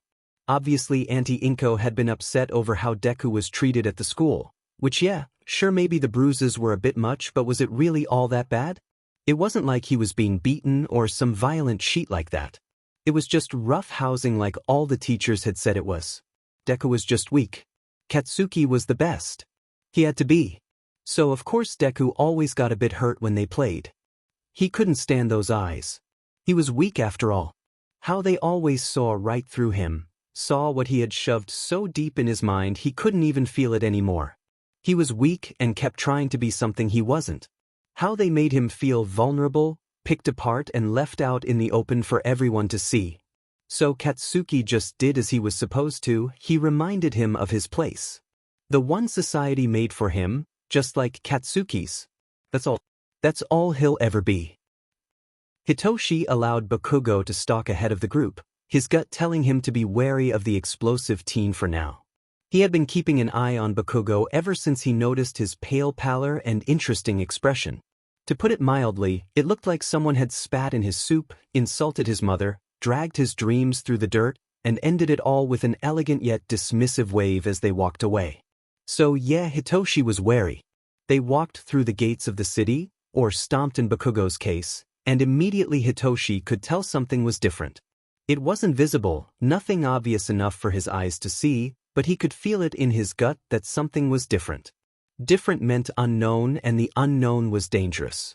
So, like any person subjected to the two mad geniuses for over a 24-hour PRD of time, Hitoshi started planning. His eyes traced the streets for any signs of displacement or oddities. Sure enough, on his third look over, the group having stopped around him as he fell still when he noticed it, he saw something out of place. A glaringly obvious disparity that he had only noticed when he saw a familiar purple. Something he knew didn't belong in the training grounds. Something Hitoshi was going to FANG murder May 4. Right there, right in the middle of the large sliding glass doors of a business-themed building across the street right past the intersection, was a poster. A poster of Hitoshi. A poster of Hitoshi dressed up in the cat-themed clothing his dad had bought. Passed out on his living room couch. The words, "Simp for his dash," written on his head, the name having been smudged in his sleep, but anyone with 2 brain cells and the cognitive ability to connect the FING dots could infer the answer. He whipped his head around and stared up at a drone that was hovering over them. He stared straight into the camera as he slowly reached down and pulled out his phone, the light remaining a steady green. Satisfied with receiving permission from their benevolent and chaotic overlord, he turned his attention to his phone and dialed the number he was looking for and tapped the button to make sure his call was placed on speakerphone. Ah, a voice pouted, its familiarity a soothing balm on his nerves even as he planned their inevitable demise. "It's no good when you fraternize with the enemy's Toshi. That's not hero material."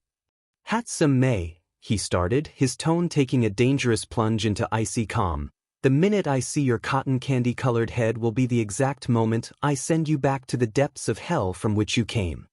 The city was silent once more, not a single noise to break the tension that had descended over the group as he stared ahead at the mortifying poster of himself plastered on the front of a building. Out of his peripherals, he could see Kirishima edging away slightly from where he stood. He would have felt bad for scaring the guy if he didn't notice that Kirishima had been hedging away because he was the closest to the poster and therefore in the line of sight of his glare. So he was still scaring him, but at least it wasn't due to his words. He picked up this glare from Shoyuta and it shows. "Oh my," Mei said, her voice sounding just slightly manic underneath the pure delight. "I would like to see you try." "Try?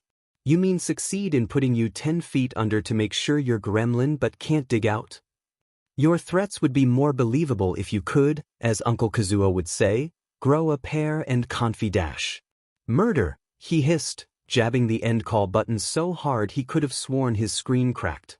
A day prior to the practical lesson, Kazuo stared at the front door to their apartment, the same one Yuki had just walked out of, frozen where he stood. He felt sick, the place where Yuki had just chastely kissed him goodbye on the cheek burned. Bile rising in his throat as he fought to keep it down, hands clenched into fists at his sides. He only moved when the sharp pain of nails breaking skin broke through the ice that had frozen him in place. He lifted his hands up and opened them, staring blankly at the marks on his palms. A shudder racked his spine and he collapsed in on himself, sinking to the floor like a marionette with their strings cut. Tucking his arms around his legs, Kazuo stared at the door where Yuki had just left. Yuki, Takagi Yuki, the man he had fallen in love with. The one who had helped get him back on his feet. His comfort. His other half. A man he cursed with his own 2 hands.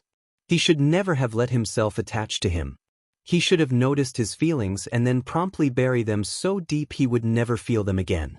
But he hadn't.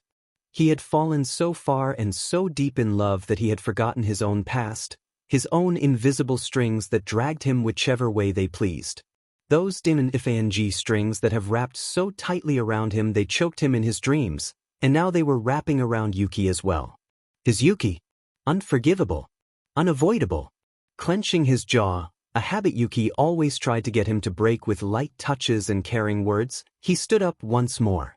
Wobbling on unsteady feet as he made his way towards their room to grab his coat. An idea brewing in his mind that promised something he knew was dangerous. It was a necessary idea, but it could bite back just as hard. He all but ran from his room the minute he grabbed his coat, slinging it onto his shoulders as he grabbed his messenger bag and keys. He got to the door and hurried out, locking up behind him before he turned to head towards the station. He needed to get to his office, the one provided for him for this specific task but not by the man who had asked for it. If you could even call him a man anymore.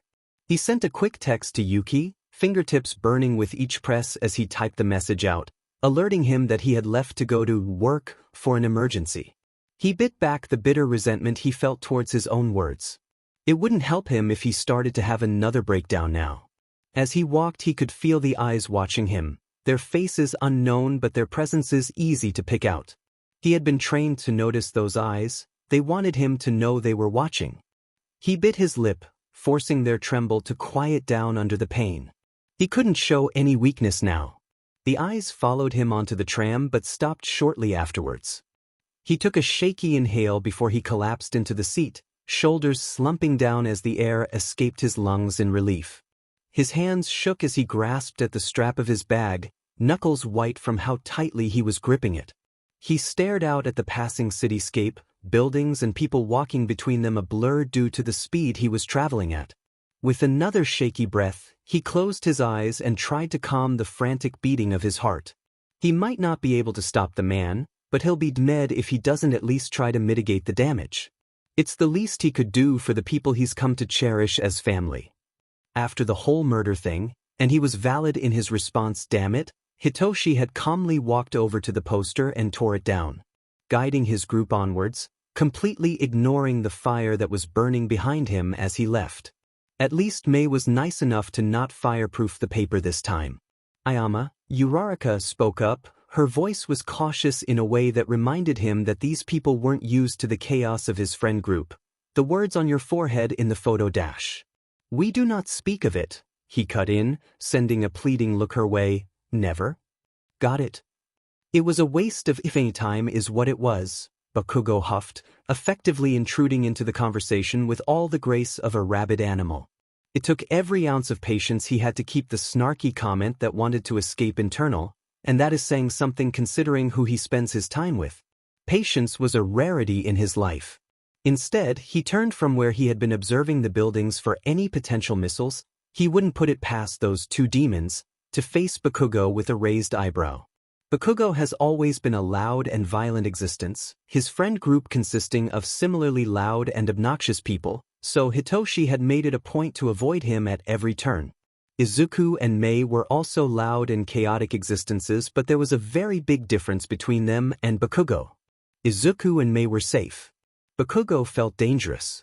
Goosebumps down the arms, hair rising, kinda dangerous.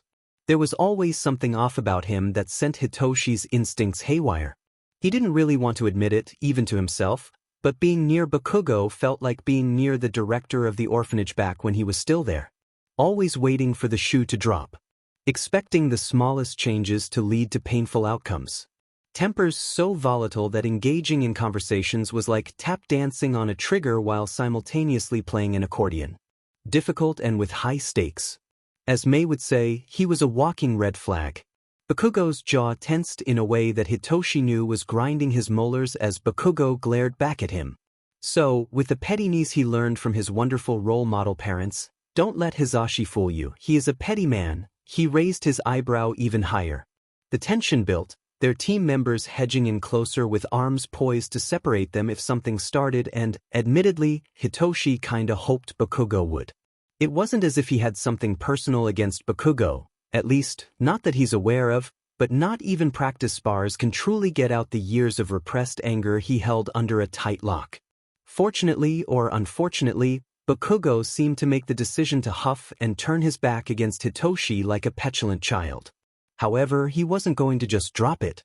Bakugo has been acting strange since the beginning and he's done. Hitoshi firmly believes that the universe has it out for him and he's had enough cosmic bullshit for today. Bakugo, he started with, eyeing the teen carefully, I've noticed that since we've started, you've been on edge and it's not the usual wariness from Mei and Aizu. Is there something dash? Cutting off abruptly, he narrowed his eyes at Bakugo. When he had said Izuku's nickname, the blonde had twitched. Violently. Kinda like a wild animal being startled.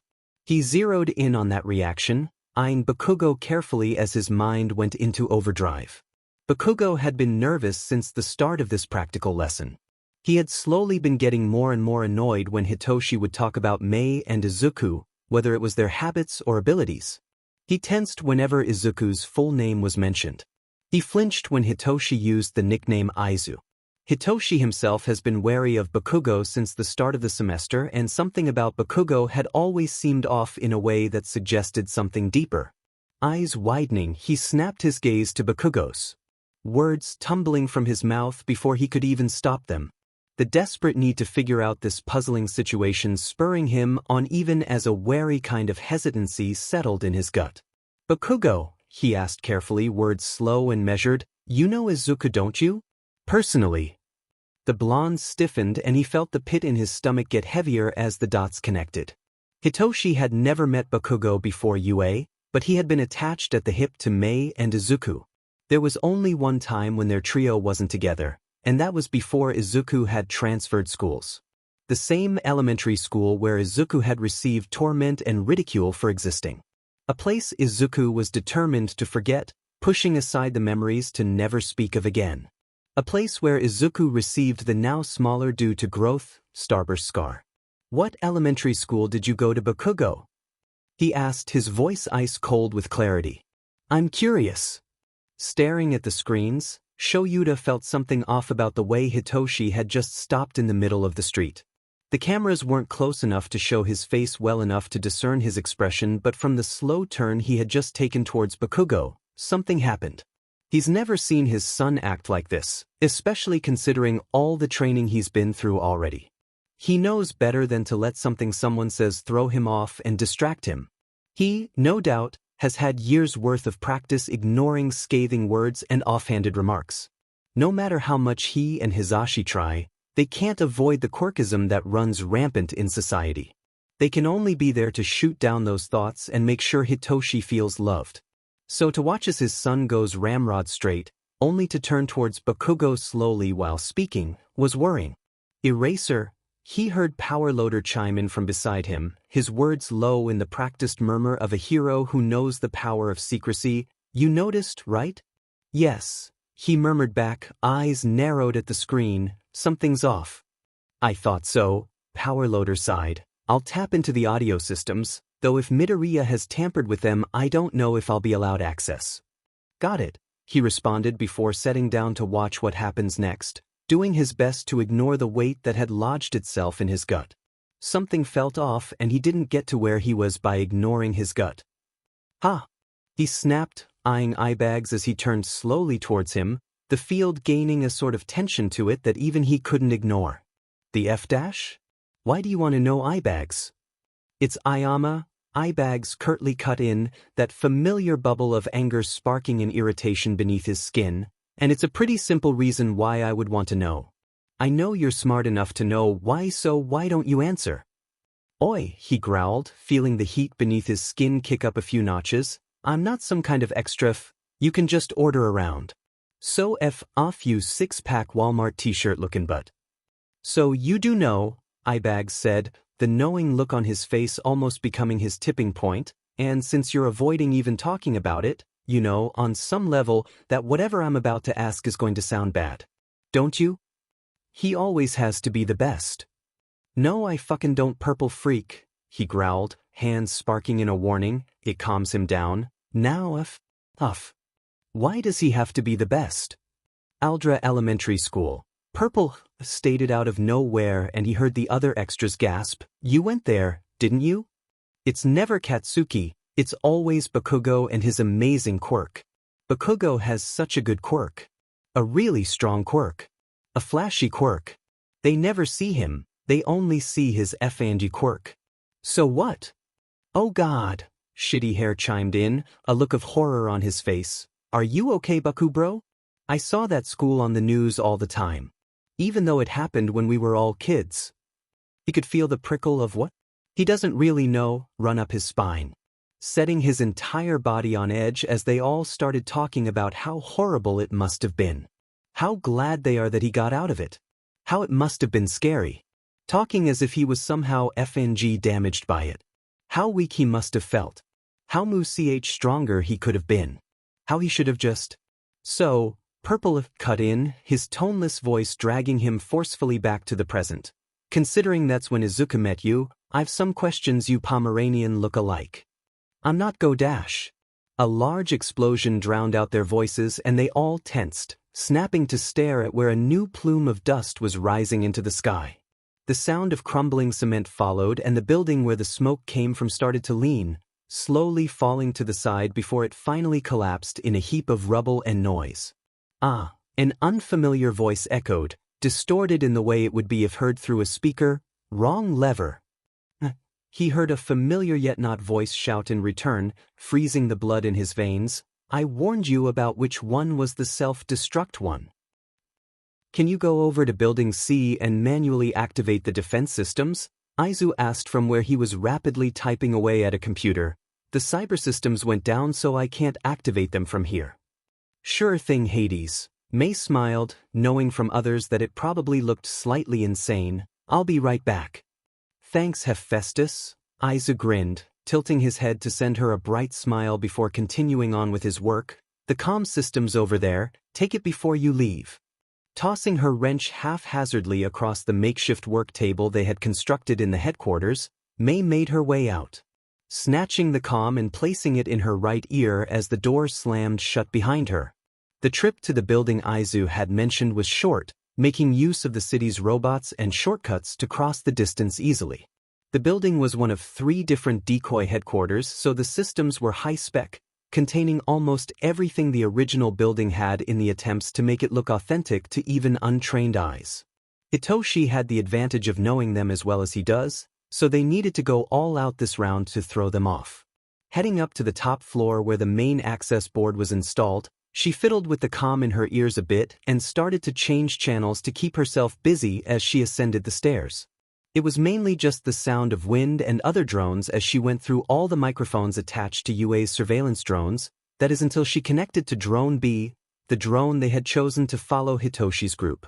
"What elementary school did you go to, Bakugo?" She heard crackle over the comm, loud enough to be heard over the wind. "I'm curious. Bakugo? Elementary? Why was Hito asking about an elementary?" She ran the last few steps until she stood on the top floor, sprinting across until she came to a stop right in front of the manual switch box. Several different levers and buttons all associated with different functions.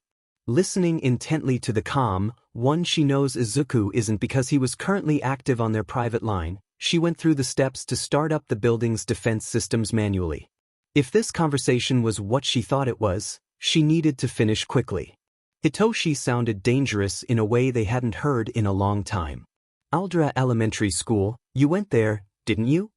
May normally didn't, but when she heard Hitoshi confirm her worst fears over this situation, she let out a stream of curses.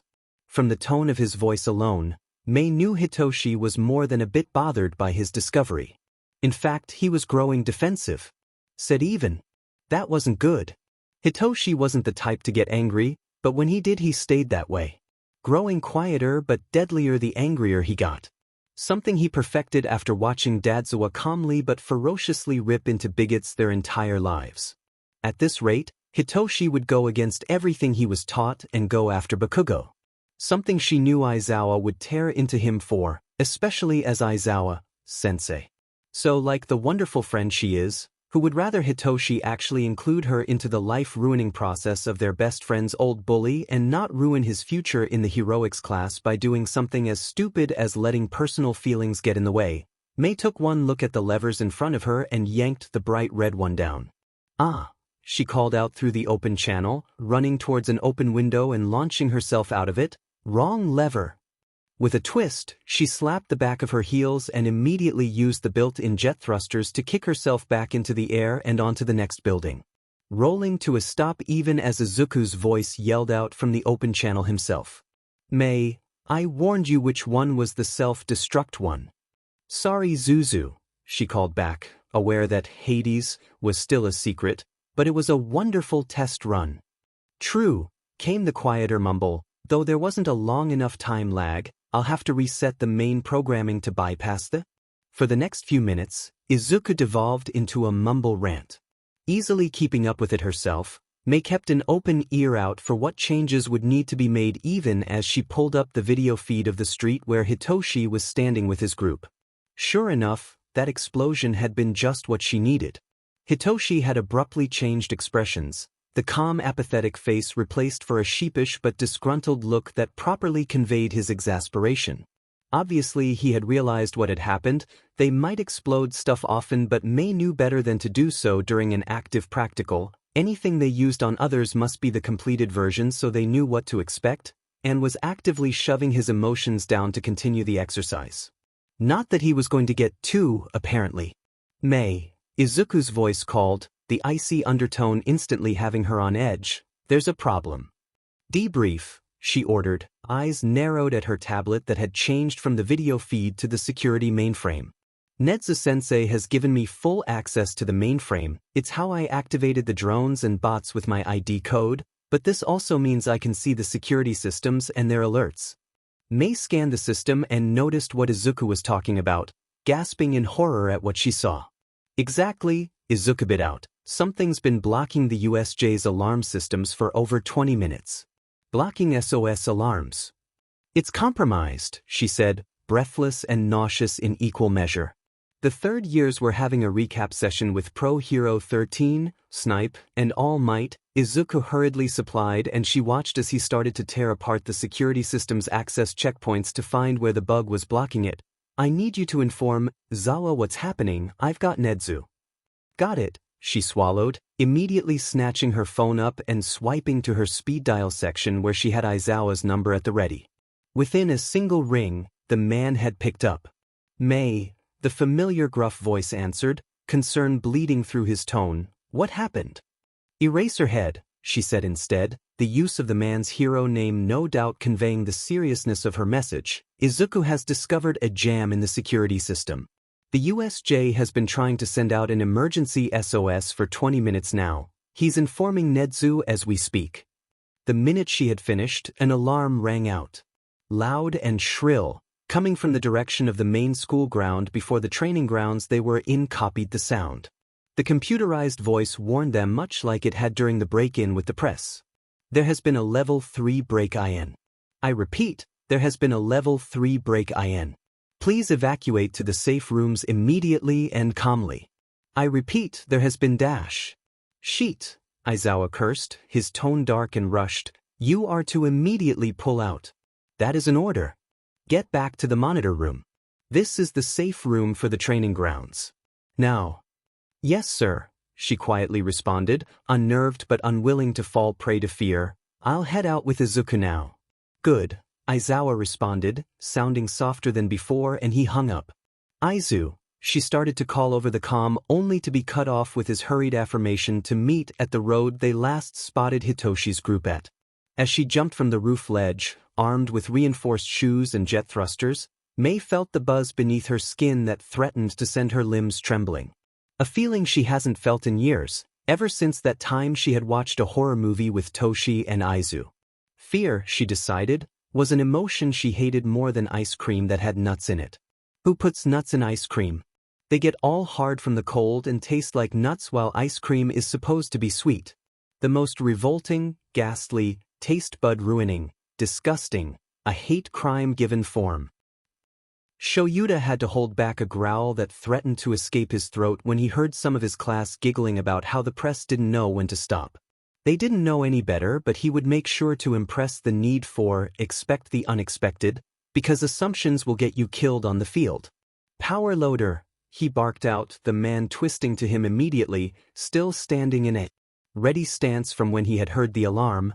I'm leaving you in charge.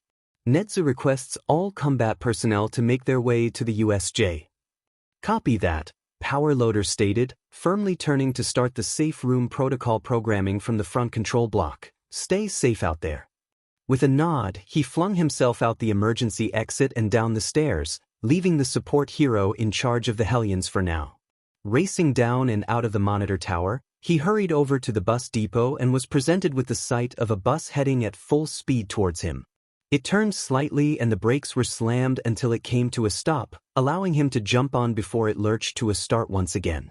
Vlad gave him a solemn nod from where he was actively driving the bus, and he carefully made his way over to where Nezu was sitting grimly in a row seat at the front. The rest of the faculty, those that specialize in combat, were sitting in various seats and were silently preparing for a full-on raid if necessary. Hizashi gave him a nod from where he was quietly doing a vocal warm-up. I'll have to give your honorary son a gift basket, Nezu chirped, the normal amused tone nowhere in sight. I would have never noticed the block in my system unless I was actively going through it. We were lucky he saw it when he did. He wouldn't have been in the mainframe if you hadn't taken a liking to him, he responded, unable to help his own grim tone, but enough of that. What do we know? Not much, I'm afraid. His voice taking on a dark quality. Someone is blocking the signal with a jamming quirk, and those are hard to fight back without a tech quirk. Midoriya is working on a code to break through at the moment, but he said it would take at least 5 minutes. So most of the time it takes to get there, he sighed, barely any time for recon. Exactly, Nezu growled, his fur raising a bit, and Shoyuta politely didn't comment on it. It wasn't often that Nezu got angry enough to lose his cool and adopt his more animalistic traits, but if any time would be a perfect excuse, this one would be it. They had some nerve, Nezu stated flatly, to touch what's mine. Stay cautious, Shudakun, he called out, using an old remnant of his high school days to address him. I have a bad feeling about these trespassers. Yes, sir, he nodded firmly, only looking away when there was a ding from his phone. Good, Nezu chirped from where he had gotten on top of his shoulders to read the message off his phone. It seems he's just in time. Shoyuta clicked the linked message Izuku had just sent him and watched as the USJ video feed was pulled up onto the main screen. He hissed when it finally loaded, Nedzu's own anger prevalent through the way his paw, the one not currently using his head as a balance aid, clenched. That, he said flatly as he stared at what could only be described as a F-ton of villains in the USJ came into view, is a revolting amount. Nedzu, who seemed to have finally gotten his anger under control, grinned a feral smile that put his fangs on display. I hope you had a light lunch, Shudakuen, because I do believe you're about to get some heavy exercise in. With the USJ on the horizon and the bus approaching at top speed, Shoyuta sighed and slipped his goggles up to cover his eyes. I'd rather be fighting a raccoon behind a Denny's for the last scrap of French toast, he grouched, but life isn't fair like that. The whole thing was a mess in the end. Actually, it was more like several hundred tiny little problems had gotten stuck together and presented themselves before you, like a cat does the dead mouse they caught because you're a useless human being who doesn't know how to hunt and they pity you. Shoyuta doesn't even really know half of the nitty-gritty details of the mess because it was stamped with a big and bold, classified, that was so high up on the HPSC watch list the president herself made sure they knew only All Might and Nedzu were allowed to know everything. A bit annoying, considering he broke 3 different bones and almost shattered his eye socket, but alright. It's not alright, and the only thing keeping All Might from his wrath was the hospital door, which was locked from the outside at night to prevent him from sneaking out, a necessary precaution unfortunately, and his husband who was giving him a glare that held promises. Zashi, he tried, knowing the futility of the action. Unless what you're about to ask me involves some form of human necessity, I refuse. Heaving a heavy sigh, he closed his mouth once more, mourning the answers he could have gotten if they had just let him out of here. By the time he was let out of the hospital, Nedzu would have already found a way to lock up the information and prevent him from hounding All Might for it, no matter how justified he would be. Sure, the rat would tell him at some point, but he rather enjoyed letting him run around in circles to get his hands on the information that way, saying he should use his resources or something like that. Can I have my phone? Where't it again, justified? Hizashi stared at him for a second, eyeing the broken arm and legs he had. After a bit of internal debate, that he could clearly see happening behind his eyes, Hizashi conceded, getting up to hand him his phone to his good hand. Victorious, he immediately opened the chat where he had fondly labeled the gremlin as Green Demon, and sent him a quick message that detailed a very tame request. He'd know exactly what was going on pending a couple hours or so. That seems reasonable for the level of security he'd have to crack through. So, Izuku said the moment he had waltzed into his hospital room while carrying a drink carrier with 4 drinks on it, he also loudly slurped the one held in his hand as he walked over to his bedside. I learned a lot of things and all of it is national security level. Wonderful, he deadpanned, making grabby hands towards the obnoxiously decorated ice slot he knew was his own and giving a quiet mumble of thanks when he received it. Explain. Sure, the brat chirped, sounding nothing like one was supposed to when talking about national secrets. Before that, take a sip. I needed like 4 coffees to get through just the bare bones, and before you say it, this is an iced chai. Acceptable, continue. Cool, Izuku said, plopping into the plastic hospital chair before turning to stare directly into his eyes. You won't believe this and I can't wait to see your face. Get on with it, he groaned, already downing a good third of his coffee. You heard of the boogeyman? The boogeyman? Yes, Izuku nodded, looking incredibly serious about it. The boogeyman. I have, he noted, rumors and whispers from the underground scene making their way to the forefront of his mind, but that's, you know what? I'm not falling into that cliché. From what I've heard, he's a mythical figure in the underground that's been around since the pre-quirk era. Almost, he dates back to around 30 years into the quirk arrival era and has coasted on a high since, Izuku corrected, getting up to start placing the other 2 cups next to different chairs. Apparently he actually exists and is one terrifying and creepy guy all around. Then, and much to his dismay, Izuku started to smirk. Calls himself all for one of all things. Like, why would you name yourself something like that? That's what I wanted to say, but then I came across a red-labeled file that only had a physical copy in Nightie's agency. Using a bit of camera work and decidedly way too much free time, I managed to get a good glimpse into the contents when Night Eye opened it in his office before the start of the year. Let's just say, Izuku carried on, looking both pleased in his abilities and simultaneously exasperated. Since I don't want to spill secrets that aren't mine to spill, All Might's naming sense is way worse. Ah. He cut in, realization dawning on him like an unwanted reality check from an unlikely source. Yep, Izuku chirped, popping the P. That group of villains you fought? All Might killing wannabes. The room was silent for a bit, both of them having a stare down as he tried his best to push the topic in the way he wanted. However, when he saw Izuku's eyes narrow, he sighed, giving up. I'll have to ask him, won't I? Yes, as I said, it isn't my secret to tell. But it involves the reason why the two are connected, and the literal embodiment of a quirked legend given god status due to sheer ability is making moves big enough to send ripples in this very infested pond? Yes. DMN. By the way, I got a gift basket from Nedza recently. Any ideas as to why? No. Izuku, Hitoshi started as he walked through the door, you need to eat. I can't, Izuku responded easily enough, huddled up on his office chair as he typed away furiously at his computer. I'm busy. Izu, he tried again, staring at the cups of coffee that lay empty beside Izuku on the desk. Please. I know you're worried, but burying yourself into research is not the way to go. Well, it's working just fine for me, was the response. Zawa asked me for some stuff and he's going to get it. Ah, so that's why he was so focused now. Izuku hasn't been able to visit Shoyuta yet, and it's taking its toll.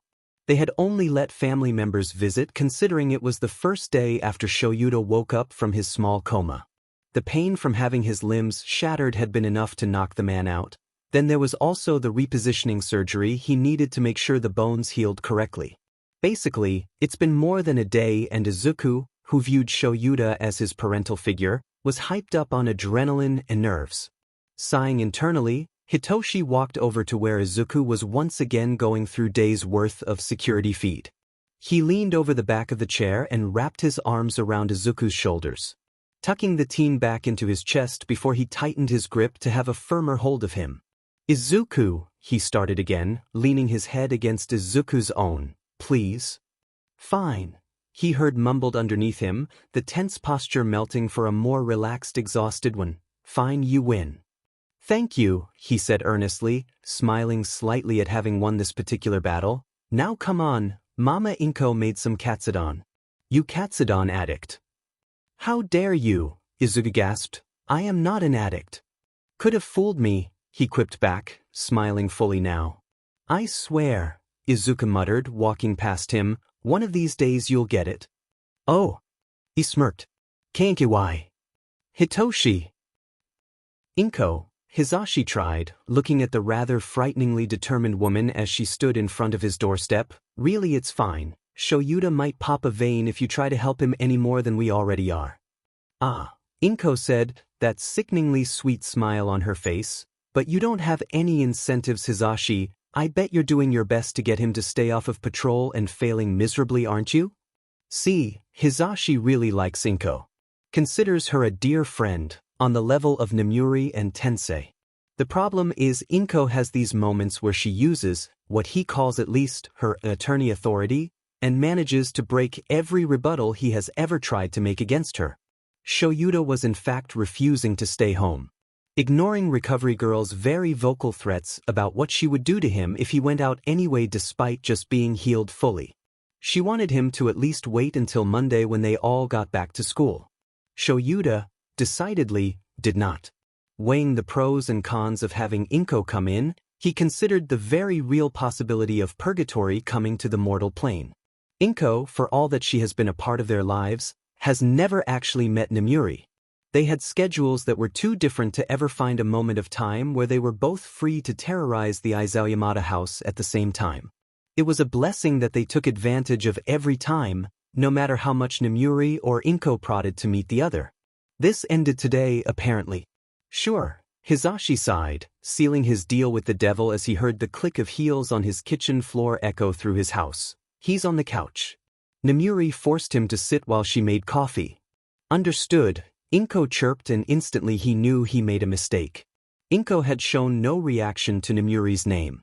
She knew. She already knew. Oh. He heard from deeper in the apartment. Is that the infamous Midoriya Izuku I see? Oh, what a pleasure to meet you, Kiyama Namuri, correct. Hisashi. A gruff voice shouted in horror. They were doomed, and it was all his fault. All right, hellions, Aizawa droned in his perfected monotone voice. Announcements. The room, having been shocked by the arrival of Aizawa, with a crescent-shaped scar placed slightly lower than his eye bags from a knife that had cut a little too deep as it flew past, was already silent. Eyes trained on their teacher who had been in a coma less than 4 days ago. Honestly, the audacity of this man. The school sports festival is soon, he said, no doubt enjoying the instant focus shift now that he wasn't the center of it. Here's what that means for you heroes in training. As the class paid attention to Aizawa's usual drawl, Hitoshi took this time to let his focus shift to where the vents were. It was subtle enough that only Aizawa would notice, but Hitoshi had seen a flash of something in the vent system when the man himself had walked in. It took a little bit, feigning focus on the board as he watched silently, but then he saw it. A flash of pink. Pink? He reached into his bag and pretended to look for a pencil as he snatched his phone, opening up his group messages. Gears and Grease. P&P, May? What are you doing in the vents? G&G, I'm pretty sure Izuku reminded you already.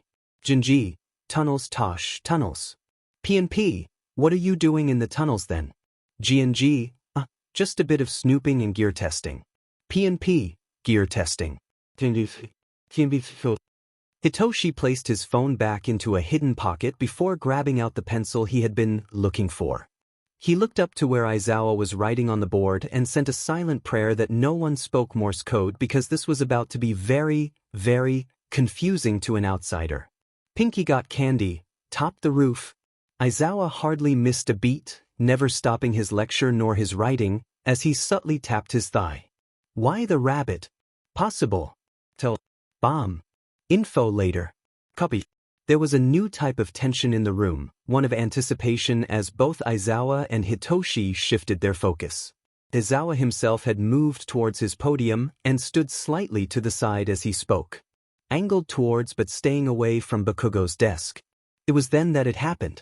With the sound of a quiet squeak, drawing the attention of both Shoji and Jiraiya, Mei opened up the panel directly above where Bakugo was sitting. In her hand was a small black blob that she slowly lowered down with some kind of string that he couldn't see from the back of the room. Jiraiya had shifted her focus between Aizawa, who was also watching this happen, and the ceiling as Mei dropped the black blob down. Shoji was in a similar state of confusion. However, he was finally able to see exactly what the black blob was. He remembers that diary entry from one of Aiza's old notebooks. The one where he suggested mailing Bakugo a box of spiders. What the F dash? Well, robotic spiders with the ability to zap someone with electricity are their next best option. What's the status of Phantom? Currently he is at his workshop, madam. He's been there for a couple hours today. No outside activity or connections have been made through his computer or phone. The workshop has been in a similarly silent state. Make sure he finishes that little project on time. Use the usual incentives to do it. If he refuses, move to Plan B and rejog his memory of chip 3457. Understood. We don't have all year. Project HWKS has already reached its final stage. With the movement in the underground getting worse, we'll have only a small opportunity to act. Yes, Madam President. Spiders, Izuku intoned flatly, letting his green eyes rest on Mei's face as she shifted under the attention. Explain. Mei faltered, off-brand for her but understandable considering the circumstances. Well, some information came to light. Continue, Izuku said, uncrossing his legs only to cross them in the opposite direction once again.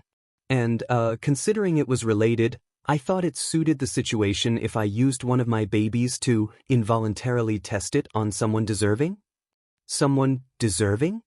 Izuku's voice was cold now, thick with warning. Not like that. It was a harmless prank and well, he hurt you so dash. Mei.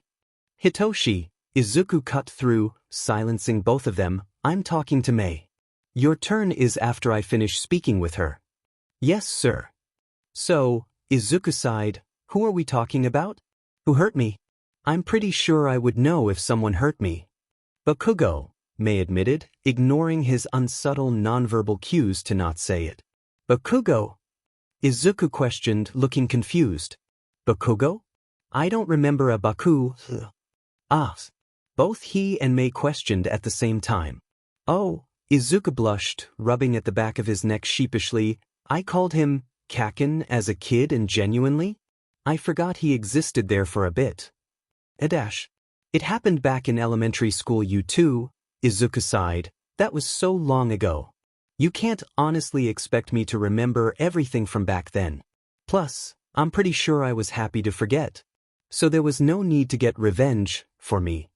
But dash, he tried, shifting forward only to be held back by a firm hand on his shoulder.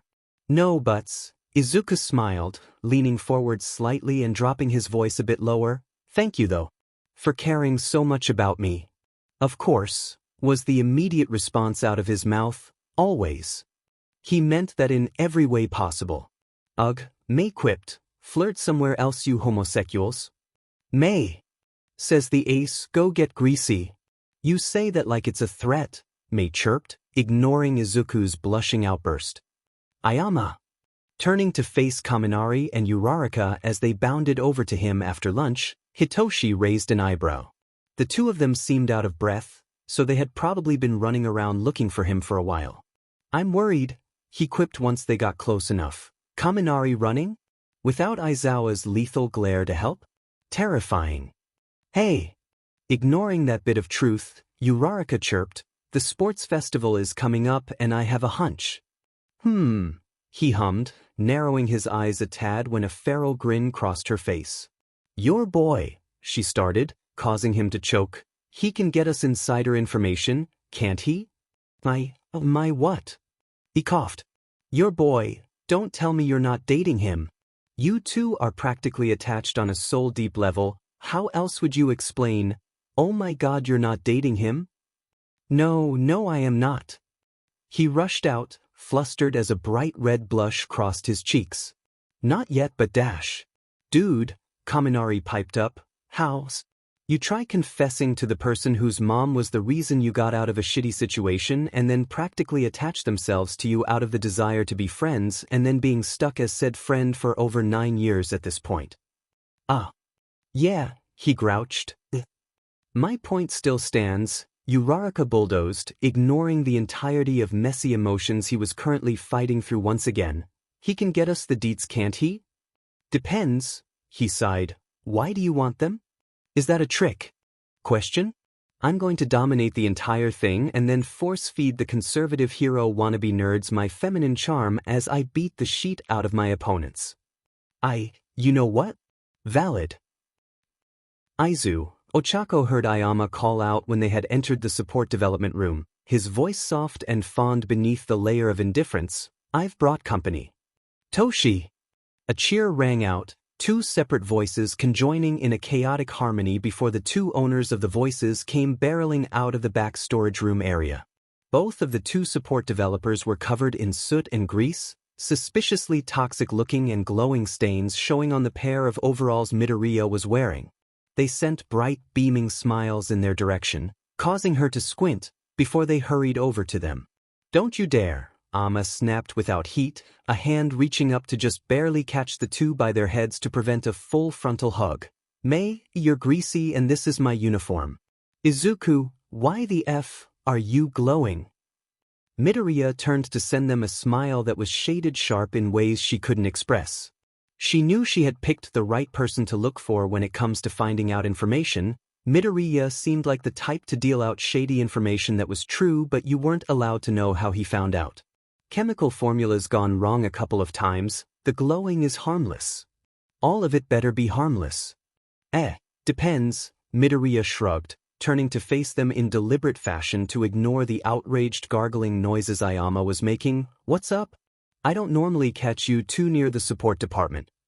For good reason, Kaminari muttered, shuddering as he stood behind her. I came to make a deal, she smiled. I want information. Oh. It was fascinating, really, the way Midoriya changed when he was focused. It was almost as if he was becoming someone else.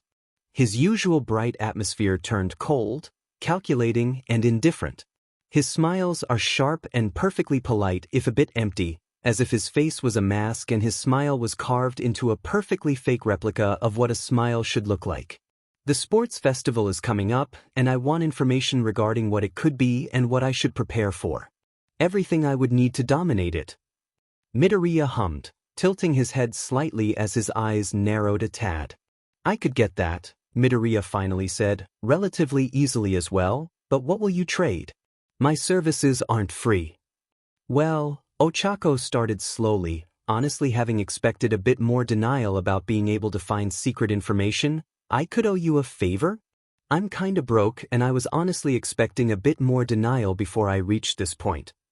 Actually, Hatsum chimed in, blocking her mouth with her hand as she whispered into Midoriya's ear the rest of her statement. Midoriya smiled, a wider and sharper smile. She was, understandably, terrified. A favor, huh? I believe I'll take that deal. Oh God. As of last Friday, the UA High School, famous for its heroics program along with other programs of similar quality, has had a break-in. Hundreds of villains invaded during a practical heroics exercise. Thankfully, All Might, along with 2 other staff members and third-year heroes in training that have almost reached pro status, were there in order to prevent dash. Ugh. Kazuo coughed, swallowing thickly as bile seemed to rise once again up his throat. Dash. Yuki swore, hastily placing his knife down as he hurried over to drag Kazuo's head closer to lay on his chest in comfort. I can't believe it. I know we were warned, but seeing it on the news is just dash. So much worse, he whispered, meaning more than what Yuki will ever know. Yeah, Yuki agreed, ignorant of the truth. As he sat there, cradled in Yuki's arms, he felt like crying. Eyes burning as they always did before he was able to push down the urge. He never cried anymore, it was too much of a liability, but there were times when he wished he could. Feeling better? I know bad news always upset you in a more physical way. Yeah, he breathed, pushing down the urge to throw up again. I am. We should go visit them, Yuki mused as he shifted to sit next to him on the couch, gently pushing him to lay down with his head on his lap. I know Shoyuta should be healed up already, so we should be good to go. That sounds nice. He lied, he wouldn't be able to look them in the eyes. I'll try to get out of work that day. Let me know. No promises though. I know, Yuki huffed playfully. The commission really likes you, don't they? You almost were called in during our wedding. I remember. He smiled, the action feeling painful as memories began to resurface. I took begging to make them reconsider. Oh? You're getting married? Do you think you can afford to leash someone else like that? Go ahead. Just know we'll need to call in a favor for this act of kindness. Honestly, Yuki grouched, tail swishing behind him in frustration. If they think they could have gotten you to work on the day of our wedding, I would have gone mental. You wouldn't want him to get hurt, would you?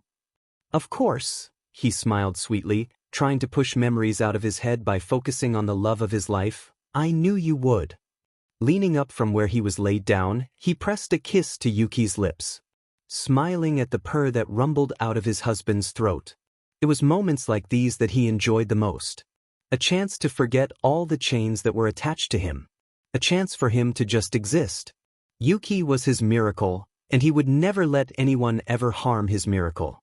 Your information was accurate like always, the man praised, his eyeless face shifting with the shadows like some morbid illusion to seem happier in a way a faceless man shouldn't be, though some mishaps happened.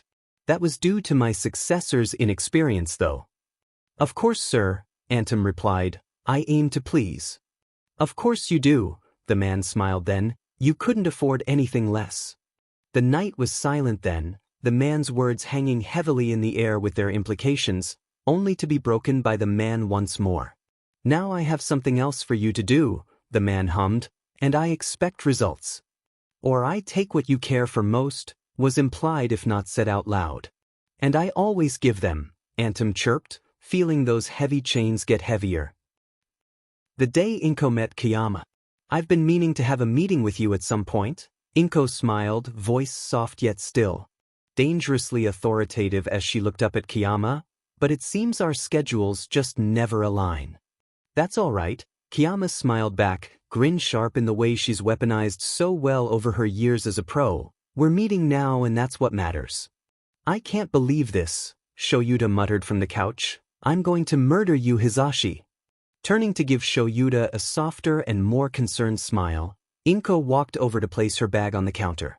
Oh, Shoyuta, she sighed, fondly exasperated, always so dramatic. Don't use the mother tone on me, the man hissed, looking remarkably like a feral mummy as he wiggled to send her a red-eyed glare in retaliation. She's right, Kiyama quipped from where she was mixing a bowl of batter. You always were a drama queen. Petty too. Petty is an acceptable trait to have, Shoyuta grumbled before sagging into the side of his husband. Only to this family, Inko went to say, but ended up grinning even wider when she realized Kiyama had also said it at the same time. Oh, we'll get along just fine, she nodded, patting Kiyama's shoulder twice before taking off her blazer. Now, what are we making? I agree, and brownies. Oh, I do love a good double chocolate fudge, she sighed, swaying a bit at the thought. She's always been fond of dark chocolates. Good, Kiyama said, face tilted somewhat out of view from where she was standing, because I have a delectable fudge brownie recipe I'm using right now. That sounds heavenly. Oh, a familiar voice called from the hallway that led to the rooms of the apartment. Mom? Izuku. She cheered before her eyes narrowed slightly and a sly smile crossed her face. Spending time with your Toshi? He hissed, mortified, before he turned on his heel. Nope, I'm going back to hang out with my friends. Friends, plural. 'Cause both are here. Okay, she giggled, a softer smile replacing the mischievous one from before. Enjoy. I will. Hizashi. Nem? What's up, Dash? Hands grasped the collar of his shirt, yanking him down until he was eye level with Nemuri and he was forced to face what is slowly becoming his worst nightmare. Nemuri looked flustered. How dare you have such a bombshell of a friend and not introduce us sooner? She's a MLF, Hizashi, a FING MLF. Please stop talking, I don't want to think about this. Think harder, Nemuri hissed, you deserve it. She's bisexual, Shoyuta called out from where he was supposed to be asleep on the couch. The utter betrayal. It's what you deserve is right, Shoyuta muttered before getting up enough to send him a glare. You pushed the domino, deal with the fall. Shoulda. I am sorry. An equal opportunity MLF, Hizashi? Do you know how rare that is? I came from the hallway, all three of the demon children they've begrudgingly become fond of all standing in one place, Hitoshi staring at them in horror. I want bleach. Oh, Izuku said, looking remarkably calm about this whole situation considering who it involved. Go ahead. Go ahead, Izuku repeated, ignoring all the stares aimed in his direction. Mom's single and could use some romance in her life after him, so go ahead. Though I do have to warn you. Warn? Nemuri repeated, head tilted in curiosity. Hurt her feelings and I show you what it's like to not exist anymore. Oh. Next time you look at a sunrise, Izuku called out as he dragged Hitoshi and Mei by the arms to head out. I hope you appreciate it more. Understood, Nemuri responded, face slightly pale. The door slammed shut. That child is terrifying. Agreed. That's actually terrifying, Uraraka had commented the minute the randomly selected first-round challenge was selected, her face completely blank as she stared up at the screen. How in the world did he manage that? You asked, Hitoshi returned. I don't know why you're so surprised. Izuku had taken just 3 days to gather everything he decided Uraraka would need for the event. Compiling it into an easy-to-read format had taken up most of the time. Hitoshi had witnessed the mad scramble personally and is desensitized to the whole hacking and borderline illegal if not activities Izuku spends his time partaking in. The first few times he had seen the team gather information had been terrifying. He's, as previously stated, desensitized to it now, so he knows how Uraraka feels. I asked, Uraraka agreed, I just didn't expect. Half of that was educated guesses based on analysis of previous festivals. He just predicted a whole sports festival using his mind. Just wait until you see his analysis on quirks, he idly responded, moving towards the starting line of the obstacle race. It's even better. Oh. Uraraka smiled then, something decidedly feral. The prospect of violence enticed her. Oh God. I regret speaking. No please, she said, face deliberately smoothed out into a hopeful look. Continue. As if he was a blind rat and that gleam in her eye wasn't telling of her true thoughts. Are you ready? Rang out Hisashi's voice, echoing loudly in the stadium as they stood at the starting line. No, he shuddered. I fear what would happen if you had access to it. As it is, you're nerfed enough.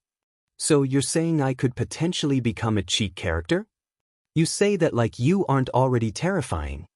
Ah. Uraraka chirped happily as the counter went down, Hisashi's persona counting along with. That's so nice of you to say. Goo-oo. Seamlessly dropping their conversation, both he and Uraraka jumped as they felt a wave of cold before landing back onto ice-covered ground. He was right, all the way down to what individual students will do. Please stop being impressed, I can feel his eyes looking this way. Are you scared my words will give him a boost? You will quite literally fuel an all-nighter based on improving your quirk to the point of God status. I've had it happen to me. I spent the next week contemplating my existence. It was the same all-nighter that exposed the truth about his quirk, namely how it shouldn't have been named brainwashing in the first place. Instead, if his quirk counselor had been any good at his job, he should have been named something closer to hypnosis. Too late. Izuku chirped as he flew past them, riding something that was going faster than Hitoshi expected. F-. Shoyuta, Hisashi inquired, his tone suspiciously calm for what Shoyuta has no doubt is an internal parental panic. Why is our honorary son-in-law if those two can get their act together? Riding what looks to be a nuclear-fueled motorcycle? I highly doubt it's toxic. Oh look, Mei's riding with. Would you please stop being nonchalant about this? Ah, it seems Hitoshi is finding his way through by using his quirk creatively. Shoyuta, love, the moonshine to my sunshine, the human embodiment of a cat, stop ignoring the motorcycle-powered insanity of Izuku and Mei. I know you still don't forgive me over the Inko and Nemuri thing, but this is insane, Shoyuta. Oh, Uraraka seems to also have gotten some last-minute heads-up from the duo. She just casually dropped someone into the pit in a rule-abiding way. Hitoshi hopped off the top of the human pyramid he had managed to acquire, but not after merging into the winning ranks seamlessly enough that not even his pops had time to comment about him passing the line. It had been a rather boring race, if you didn't account for the rather random and explosive additives to the course that were certainly not planned on Yue's behalf.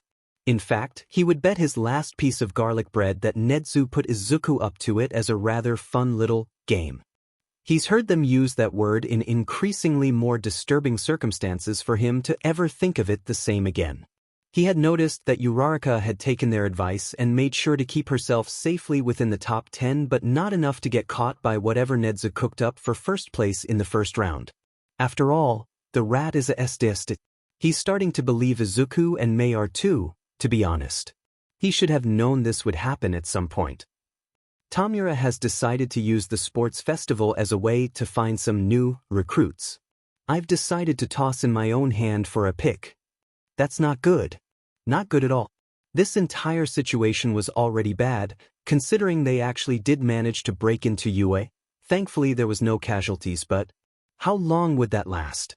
But now the boogeyman himself was getting involved.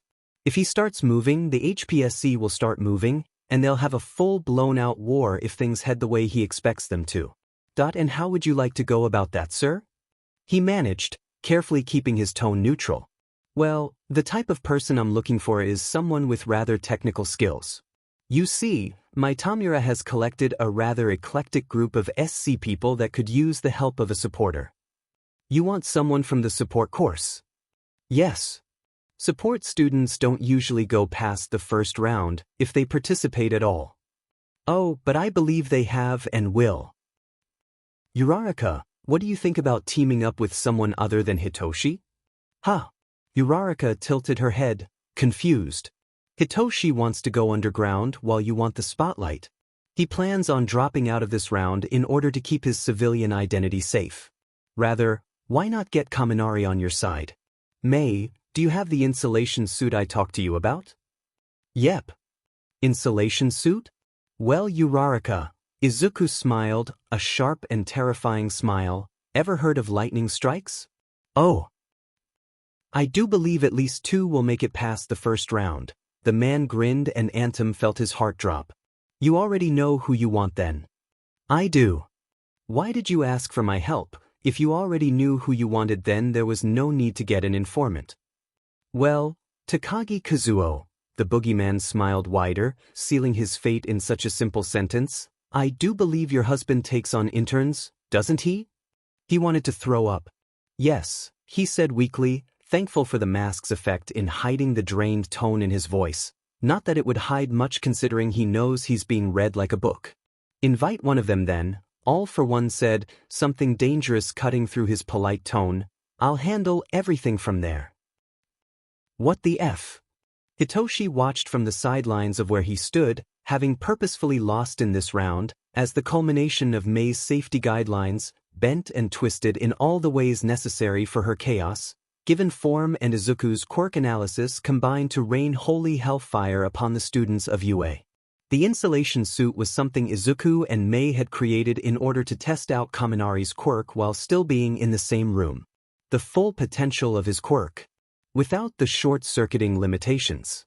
So, Uraraka had tossed on said suit, paired up with Kaminari and May, who had a spare suit, and launched her team up into the air, only to cancel it while Kaminari let off thousands of volts while they plummeted onto the arena floor. Todoroki's penchant for frostbite certainly did not help considering how conductive ice was. You know, Hitoshi said, leaning back against the seat where he and Izuku were sitting happily away from the painful-looking electric shock that was plaguing the battlefield below. I'm very glad I'm going underground right now. Izuku hummed from where he was writing in his newest notebook full of quirk analysis on their peers. What do you think about visiting Meowth Cafe after the internship PRD? He blurted out, dying a little inside because our Eely Hitoshi? Sure, I'll let May know dash. Without May, he clarified, just the 2 of us? There was a silent moment, one that felt like an eternity as the anxiety crept up his spine. A horrible feeling, really. Sure, Izuku finally said. It sounded muffled, and when he looked over he saw Izuku's head buried into the notebook he had just been writing in. Were the tips of his ears red? Cool, he said, instantly wanting to smack himself in the face for being such a effing disaster. Yeah, that's cool. Yeah, Izuku nodded into his book. Sounds good. Someone please just kill them now. It would hurt less. Wow, Yuki giggled, eyes bright with amusement as he gazed at the screen displaying the sports festival. May sure knows how to advertise. I feel bad for the poor Ida boy. Kazuo smiled at the sight, but it felt fake. Cold and carved, a mask. Bile rose in his throat once more. God, he was lying. He was faking himself to Yuki. He was lying to the love of his life, his other half, the man who seemed to have welded himself to his very soul. He had promised to never put up a mask for Yuki. Even if he had to dodge questions, stating work was tough but it was classified, he had wanted to show Yuki everything he was. His ups and downs and everything in between. Yet here he was, faking. Smiling even when he felt like he was dying. Smiling and chuckling even as his mind screamed at him for the sins that tainted his soul. Oh, Yuki breathed, leaning in close. It seems Izuku and May formed a partnership. A company symbol and everything. Is that so? He questioned, tone light and amused as to not betray his inner thoughts. He couldn't bear the thought of what Yuki would do, would say, if he found out. Yuki hummed, pointing to the screen. That Triple H on the insulation suits and inventions they've used so far are consistent and change slightly. Probably based on who made the invention or equipment. Clever. He glanced at the screen, memories of previous years fluttering past at light speed through his head. Uncle Kazuo. Hey Lil, Razor. Kazuo chuckled, picking up the 7-year-old as he spun the child around, still keen on being Eraserhead's sidekick? Hitoshi chirped. The totally awesome Eraserhead sidekick that helps Dad take down the bad guys. What about me? Hisashi whined. You're too loud, Pops, you'll alert the enemies. Betrayed, Hisashi bemoaned dramatically, by my own son nonetheless. My name's Midoriya Izuku, you can call me Inko, the green-haired woman smiled, a genuine warmth so like those who've become his family radiating from her eyes and soft features. And this is my son, Izuku. Izuku? Why don't you introduce yourself? Hello. Izuku chirped, I'm Midoriya Izuku. Nice to meet you, sir. Uncle Yuki, screamed two different voices. Tell them they are wrong about the equation necessary for the chemical bonds between the elements used to produce chloroform. Why are you discussing the chemical composition of chloroform? That's not the important part. Not important? Oh, Kazuo smirked. You have a crush on him. Hitoshi stammered, face gone beet red under the teasing words. Shut up. Kazuo cackled. How's my favorite nephew?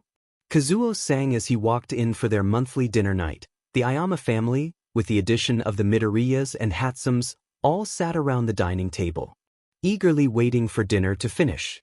Great, came to voices, one snarky and one hyper. Ha! He laughed when the sound of battle ensued, watching Izuku and Hitoshi battle it out in the living room. You did that on purpose, Yuki grumbled, the sound rumbling about despite the twitch of a smile that tried to appear on his husband's face. Absolutely.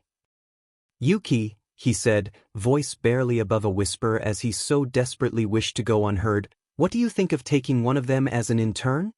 All right, Hellions, time for you to take your next step to become heroes. Shoyuta drawled, tone incredibly flat as he sarcastically relayed what their internships would be like. As predicted, the class erupted into excited whispers and conversation. He watched as they tried yet failed to control their volume as they practically bounced out of their seats. A couple were slightly calmer than the rest, but even they couldn't hide the sparkle behind their eyes.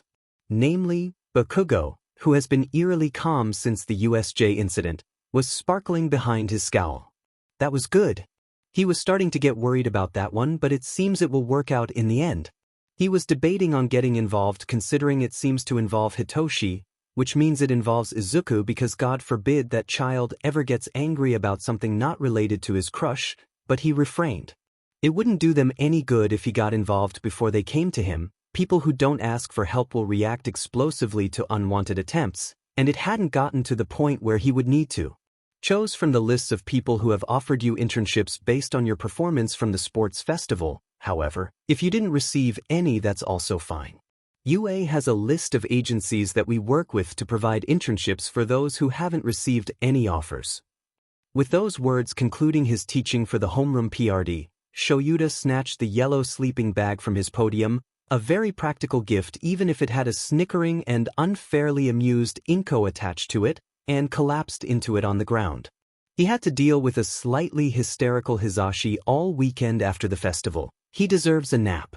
The poor man hadn't been able to cope with what he had seen during the festival, and it didn't get much better when he noticed who offered internships to the chaotic trio. Yes, he's referring to all three of those demon children. Quietly discuss amongst yourselves, he spoke to the room behind him, already closing his eyes to take his long-awaited nap. Don't wake me unless someone is heavily injured or dying. He heard Kaminari whisper in the quiet room. Why did that sound like he's experienced that exact situation before? This is UA, Hitoshi drawled, plus ultra. Izuku, Hitoshi asked as he walked into the support development lab. You got an internship offer, didn't you? May too. Yeah, Izuku responded absent-mindedly. I got two and so did May, same people too. Who? He asked, taking a seat at Powerloader's desk considering it was the only one left that wasn't covered in soot or oil or whatever was glowing suspiciously in the back corner. Uncle Yuki, Izuku started before turning around with a grin, and I-Island researcher David Shield. You, Hitoshi commented, propping his chin onto his hand to look down his nose at the devil, warbling his voice to the perfect old gentleman type, are the most devious BSRD in New York City. Ugh, May scoffed from where she had decided to appear, which is to say from the ceiling like usual. Stop flirting. I'm literally calling him a devious bee, Hitoshi whined, exasperated and embarrassed as he felt his face flush. Yeah, May rolled her eyes, pointing to a very red Izuku. That's why he looks like that. Completely understandable. That's because you said we were flirting. You were. How? Like a cur. What does that even mean? You used a common audio meme in order to make him giggle because you like the sound of his laugh but can't let him know that because it would ruin your image as an apathetic badass. So you hide behind jokes and memes in order to make sure he's happy but within reason because your poor little gay heart can't take it if he stares at you too long with those bright emerald eyes of his that dash. Shut the f up dash. Izuku stared at the 2 sheets of paper before him. Each had a different sender, but what they requested was more or less the same. So, May called out from where she had just returned from changing into pajamas to join him in the living room of his apartment, Hitoshi having been too exhausted due to his heroics training so he was staying home to rest. What are we going to do? Well, I have an idea, Izuku murmured, staring at the papers in front of them. Think you can handle a bit of distance? Oh Izuku, May feigned reluctance. It would be hard to be away from your gifted mind, but I could handle it. Good, Izuku smirked. Because when given an opportunity, one should always go for the best deal.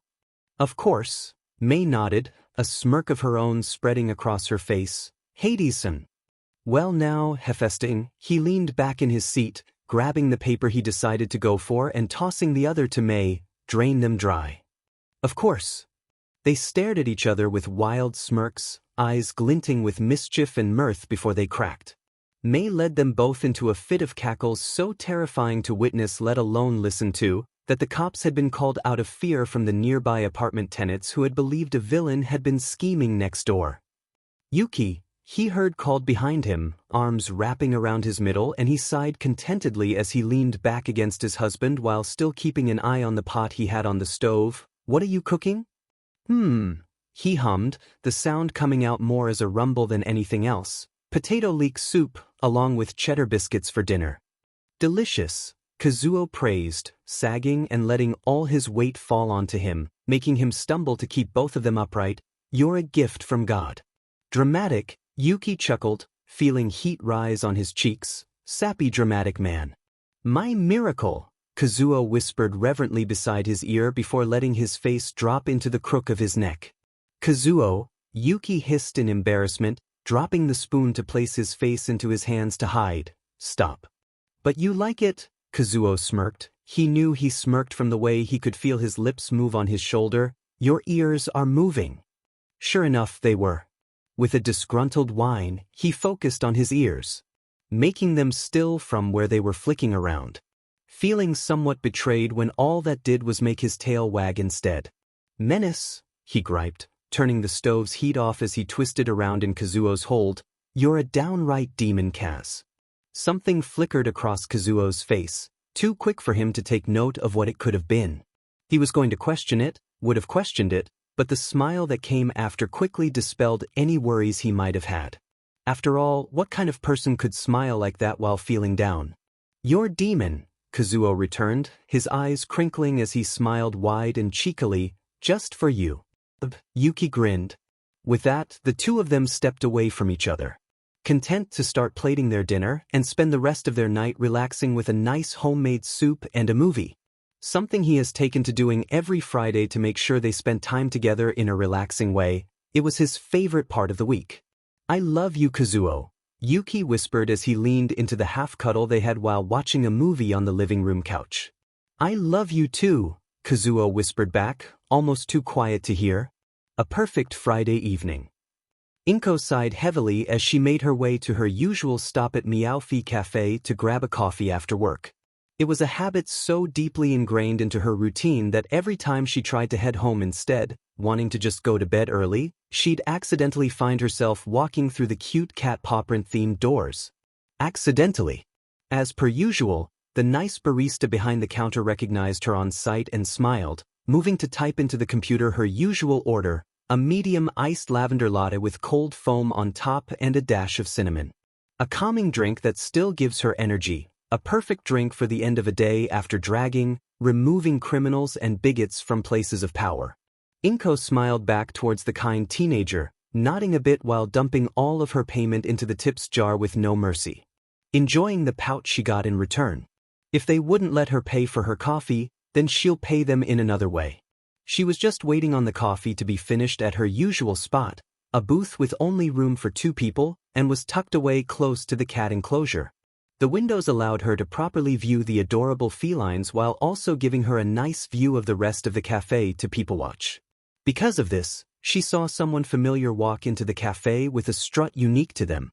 The confidence in the gait, the sway of the hips, the heels no one in their right mind would wear unless they were confident in their skills. Oh, Inko knew exactly who this was. Namuri, she cheerfully called, catching the woman's attention instantly. Come join me once you're done, Of course, Namuri replied, just as delighted by this outcome. I'll be over in a second. Just as she claimed, Nemrui slid into the only other seat with a grin soon after. It was adorable, nothing close to the sultry smirk she wore often when she was in costume. Of course, there was nothing wrong with the smirk, nothing at all, but this was softer, kinder, more NTMT in a way one only recognizes after getting close to someone. It was charming. So, she started once their orders were placed in front of them, noting with a faint feeling of bafflement that Namuri's ladder was a few shades darker than normal. What brings you here? Ah. Namuri smiled, looking around the place for a second before returning her gaze to Inko's own. I saw this charming little joint last night while on patrol, so I decided to stop by while it was open. I need to be at UA soon to help fill the internship paperwork, thus the extra shots of espresso. Oh, Inko giggled, conceding that she had been caught staring at the drink by inclining her head slightly. Well, this cafe is a frequent stop of mine. The staff are sweethearts and the coffee is downright delectable dash. She held back a grin at the slight flush on Numri's face and continued speaking, along with the feline attraction. All in all, I highly recommend coming again. And will you be here? Namuri purred, obviously pushing past being flustered to tease back.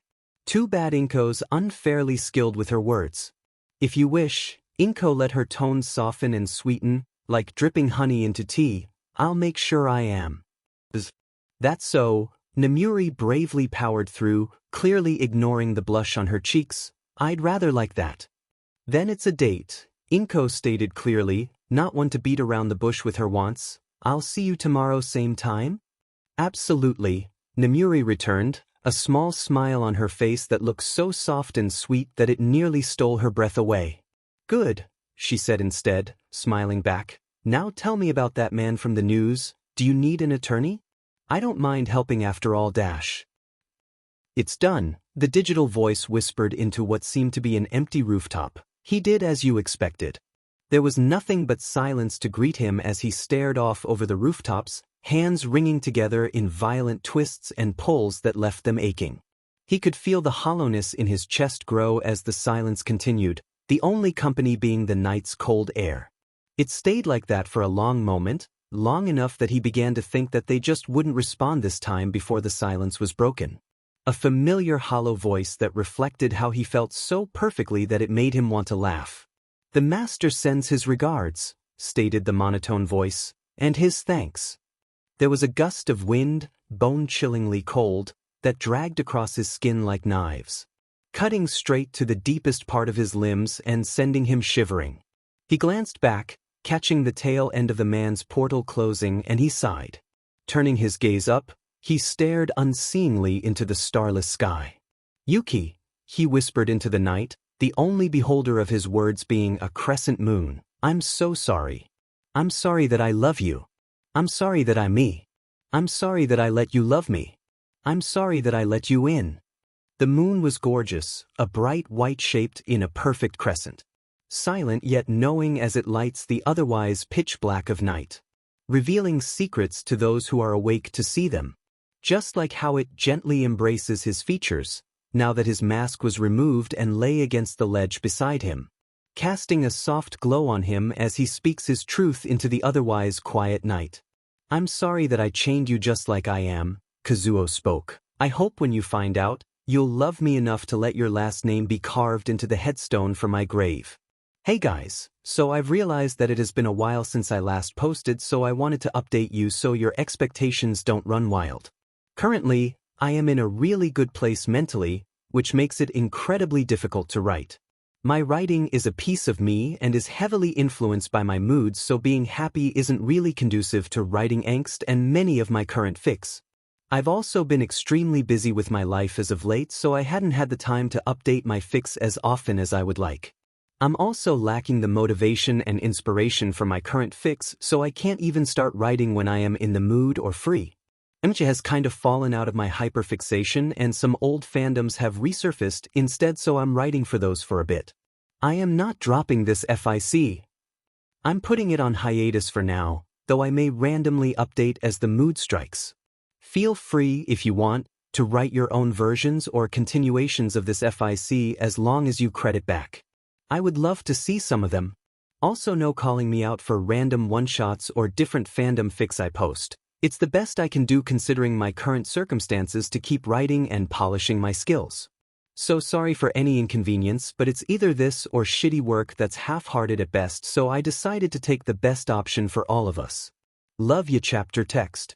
We'll all be back together once this week is over, Izuku consoled as he watched Mei and Hitoshi pout. We can all spend time together afterward. It's not as if we aren't coming back. I know, Mei whined, sighing afterward as she brought her suitcase closer to her as the speakers announced that her flight was now boarding. It's just, I'll be pretty far away and won't be able to help you while I'm gone. Same, Hitoshi echoed, looking downtrodden. I'm interning with an under and so most of my communication will be shut off. You too, Izuku sighed, his eyes watering despite his best efforts to stop it. We know, just a group hug? Mei questioned, arms held out in question. Absolutely, Izuku breathed, launching into her arms as Hitoshi made his way over to encompass both of them with his unfairly long arms. See you after this week is over, Mei said softly. Promise, Izuku whispered back, smiling when he felt Hitoshi nod as well. Soon after that, the trio parted ways. Hitoshi had to make his way to the train station where Aizawa would be sending off his class, and Izuku had to make his way over to Uncle Yuki's warehouse. He had given Izuku the coordinates instead of directions like a normal human, but it wasn't as if Izuku couldn't read coordinates, so he concedes that he isn't normal either. Taking time to stop and just breathe, Izuku stared out over the mass gathered in the train station. Hundreds of people walked to and from the trains as they went about their daily lives. It was humbling and fascinating, the idea of hundreds of lives all so different yet similar in ways to your own. Each is a person with complexities and thoughts just like your own. People with their own struggles and triumphs in their lives. He loved to just stand still sometimes and observe, to watch as these people walked by completely unaware of how fascinating they were to him. How individual and unique they were. He took an extra moment to gather himself before he let himself slip away into the focus he uses for difficult tasks and problems, eyes sharpened in concentration as he waited for his train to arrive. He was going to learn everything he possibly could, whether Uncle Yuki wanted him to learn it or not. Nothing, and he means nothing, will come between him and his dreams. Nothing. Sir, the student who accepted the internship was Dash. I know, the man smiled, a visually disconcerting image considering his lack of eyes. Oh, I know. Netza gazed out past his office windows and towards the city's skyline. Observing the subtle movement that could be seen at the distance, it was as he thought and pondered. There was an itch in the back of his mind, a feeling he rather despises that comes from the unknown. He gets the feeling whenever his brain faces a problem it can't figure out, an unsolved problem. He didn't know what was causing it, but he knew the itch wouldn't go away until he figured it out. It was annoying as much as it was a driving force behind his thirst for knowledge. The more he thought about it, the more it itched until it became unbearable, driving him mad. It was possibly a side effect of his quirk. He's never been able to resist the urge to figure out anything this itch focused on, so he doesn't know if it would truly make him go insane, but he certainly wasn't in the mood to ever find out. The problem was he didn't even know where this itch came from. He was just sitting in his office and working on paperwork for the HPSC when it started. It was subtle at first, growing more as he pondered that particular. The attack. What did the villains say? Something about Sensei? Why is that itching? Is it related to something else? Kill All Might. Why do they want to? Was the Sensei the one that actually wanted to kill All Might? Hatred? Grudge? Desire? Greed and grudge. Not hatred. He wouldn't have sent a lackey to do the deed if he hated All Might enough. So no hatred, but definitely greed. All Might has what this man wants. What could it be? Successor? Didn't he die? Oh, he whispered as the itch started to soothe a bit. The more he figured it out, that's an issue. He never trusted the HPSC, not before and certainly not now. The HPSC confirmed the kill. Call Aizawa, he ordered, the office windows tinting by themselves until they appeared like regular walls as his computer sent a summons for Aizawa. Tell him it's urgent. Something was about to happen, and he wasn't going to head into it unprepared. I swear, what are they even teaching you in that demon school? Came the aggravated voice from the back corner of the workshop. Idiots. All of them. Izuku slowly stepped backward as he kept an eye on the dark and dreary corner. He had been confused when he walked into the lab and noticed that all the lights were off. What he hadn't anticipated was the fact that Yuki was still there. Working. In the dark. On military-grade explosive rounds. He might seem insane, but even he has a limit on what OSHA violations he would commit. Yuki huffed, the sound rumbling out in a strange squeaky howl that was ear-piercing. Another terrifying thing about this man. Sometimes, just sometimes, Izuku wished that his uncle in all but blood had been born with a feline mutation of a different big cat. Like a lion or tiger, maybe then he wouldn't have the frankly horrifying capability to sound like a snow leopard and all their squeaking death howls from hell. You might think he's being overdramatic about this situation. After all, he is an insane inventor himself, or so everyone says, but if you take into account the situation you'd realize how valid his feelings actually were. There was a reason that no one visited Yuki during one of his creative processes. Sure, after a single all-nighter, one could be a bit loopy, but after 4 days? And he was still working on something that looked more and more like a biblically accurate weapon from Hell's fallen angels? Izuku fears. He fears this man's abilities so much. He's gonna become just like him. Uncle Yuki, Izuku stated sweetly, stepping closer, have you tried increasing the damage potential by creating a chemical bond that would fuse the two reactions together into a giant mass of damage? The dark grew still and silent. Slowly, a pair of floating and glowing orbs turned in his direction. Their pupils a hollow blackness in the reflection of light from Yuki's iris. They stared directly into his soul for a long moment, an incredibly long moment, before he eventually blinked. I have never been more proud, Yuki whispered reverently into the dark, than I have been in this moment. I do try my best, Izuku stated warmly. I have to tell Shosho about this. Oh my god, you call him Shosho? Absolutely, he hates the living hell out of it. I am learning so much during this internship. I appreciate your existence. I don't know what's worse, Shoyuta whispered into his husband's hair. The fact that Yuki took the time to call me to inform us that Izuku was a gift sent from hell despite being 4 days deep into his creative process, or that the green demon was able to place himself on a pedestal in the eyes of a man that hasn't slept in over 96 hours. Love, Hisashi whispered back. It's both. It's definitely both. How about how Izuku discovered Uncle Yuki's nickname for you? That if a feline abomination, Shoyuta hissed in his son's direction. He deserves to be skinned and made into a fursuit for a HPSC board member.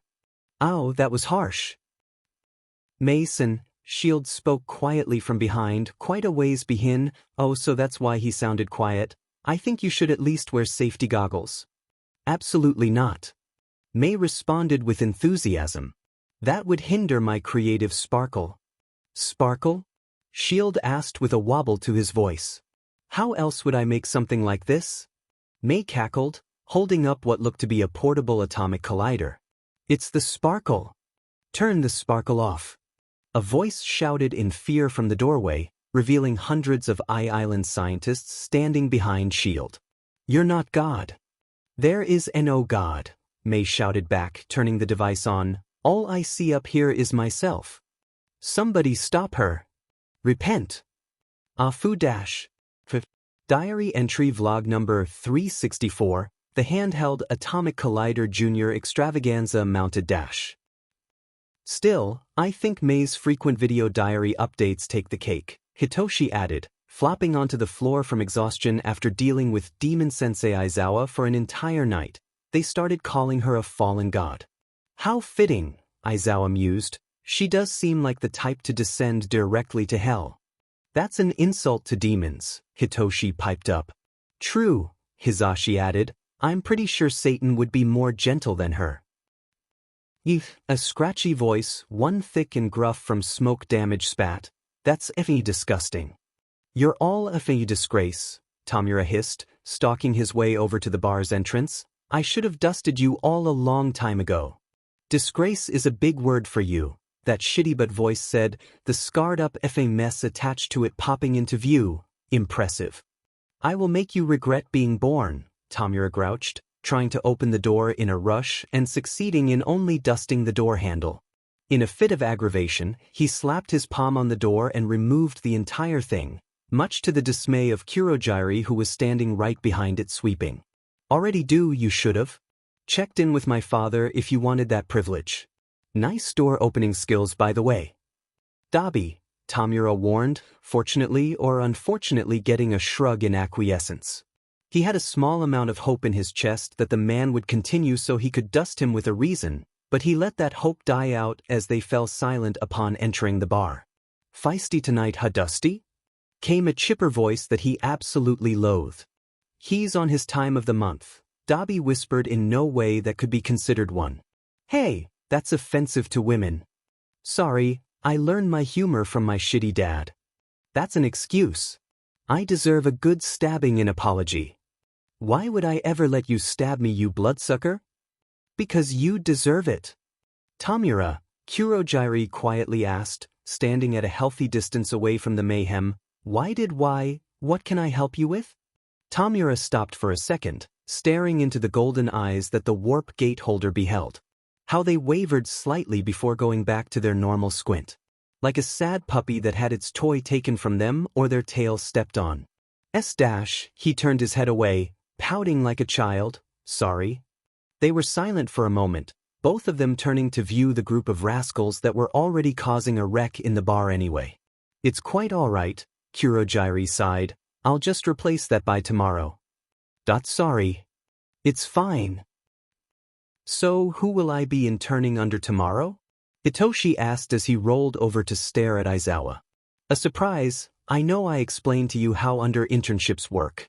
When you intern under one, you intern under all. You're all a cult in disguise, Hitoshi muttered. Fair assessment, Hisashi called out from the kitchen. That's what I said when I first learned of their dirty little secrets as a Twilight hero. Tamura, a crackle called out in that dimming voice, the TV of the bar coming to life in all its static glory. You have an assignment to complete. Yes, Tamura called back with a grin, teeth bared in feral amusement. Sensei. I hate it when he does that, like the look on his face reminds me of that one movie. What was it? The Shining? I will dust you, Dabi. Try it, Krusty. You dash.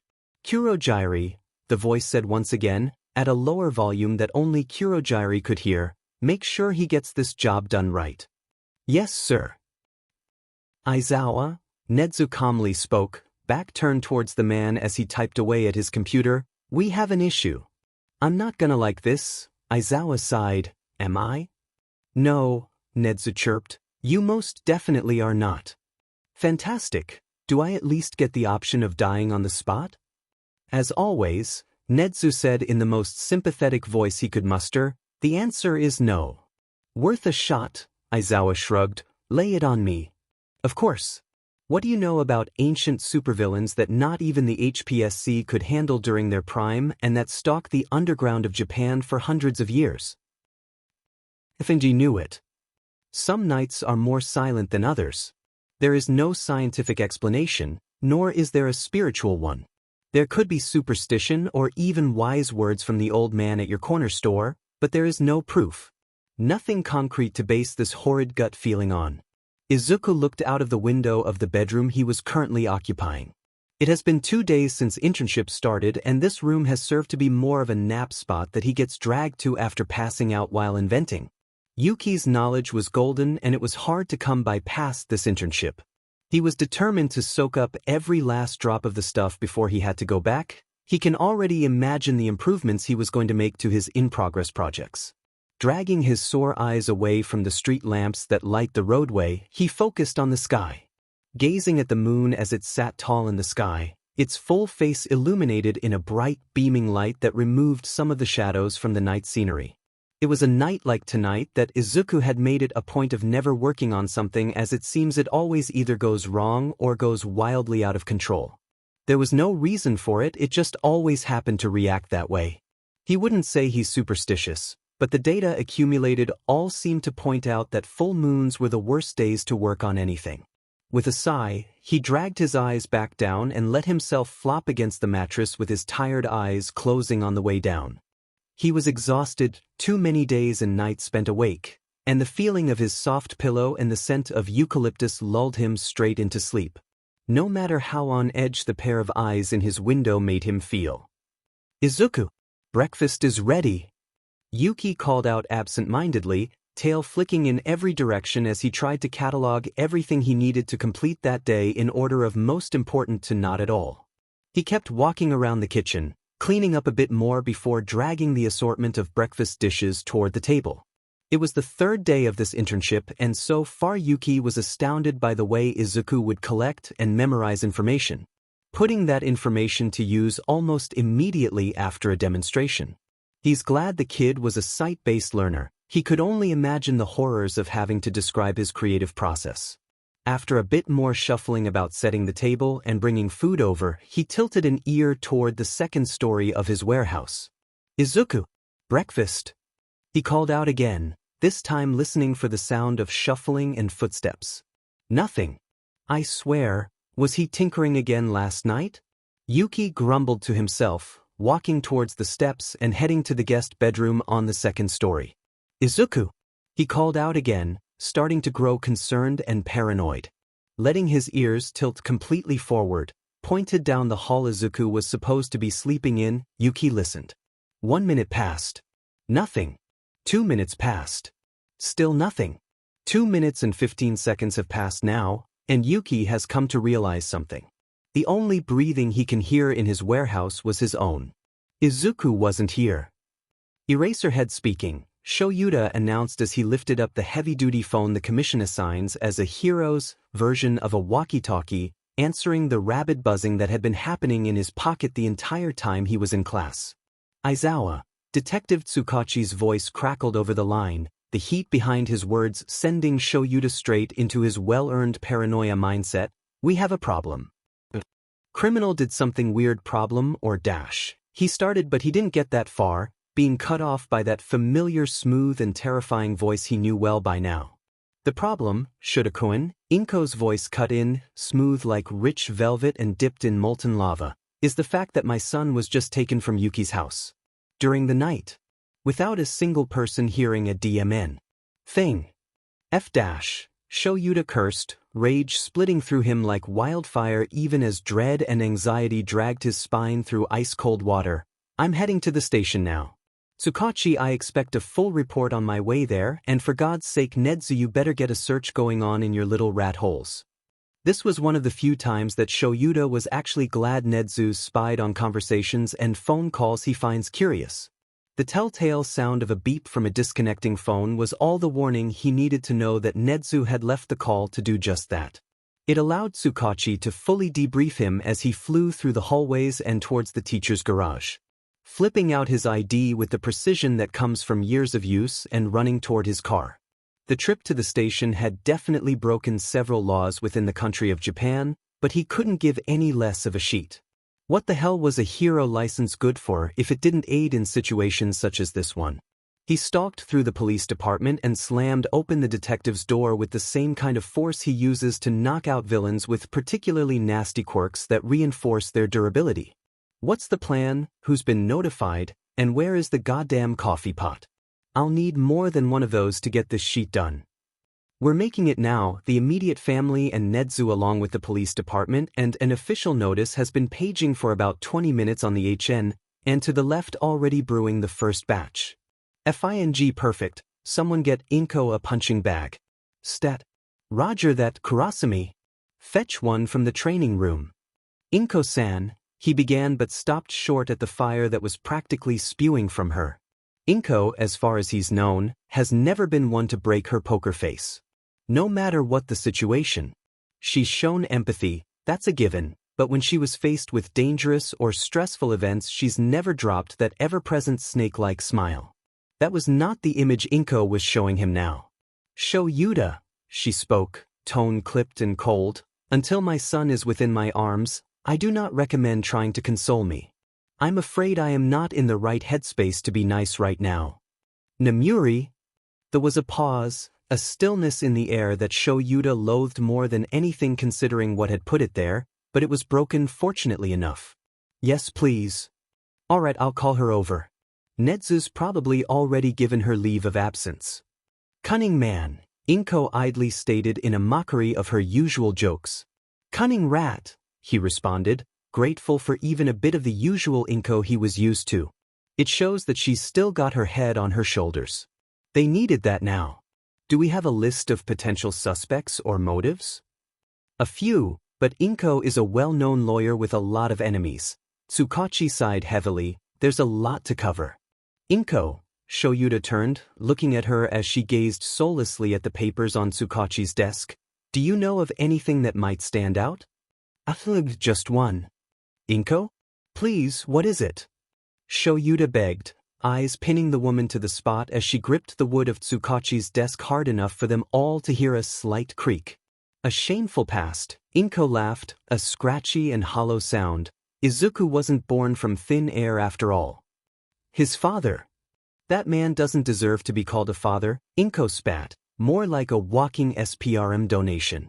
Inko-san, Tsukachi asked, quickly covering up his surprise at this startling change in Inko's character. A side of her that none of them had seen. Who is he? Who knows, she shrugged, throwing them off. The name he gave me doesn't exist after all. What? I meant what I said, Inko sighed. Hisashi Akitani doesn't exist. I checked several times when I tried to serve him court papers for a restraining order and push charges of assault and other crimes. He's a man I've been searching for ever since I managed to get my degree and finally provide a safe home for my little Aizu. He did use another name once before me though, one that's hard to forget considering how creepy it was. And? Tsukachi asked, uneasily half out of his seat with focused eyes that were slowly filling with dread. I only knew of it because some random man on the street tried accusing him of being referred to as that.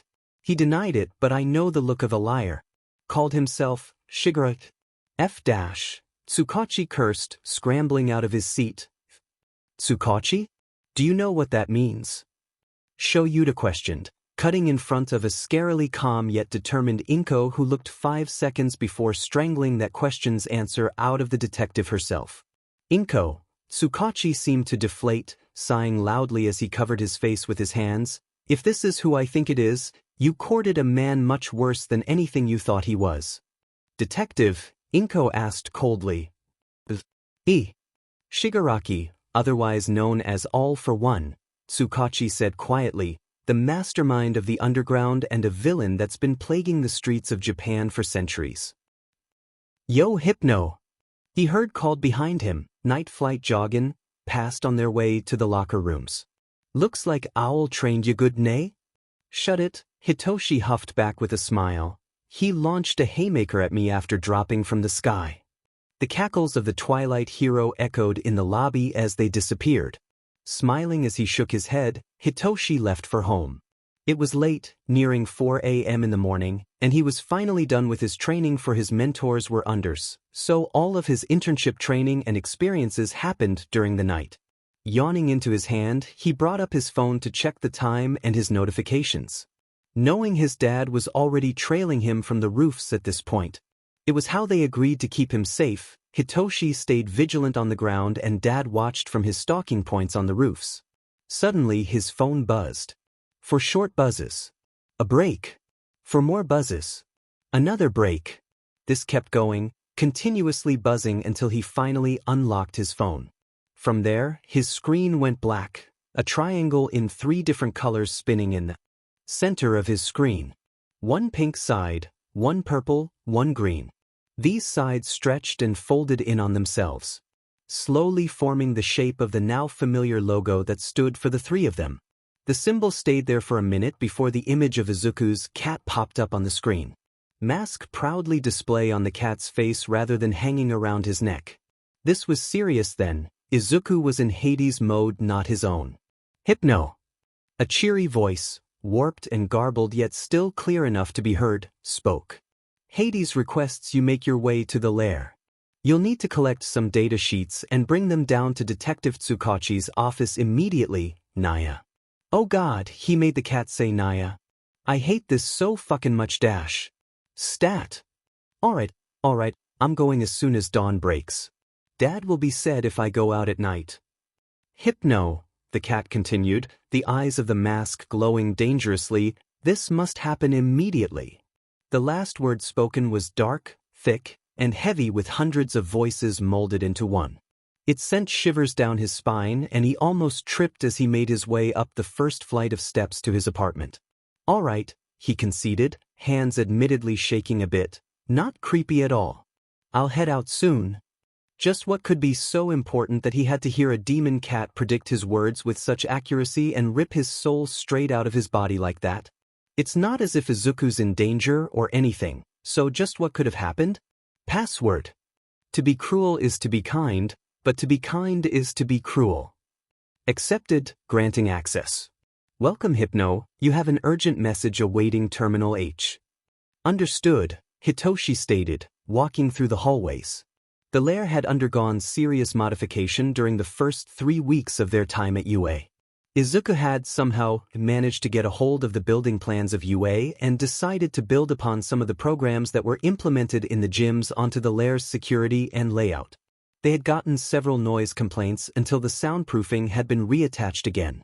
Walking over to Terminal H as the AI specified, Hitoshi sat in the chair and activated the terminal, entering the second password and unlocking the database, and sighing when he saw the screen go black once again. The screen turned red and a lock icon appeared along with the voice of the system's generic AI program. I speak without a mouth and hear without ears. I come alive with the wind. What am I? An echo. Hitoshi answered, letting out a relieved breath when the screen changed from the red-locked background to the green acceptance one. Bringing up the desktop along with the cat avatars that Izuku programmed in. Hades, Hitoshi asked, I'm here as promised, can I have the files? Of course. Hades chirped, the database appearing on screen with the animated vision of files flying out into a folder that Hades was sitting on. Don't forget though. Bring this to Tsukachi immediately. The file folder can only be opened when the flash drive is placed into his personal computer.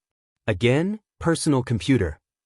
You got it, he said, snatching the flash drive from the loading dock. I'm heading over there now. Hitoshi. Shoyuta heard Tsukachi mumble, snapping his neck around to see the detective gazing at his phone in confusion before slowly answering it and putting it on speaker for them all to listen. Hey, Tsuka, and Dad, plus Inko, I'm being told by Izuku's programmed cat, Hitoshi started with, gaining all of their focus immediately with Izuku's name. I've been told to bring you some files from Izuku's database. I'm almost there. Tsukachi, this flash drive has been loaded with XPLCT instructions to be used on your personal computer, so don't put it in a government-assigned desktop. If I know Izuku, and I'm pretty sure there's no one I know more than him, the police database will melt with the resulting security measures put in place. I also mean that literally. Do you know what's on it? No, Hitoshi said, his voice wary and a tad bit fearful. All I know is that Izuku's cat declared it an emergency. I was going to do it in the afternoon, but Hades demanded it be completed immediately. What's going on? Well, no bullshit either, because I've only heard Izuku use the word emergency once in his life, and the resulting situation was a FING mess. To say the least, his cat AI declaring an emergency? Even worse. Izuku's been kidnapped, Shoyuta just blurted out, knowing well enough that lying would only cause more damage in a situation like this, and I'm pretty sure that AI has something to tell us about it. The world was both kind and cruel, Shoyuta knew that firsthand. Hearing the wounded noise over the speaker as his son learned about what had happened to Izuku? That was nothing but cruelty. The minute Izuku was aware enough to grasp his surroundings, he began to think. Truly think. Izuku's brain has always been his sharpest weapon, something he has spent years honing to be as precise and efficient as possible. Izuku might not be aiming to be a hero, but he sure did train himself to react like one. Calm down, adrenaline is useful but it is harmful as well. Focus and listen, establish an understanding of where you are. A blueprint was necessary to build and a map was necessary to traverse unknown territories safely. A compass leads a sailor, Izuku's senses will lead him. He could smell alcohol but it was fruity. SPKD. Consumable rather than antiseptic. A bar or lounge then, not a very high-end one if the smell of petrichor and dust was to go by. He let his hands brush along the cuffs and the chair he was tied to. Eyes closed still and movements just slight enough to appear subconscious. Just a sleepy teen's unconscious movements. The chair wasn't dusty, in fact, there was a surprising cleanliness to it. Polished even. The dust was from somewhere else. Someone else. He listened, catching the faint murmuring of a few people nearby. They weren't whispering, they were just far away, or behind a wall. By the sound of it, they were playing a game of some sort. A video game. He stayed like that for a while, casually listing everything he could possibly discover without his sight. Keeping a close eye on his heartbeat to make sure it stayed slow and rhythmic so as to not alert anyone if they had the capabilities to monitor him in such a way. Time passed by slowly, each tick of a faraway clocking helping him keep track of how long he has been aware. 1 minute. 5 minutes. 20 minutes. It had just gotten to the 30-minute mark when he decided that the only way to discover more, having learned all that he could so far, would be to open his eyes. With a sigh, he peered through a slit opening of his eyes and observed. He was right about the bar being low-end but kept up through effort. Everything had a polished look to it despite the obvious melancholic look that all dive bars in downtown areas had. A look into the distance showed a glow from a TV through an open door, obviously, an attempt for them to hear him when he woke up and had their expected freak out. Too bad he doesn't freak, just calculates. The room he was in was a bit trashy with stuff just flung everywhere, but who was he to judge his kidnapper's living situation? If anything, this just made it a bit sad really. Like they did it out of desperation rather than just evil intent. "I see you're awake," a voice called out, and a quick glance over showed a man made entirely out of gas, black swirling gas. Kurogyri, Izuku politely greeted with a smile, having gone through the contents of Yue's break-in case for Aizawa long ago and memorized the details. "I assume that's Shigaraki playing Mario Kart in the lounge?" Kurogyri was silent for a moment before he nodded. Izuku thinks he did at least. Smiling brightly, though, at the confirmation Izuku turned his attention to the doorway where he heard footsteps approaching. "Oi Kurogyri, the man-child want— oh, he's awake?" The man was on the taller side, with black spiky hair and skin held together by staples of medical grade. A wide smile on his lips that Izuku supposes was meant to be unnerving. "Good evening," Izuku smiled, having noticed the lack of light through the small basement ventilation crack. "I see Shigaraki has made some recruitments since he decided to break into UA. How are you?" The man stammered a bit, obviously off-put by Izuku's nonchalance. "Fine?" "Oh good," Izuku chirped. "It's never good to be having a bad day. Not fun at all. Now, would you grab Shigaraki for me? I want to get his monologue over with so I can know the truth behind my kidnapping. I have deductions, but it's the basis of science to complete experiments to dictate theory and facts." Sure. Thank you. That's effing freaky," the man mumbled under his breath, heading back out the door he came through in order to grab the Shigaraki in question. "So," Izuku spoke out loud, still watching the man leave even as he addressed Kurogyri, "what polishing technique do you use for the wood on these chairs? It's simply pristine and my mother would love to know how you manage to get these roughed-up chairs to look so nice." "Well, thank you." It took a while to get the right technique down, but after a few trials and errors with a few homemade recipes for a polisher, I managed to dash. Kurogyri. A new voice seethed, the violent stench of stale dust coating the air in its thick presence and almost sending him into an asthma attack. What the F dash? Sorry, sir, Kurogyri silently responded, a droop to his shoulders showing just how excited he was to talk about his polishing skills. Honestly, it made Izuku feel bad for the guy. And you, the new member, quite obviously Shigaraki based on the crusty and dusty skin and bloodshot red eyes, spat, stop trying to get information out of my league. Apologies, I never knew you cared about chair polish. That was my fault. If it makes you feel any better, I was only going to spoil it to my mother and not any of the neighboring competition. You won't be telling anyone. Alright, I guess I can keep it to myself then. And oh, Shigaraki seethed, getting more said by the second, you won't be telling anyone because you're kidnapped and won't even be able to.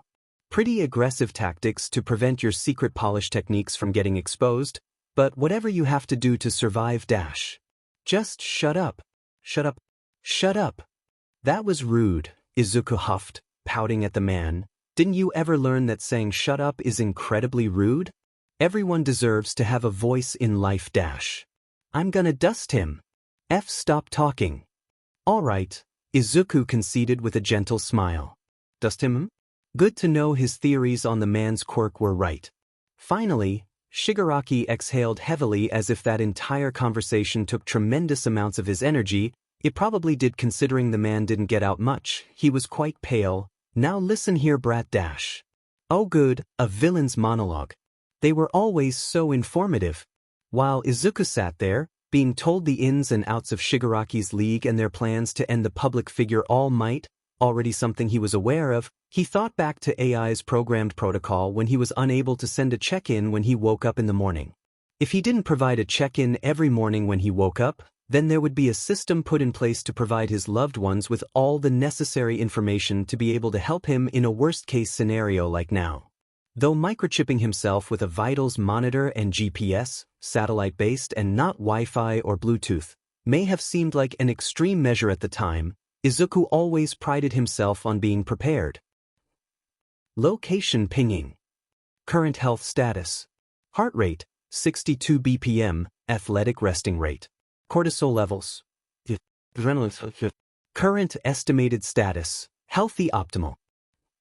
Location pinged. Downtown Mizudafu. Alleyway off 34th. Bar lounge. Name, unavailable. Current owner, unavailable. Activity, low activity, minimal front entrance uses. Security cameras nearby, single traffic camera. Searching cameras for confirmed images. No, Hitoshi said, seemingly unaware that the sound had come from him before he shook himself out of it and spoke louder. There's no fucky, you know what? This is the kind of stuff only he would do. He microchipped himself. Tsukachi started to wonder out loud in awe. He actually microchipped himself. I swear to God, Shoyuta cursed, a feral smile threatening to stretch across his face despite it all. Only he would do something like that. Do you think Mei has one too? Hizashi piped up from behind him, and that was also a very valid and concerning thought. Search complete. One confirmed image. Locating secure device. Device found. Device name, Blackhat. Downloading images. Images downloaded. There was a ping in the room and a quick pat-down led to Shoyuta pulling out his personal device. On the screen was an accept image? Question, because of course, the green devil would have his device listed in his network as Blackhat. Below it was a grainy security camera image showing familiar green hair being dragged out of a car and a group of people headed down an alleyway. The dumbass got caught by the traffic cameras. Arguably the worst ones to get caught by considering their footage has to be good enough to read plate numbers. He's paranoid, he spoke, voice an unnatural neutral as he held back the brunt of his volatile emotional state. And I do not want to know why at this point in time. You're right. Not important, Inko cut in. We'll ask him when we see him again. Instead, let's get some heroes on this case now. We have a location and just cause for a warrant. On it, Tsukachi jumped up, grabbing his work phone while rushing out of the room. Hisashi, Shoyuta started, but a familiar ringtone was already blasting through the room. I'll see what he has to say, Hisashi said, heading out of the room while answering the phone. Hey Nedzu. About that image dash. The door shut behind him and Shoyuta turned to Inko. The case details and raid information will be sent to your personal and work computer. We're going to operate with the police's authority this time, so the commission is going to try and throw legalities at us just because they wanted to play first. Like spoiled babies, Inko nodded, flashing her scariest smile yet. I'll be ready to meet them in court then. Hitoshi, Shoyuta warned, voice sharp. Don't worry, Dad, Hitoshi sighed. I trust Izuku's judgment and I am well aware I'm not ready for a raid yet. I'll just stock the cameras and radios used during the raid to keep up to date. I'll allow it, Shoyuta nodded, even if they all knew Hitoshi and Mei would do it whether or not he allowed it. Thanks, Hitoshi drawled, and yep, that was the face of a teenager that couldn't give less of a shit what he had to say regarding rules. With a stern nod, he twisted on his heel and headed out the door of the detective's office. Already making a beeline to the conference room they usually used for raid meetings. He needed to get the projector set up so Nedzu could hack in with his no doubt already drawn up infiltration plans. Every second needed to be used efficiently to make sure they got their family back, and Izuku was as much his family as Hitoshi was, and that was final. Yuki, Shoyuta cut through the man's hello as the call he made connected, pushing the door open to the meeting room. I need my raid costume to be brought to the precinct, along with my secondary capture weapon. Yeah, Yuki whispered out through the phone. His voice was raw and trembling slightly as Shoyuta heard shuffling in the background. I can do that. I'm getting it cased up now. I'll be there soon. Thank you, Shoyuta said genuinely, stopping next to the projector as he looked towards the ceiling. And Yuki? Yeah. You are not at fault. There was a sharp inhale through the phone and Shoyuta could hear the beginnings of a protest, so he cut that sheet off before it could even start. You are not at fault and no one blames you. You did your absolute best and that's all I would ever ask of you. Now let me handle the rest. Thank you, Shoyuta. Anytime, Yuki, your family, and nothing will change that in my eyes. I share the sentiment, he quietly added, voice much sturdier than before. I'll be there soon. Understood, Shoyuta responded, cutting off the call and shoving his phone into his pocket. Time to get everything set up. Izuku cannot say that his time has been spent efficiently, and none of that is his fault. He had wanted to get a few insider glimpses of the quirks of the new league members, but does Shigaraki ever shut up? He needs to die, do you understand? That FNG glitch ruined everything I had planned to get rid of him, and now I need to make a need raid team. That's so iffy annoying, don't you know? It's so fucking dash. No, the answer to that is no. Izuku has been sitting in this surprisingly comfortable chair, chained with quirk-suppressing cuffs, a mistake on their part that gives him all he needs to know about their spy network, and forced to listen to a 45-minute rant on the #1 hero and public defender of peace. Overall, out of all the villain rants he has analyzed so far in his life, which is quite a good amount considering he had access to police records and security cameras, this one ranked 62nd on his list. A solid 4.5 out of it had started pretty good in terms of trying to convince him of their purpose in life, but then it had just dissolved into a trauma and emotional dump. He didn't even ask him if he was okay with the vent. Izuku is very proud of his work in progress PhD-s, but none of them are in psychology. Actually, maybe he should look into that? Sighing internally, Izuku leaned back in his chair.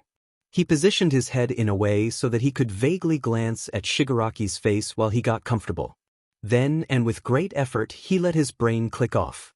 Oi, he heard Shigaraki start to say, voice trembling in barely controlled anger as the guy started to finally focus on him again. What the F did you just do? Oh, all I did was shut off my beer dash. What the F did you just do? That as I was saying I dash. You shouldn't be able to. You're in quirk-suppressing cuffs, what the F are you even capable of doing, huh?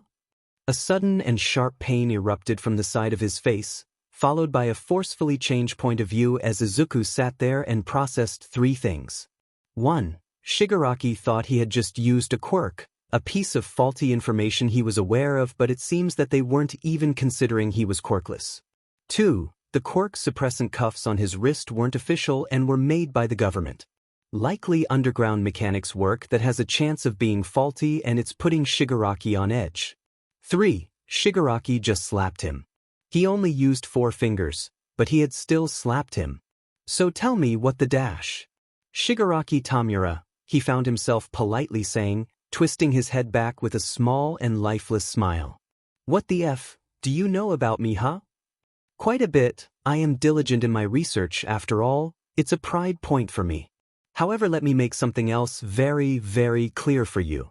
Letting his eyes narrow, Izuku sharpened his smile and relished in the seemingly cold air that surrounded them. I allow a lot of things.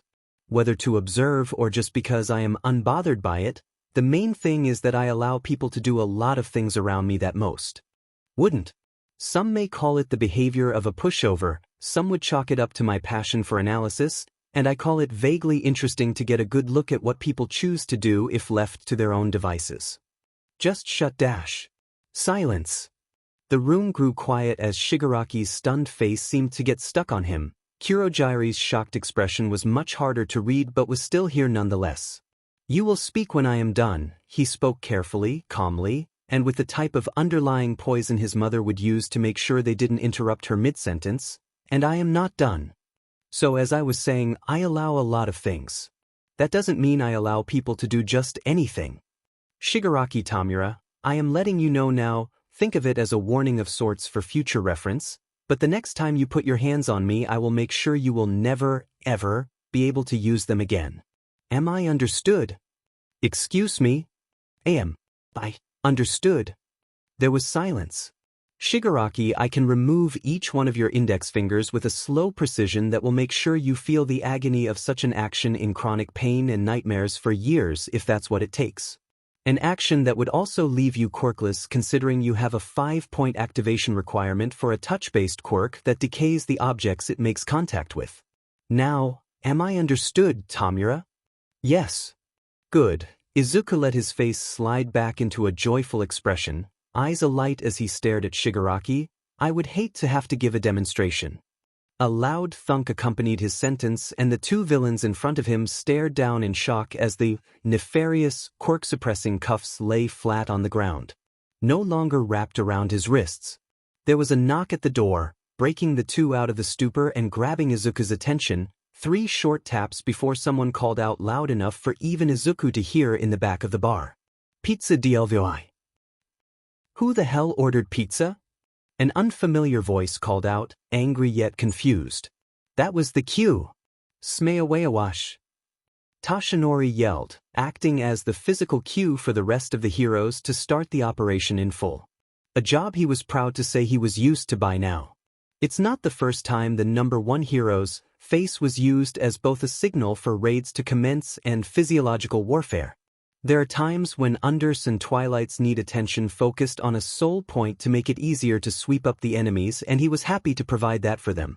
Pushing a bright show smile on his face, Tashinori pushed down any anger he was feeling in a place he couldn't reach and focused on the task at hand. He's angry, they took a child and he's angry about it. Posing, he upped the amps of OFA to make sure his movements kicked up dust as a cover for the heroes finding their places inside the building. You! Someone shouted before devolving into a coughing fit, a familiar shout. How did you find this place? Wouldn't you like to know? He grinned even wider, laughing heartily as he finally could see the man of the hour. Shigaraki! All might. The man seethed, fingers scratching at his throat in a way that made even him wince. You? The left foot of Aizawa connected with Shiraki's face, launching the man-child into the nearest wall as blazing red eyes made contact with Kurojire. Flames cast light on the situation, and he sighed internally as the other man-child seemed to throw a fit that he wasn't part of the main raid force outside. Wood shot out beside him and wrapped around each of the remaining people who had started to throw up defenses, binding them together into a large ball of wood. One of them has a fire quirk. A shout echoed in the building. It sounded young and confident, unfazed by the current situation. Snapping his attention to the ball of wood, he saw one of the imprisoned members had blue flames liking at his hair despite the horrified looks that he was being given by his companions. Delaware! Smash! He shouted, launching towards the criminal and sending an open-faced palm directly towards his face. The slap connected and instantly the man was out, flames receding back into nothingness as he moved on to find the hostage. The hostage? Sitting amongst the chaos, a smile so delicate that it gave off warm sunshine rays of calmness etched into his face, was a small child with wild green hair pulled into a bun.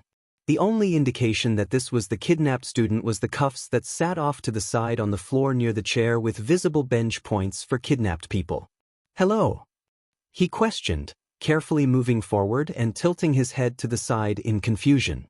"Oh, hello, Mr. All Might, sir," the student responded, legs crossed and posture perfect. "Thank you for the rescue." "It's no problem," he sheepishly responded with a grin, hand rubbing at the back of his neck. "Midoriya? I believe." "Yes, sir." Midoriya nodded, seemingly unperturbed by the sounds of struggle from the villains surrounding him. "I have some information for you later during the debrief with the police that you might want to hear without prying ears." "Okay." Toshinori winced at his stutter, but he felt a little justified in his confusion. "That can be dealt with later. How about we get you out of here first?" "That sounds fantastic. I've been away from my workbench for far too long." "Great." He beamed, lending a hand to Midoriya in case he wanted some help getting up and getting out of there. "This is, of course, where everything goes wrong." Well, if it isn't All Might. I see Tamura had a good reason to not be answering my call. I had just chalked it up to teen rebellion. "How have you been doing, though? I haven't seen you since the time when I gave you that scare to remember me by, isn't that right?" "Nah." Toshinori, in a fit of horror, has never been more ready to simply pass away. "It's in poor taste," the man, with the face of an ugly avocado that puts the old comics about Deadpool to shame, stated, "But you heroes always had a penchant for destroying things, so I'll overlook the mess you've made out of my protege's bar." All for one, All Might seethed quietly, stuck in between what appeared to be shock and hatred. A strange look for the number one hero. "It's been far too long, Toshinori." "How did Y-? All Might-san," Izuku piped up, catching both men's attention as he sighed. "Anyone with even a sliver of computer programming knowledge could find your old school records for your name. It's everything else about you that's hard to discover." Midoriya. "Oh." Izuku turned to stare at the newly dubbed avocado head as he seemed to finally acknowledge his presence even though he's been aware of it since he showed up. "It's not a very powerful display of ability even if it works on blonde him boss," he continued, ignoring the squawk from All Might. "Apologies." The man hummed, a smile breaking out on his face. "I knew I was right about you. You're very clever for a quirkless support wannabe." "Why, thank you for that backhanded compliment." Izuku smiled himself. "It wasn't a pretty one, though I don't suppose you would understand much about the support industry considering you decided to kidnap a child when there were plenty of other options to choose from on the black market. A child from UA no less." "Oh, but you see," All for One tried to continue, but Izuku was a bit set off now. "What? That your protege who has the emotional intelligence of a rock and the mental capabilities of a jellyfish deserved the ability to get back at UA for ruining his precious plan to kill All Might because he hadn't arrived to save him despite the fact that he's not the only hero available, and if he's going to have an issue then he should have picked a fight with every hero he's ever seen?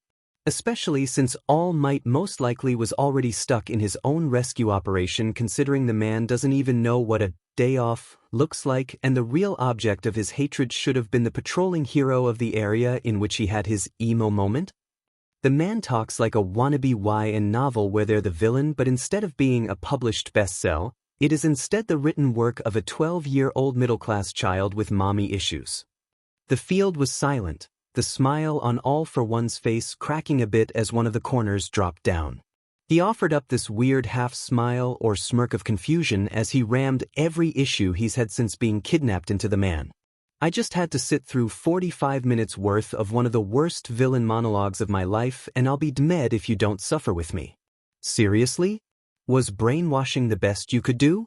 With what I've learned through my research, you should have at least done a total rewrite of his memories. Maybe then he would actually be a decent villain and not a fourth-grade creative writing assignment monstrosity. I mean, did you even actually try? Izuku had started to say, but suddenly he was cut off. A familiar pressure wrapped around his midsection, pulling taut around him before a yank sent him flying across and away from the battlefield. Buildings seemed to fly by before he smacked into a familiar body weight, tumbling to the ground with it as the force sent them toppling over even as sturdy arms wrapped around him in place of whatever had yanked him, holding him close. Oh, he gasped, a smile of relief stretching across his face as he looked up at his newest kidnapper's face. Izuku. Kid, the man sounded so relieved, as if some kind of weight was ripped off his shoulders just as he was about to buckle under it. Thank God. The arms around him squeezed tight as Izuku seemed to hold on for dear life, as if at any moment he would slip away. It was a grounding weight, a familiar and comforting warmth, so, to all that know him well enough, it comes as no surprise that within the next minute he was crying. Bawling all over the rough yet soft jumpsuit that was a fashion travesty yet so undeniably Izuku. All the stress, the fear, the anxiety, all of it was finally able to surface as Izuku sunk into the embrace. Izuku. Izuku sniffled, tears already falling down his cheeks as he gripped the man's jumpsuit like his life depended on it. I was so scared. I know, kid, Izuku responded, his grip tightening. I didn't know how long it would take Hitoshi to get the information to you, or if the chip would work. What if they had put satellite jammers in the room? What if they decided I had no use before the police and heroes arrived? I couldn't stop my brain from running through every possibility, and it scared me so badly I just wanted to leave.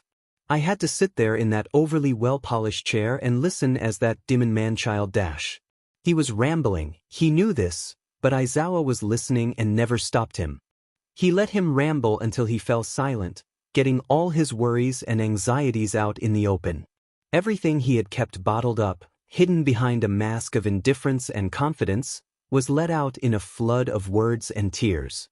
His mind went blank as he finally let go of everything he was holding on to, like opening a window to air out a room. He went limp in the hold, exhaustion taking over as he cuddled closer to the man. He fell silent as he lost the energy to talk. He yawned, taking the capture scarf and wrapping it around his wrist. Want to go home? I know, kid. Izuku sighed himself, all content and relieved. Let's get you checked out by Chio and you and your mom can stay at our place tonight. I would like that a lot. Good. Izuku hardly paid much attention to anything on the way home, having checked out at some point during the look over Chio was doing, and it worried him. Shoyuda knows the signs of dissociation, and this was quite literally a screaming red flag waving around in his face. He sent a glance over to Inko and she had a firm set to her mouth that he knew meant she had noticed as well. When he caught her attention, she nodded with a sigh. Shoyuda, she called as she walked a bit closer, the sudden drop of honorifics startling him a bit as he turned to look at her fully. Inui-san is the counselor at UA? Yes, he nodded, though not the one he has to see if you want to try a therapist outside of UA. It's up to Izuku, Inko sighed, a firm set in her eyes, but he will be seeing one. Just like the month after I shut down his school, hopefully, we find one that he clicks with. UA will pay for it, Shoyuda offered, already knowing that it would be a fight to bill. Not if I or Yuki gets to it first, Inko smiled for the first time in a while, as she gestured to her phone which would not stop flashing as numerous messages lit up the screen every couple of seconds. He's going to blame himself for a bit, Shoyuda added. It might be best to let him pay for it. I was thinking similarly, Inko nodded. I'm still going to make sure he's very aware that I don't blame him. Shoyuda hummed, looking towards the recent explosion from Kamino that was raining debris down on. The city at a distance, there's just one thing that's bothering me. And that is... How? Shoyuda spoke quietly. Did they find out where Izuku was interning? How did they even find Yuki's address? Yuki's location isn't even known to the Yuachin or myself. He always made sure he delivered his support equipment instead of having people go to him. I was honestly surprised that Yuki even invited Izuku to train under him at his own home instead of a rented lab with how secretive he is. Shoyuta, that's Yuki. Inko suddenly looked disturbed. What if they track down someone else, someone he's close with? What was Kazuo's job again? He's an investigator for the HPSC, Shoyuta cursed. They must have hacked into the HPSC's database, Inko spat, found out where the HPSC placed trackers so that they can monitor their investigators and found Yuki through him. I'll talk to Yuki about Kazuo's possible security breach tomorrow, Shoyuta sighed. Izuku deserves full attention today and I intend to make sure that happens. Agreed, Inko smiled, heading towards her child as Hizashi pulled up in a UA-provided SUV, discreet and tagged with a fake identification to confuse any onlookers with bad intentions. It was cold. Despite the numbness of his limbs, he could tell it was cold. Freezing. He tried to move his head with little success, barely changing his position as something forcefully held it in place. He tried to open his eyes as well, but it was like they were glued shut. It felt like someone took over control of his body, preventing him from doing anything at all. Oh dear, a muffled voice echoed in his head. It sounded as if they were speaking from a large distance away. It seems you're attempting to wake up. We can't have that just yet. Panic started to settle behind the haze. He felt separated in a strange way from his emotions as if he was experiencing them in a third-person position. Here, the voice called out, and abruptly he was yanked out of the fog and into a deep searing pain that seemed to spread like a fire across his body rapidly. That'll fix that. His body was trembling, spasming as the pain burned his veins. He lost the little bit of control he had and felt the tether tying him together snap. He fell back into the foggy sleep once again. At least this time he didn't have nightmares. They hadn't even gotten through the Genkin. Izuku tossed over his shoulder as they took off their shoes when the door was slammed open. Shuta's red-piercing gaze met the desperate and almost crazed look on Yuki's, who had violently slammed open the door. Yuki wa dash. Kazuo, the man gasped, coughing as he choked on his own spit and collapsed on the ground. Kazuo! Yuki, Inko rushed, kneeling down with a panicked look. You need to breathe. Take a deep breath before trying again. Yuki didn't listen, opting to rush words out in between gasps and coughs.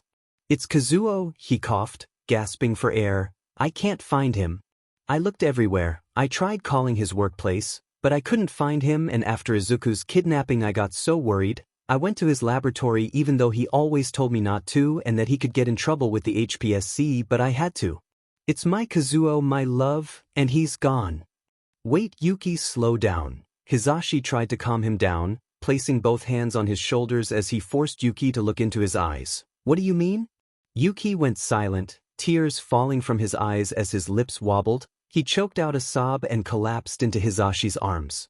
His lab is destroyed, Yuki sobbed out. There were signs of struggle everywhere. The weapons I know I gave him were missing from the cases they belonged in, and the cases were tossed around. Computers were smashed and the workbenches were overturned. I panicked and searched around for them and dash. You dash. They left a thingy note. Yuki started to tremble all over, his body shaking beneath the weight of his outburst. They left a thingy note that I should just sit and wait like a good husband for my love to come home because they had some business with him that might take a while.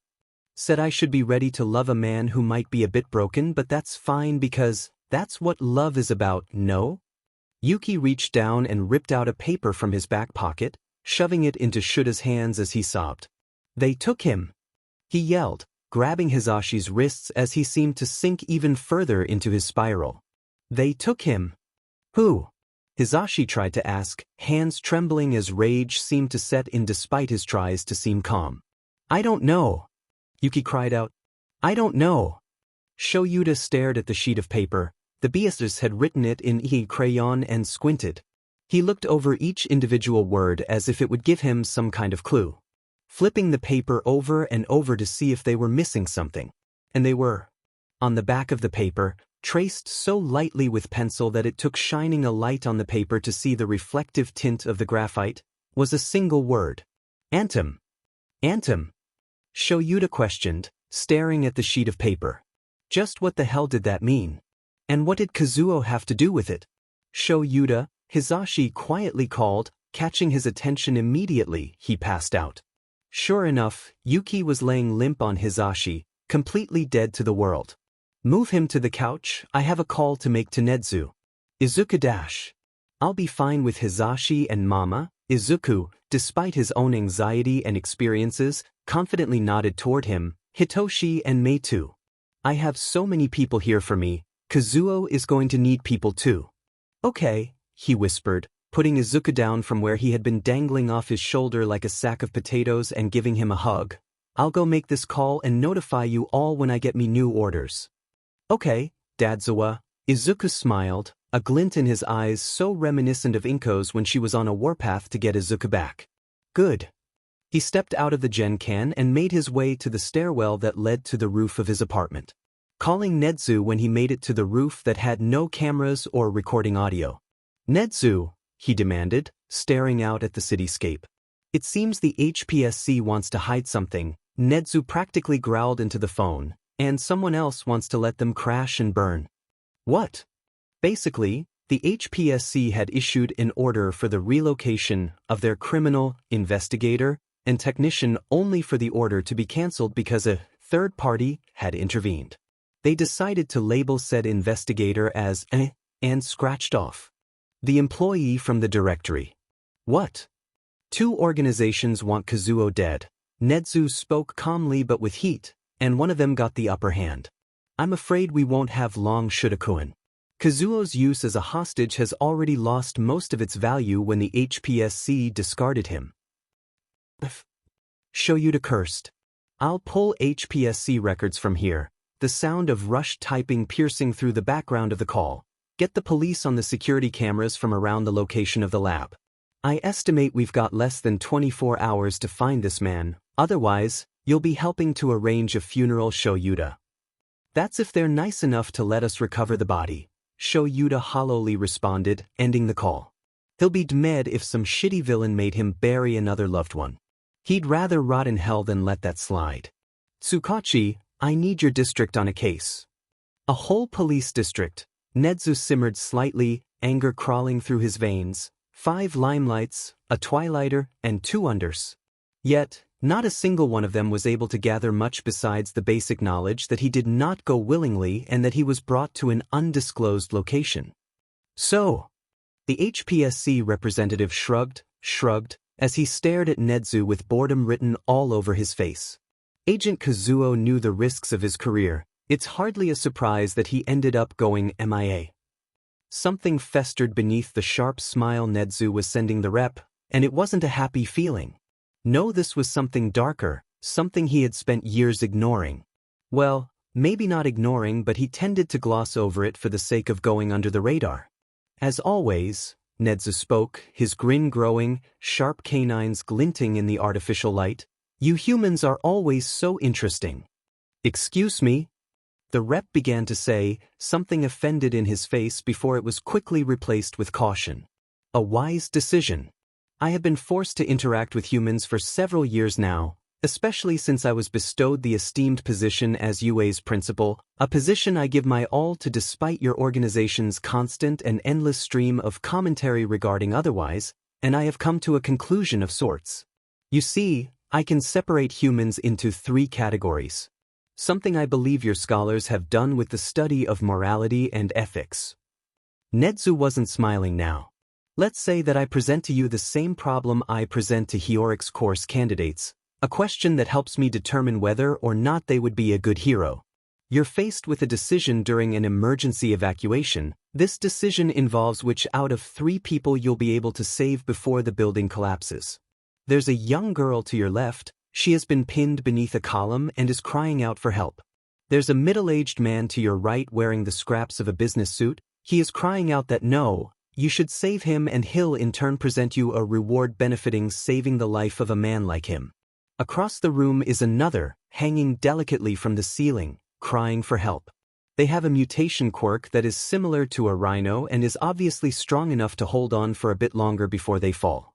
You hear a building support beam crack and suddenly understand that you have minutes before this building all but collapses. Who do you save? The representative remained silent, confusion and apprehension written all over their face. In all my time as principal of UA, I have only shredded 3 applications right after this question. Do you know what those children chose? No, the rep rolled their eyes. Obviously I wouldn't. Let me educate you then. Nedzu smiled, reveling in the twitch of anger on the rep's face. None of them. What?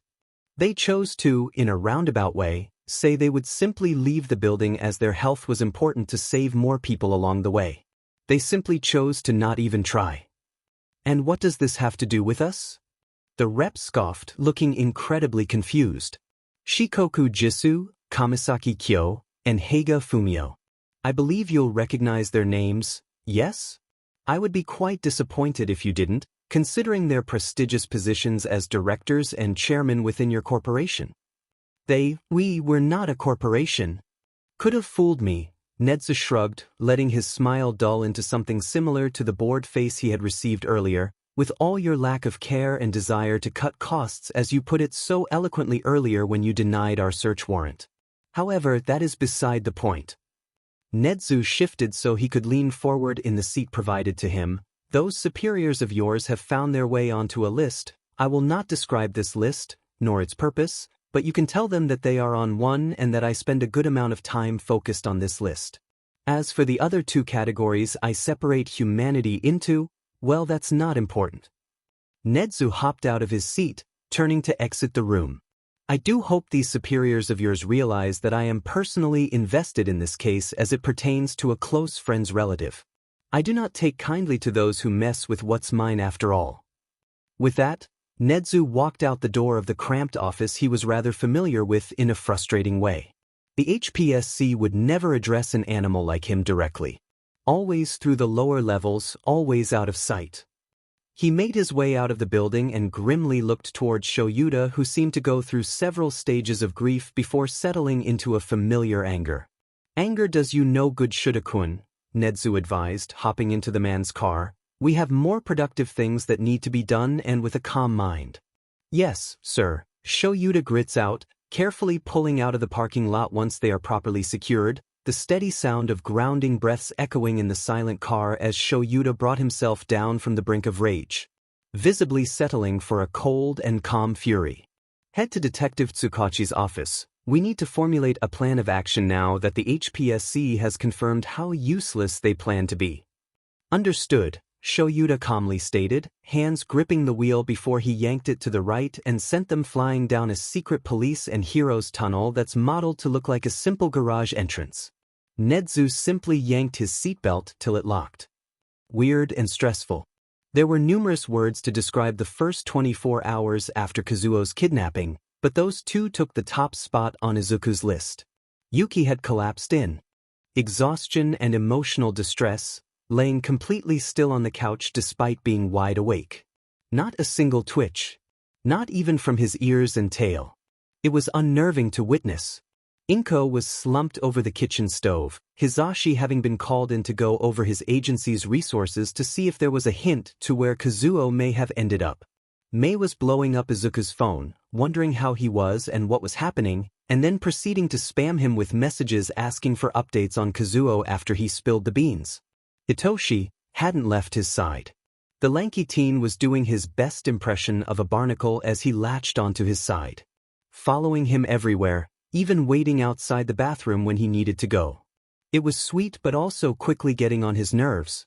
Being stressed out about his own capture was enough, but now that he was worried over Kazuo, having been in a similar position 24 hours ago and knowing on a personal level how terrifying it was, he was not doing well. Hitoshi, he spoke calmly, latching on to his self-control using what little of it was left to speak. I am going to the bathroom. I swear to all that is holy, if you follow me one more time I might actually break down. I get it, Izuku sighed, frustrated but understanding, but right now you're making me feel chained up and I would like to use the restroom for a few minutes of peace without you waiting on the other side of it. I need some space, please. He loved Hitoshi, as a friend and most likely as something more, but he had just spent hours in captivity, being watched every second of the day and chained to a chair. He just couldn't handle it anymore, the watching, the holding, the questions. I'm sorry, And it hurt, seeing that flash of fear and guilt in Hitoshi's eyes. I just dash. I know, Izuku said softly. I know, but you know me. He stared into Hitoshi's eyes for a second, begging him to realize that he was not offended and he had nothing to be guilty about.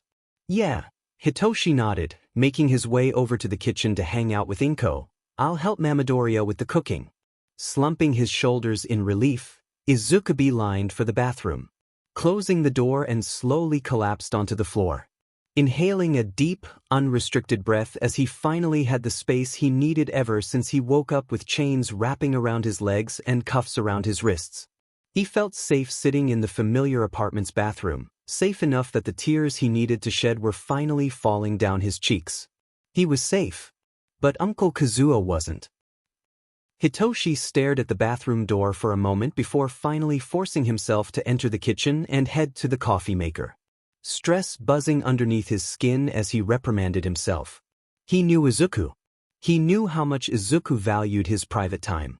Yet he completely ignored that, despite knowing that being kidnapped would make his desire for space increase, and he felt like shit about it.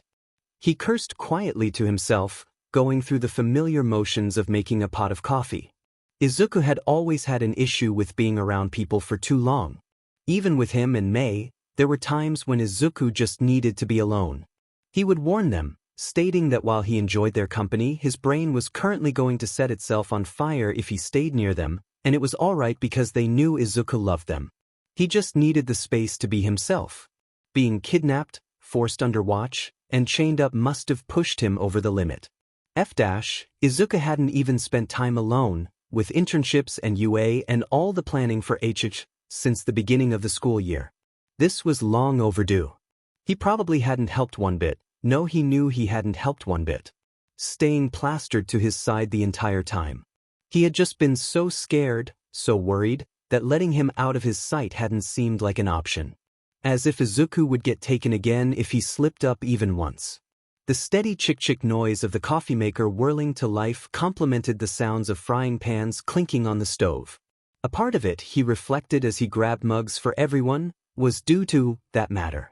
Being unable to tell the person just for them to disappear is something he hadn't even considered as an option. Always comforted by the fact that he would have another day to try, another day to talk about it. That another day almost disappeared right under his nose, along with the person who meant the most to him. That realization struck him to the core and he almost dropped the mugs in his hands. Carefully, he placed the cups on the counter and sighed, reaching for the pot of coffee and steadily pouring the god's nectar into each of the cups, setting each of them up in the way the responding recipient would prefer. Inko took her cup, just enough cream to turn it a caramel brown and a teaspoon of honey, and ruffled his hair in lieu of thanks. He smiled at her, a small little thing that barely moved his lips, and received a similar one of her own. He walked towards the living room where his other uncle lay sprawled along the couch and placed his cup on the coaster on the coffee table. Satisfied when he at least saw an ear twitch in recognition, he made his way to his room with his cup, Izuku's having been left on the counter with Inko, and he sat at his desk, taking a long sip of his coffee before turning the desktop on. He needed to distract himself before he catapulted out of his room at the earliest sign of Izuku's emergence, and what better way to do that than prowling the deep web for information? He might even stumble across something useful. Hopefully. The sky was getting dark, he thinks. He's not entirely sure. Sight has been coming and going for a while now, the same with any feeling in his body. As if he's being kept on the brink of true consciousness. Floating in an endless void of awareness he can't feel. There was something comforting about this void, it was soft and calm. He couldn't think about it, but he knew that he was okay here. It would be fine to stay there. Away from the hurt, the knowing, the decisions and the consequences. What consequences? Well, he doesn't remember. That's fine, he decided. He was more than okay with floating in the void. He's stable. We'll be able to continue the experiment then. It's been a long while since the last one that made it to phase 3. It was that voice again. He didn't like that voice. He couldn't remember why, but he knew that voice was bad. Yet, he couldn't do anything.